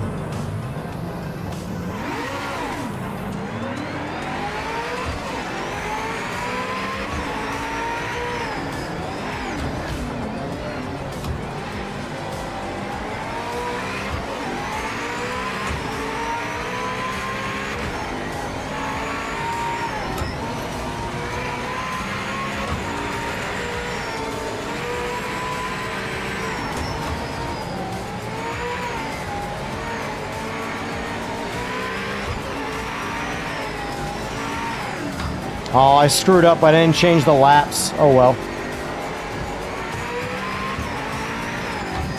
It's gonna be a long race.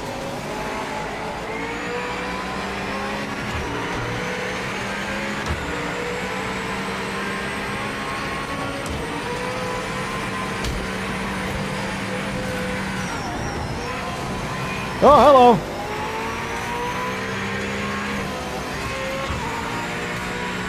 That's what happens when you try and hang with me, bro.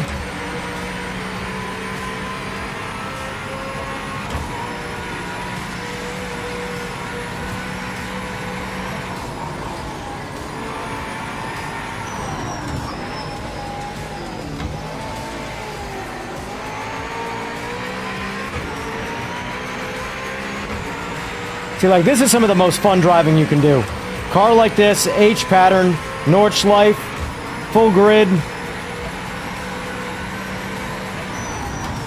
Missed me with that GT3 stuff.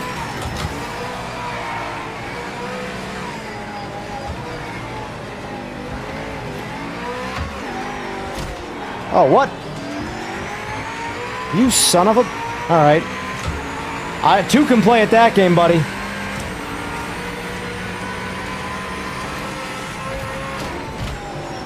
Oh, of course. Oh my god! What's up? Yeah, just reverse me.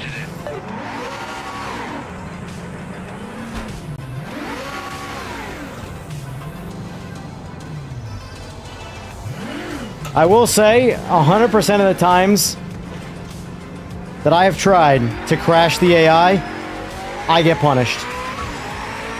AMS, you drive into the AI like that, you punt them off the track. They go airborne. The AI, for some reason, if you hit them, they're built like tanks.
Alright, this is just going to be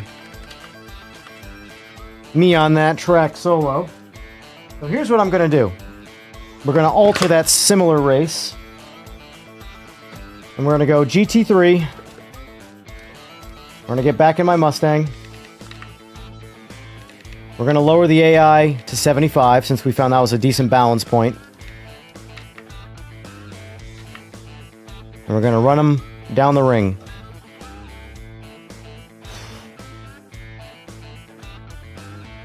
And this will probably be my last race for the day, and then I'll be back on later tonight.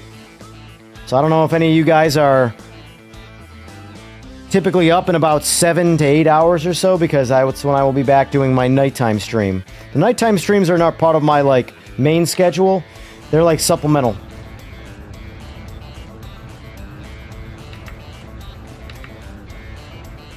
I kind of think I should stay on mediums because we're on the ring. Oh, I screwed up again. I gotta lower the laps. Can't do 5 laps. I think I want to do 2 laps.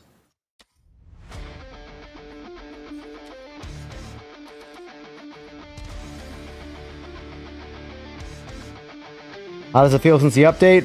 Really good. The GT3 stuff and the LMDH stuff is really where the patch shined for like the most part.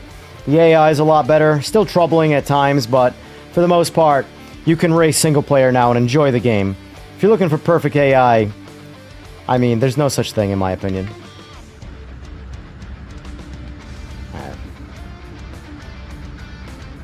Let's try softs, but no, we're doing 2 laps. Stick to mediums. No problem, sir.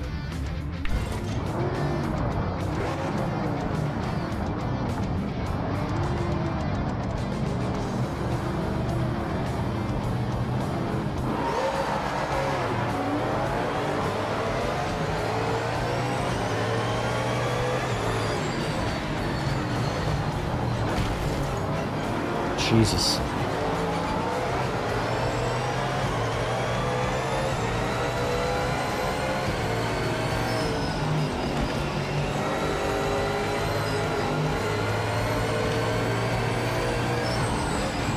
Oh my God! That 18 Newton meters, boy. Why do I want 28? To punish myself?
Oh, I knew it. Should have got on the brakes earlier. But I figured I could make that turn at wide open, which I did. But the next turn got me.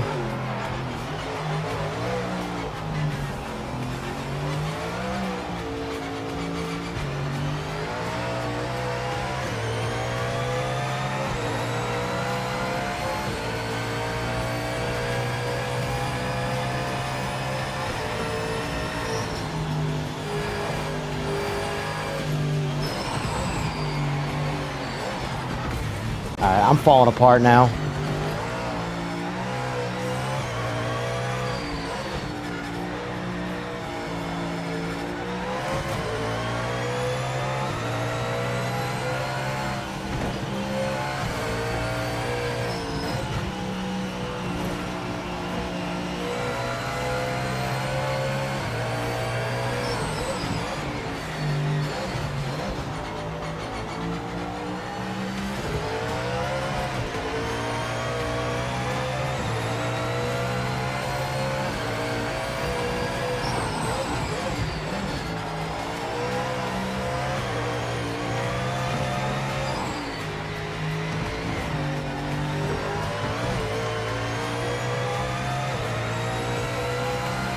See if I can catch back up to the pack.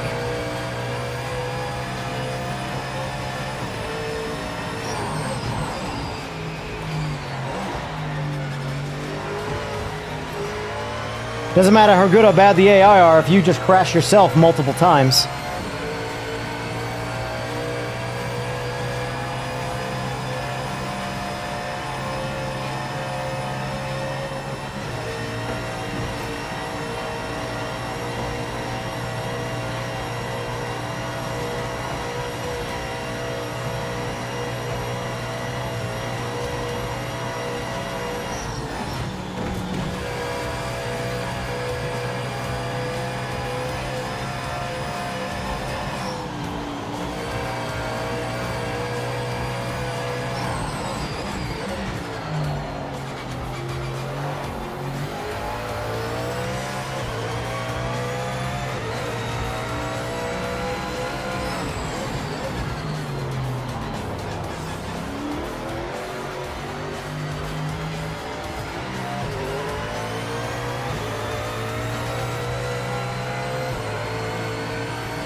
It's so strange to me that I can take cars that handle worse around this track far better than these cars.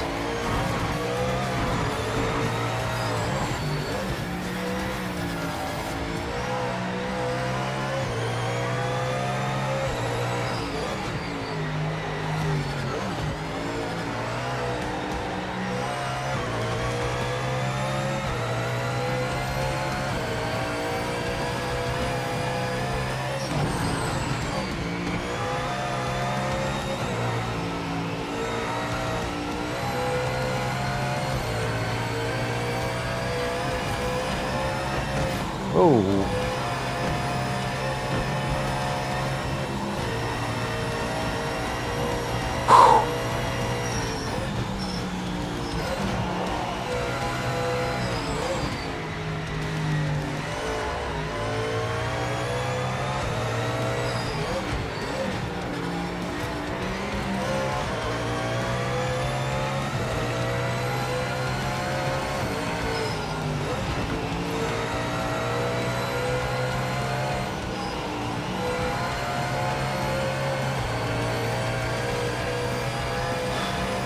One more lap of that.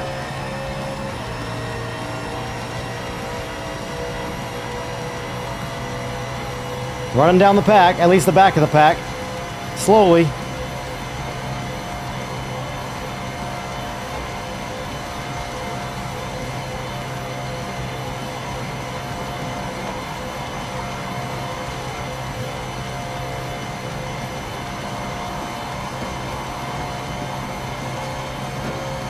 Oh my God.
We're done. I read chat. That's all it takes. And I agree with you. I should have put on soft tires. Oh, man. That was lame. It's all it takes. All it takes is a glance at chat. And I drive off the track and crash. I'll get good at this one day, I swear. Oh, man. All right. I gotta call it. I gotta call it. A little over 4 hours in today.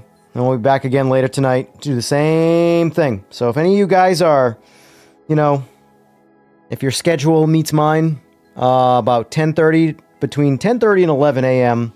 or p.m., sorry, I'll be going live again tonight for my daily round 2 of this. And then after that, I'll be back Wednesday. Oh, man.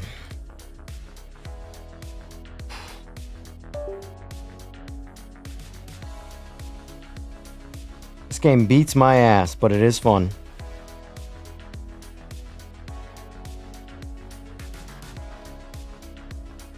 Oh, so anyway, thank you guys for being here. I really do appreciate it. You're in Dublin, so GMT. I'm Eastern Standard Time. So for me, that's, like I said, by 11 a.m. or 11 p.m. Eastern Standard Time.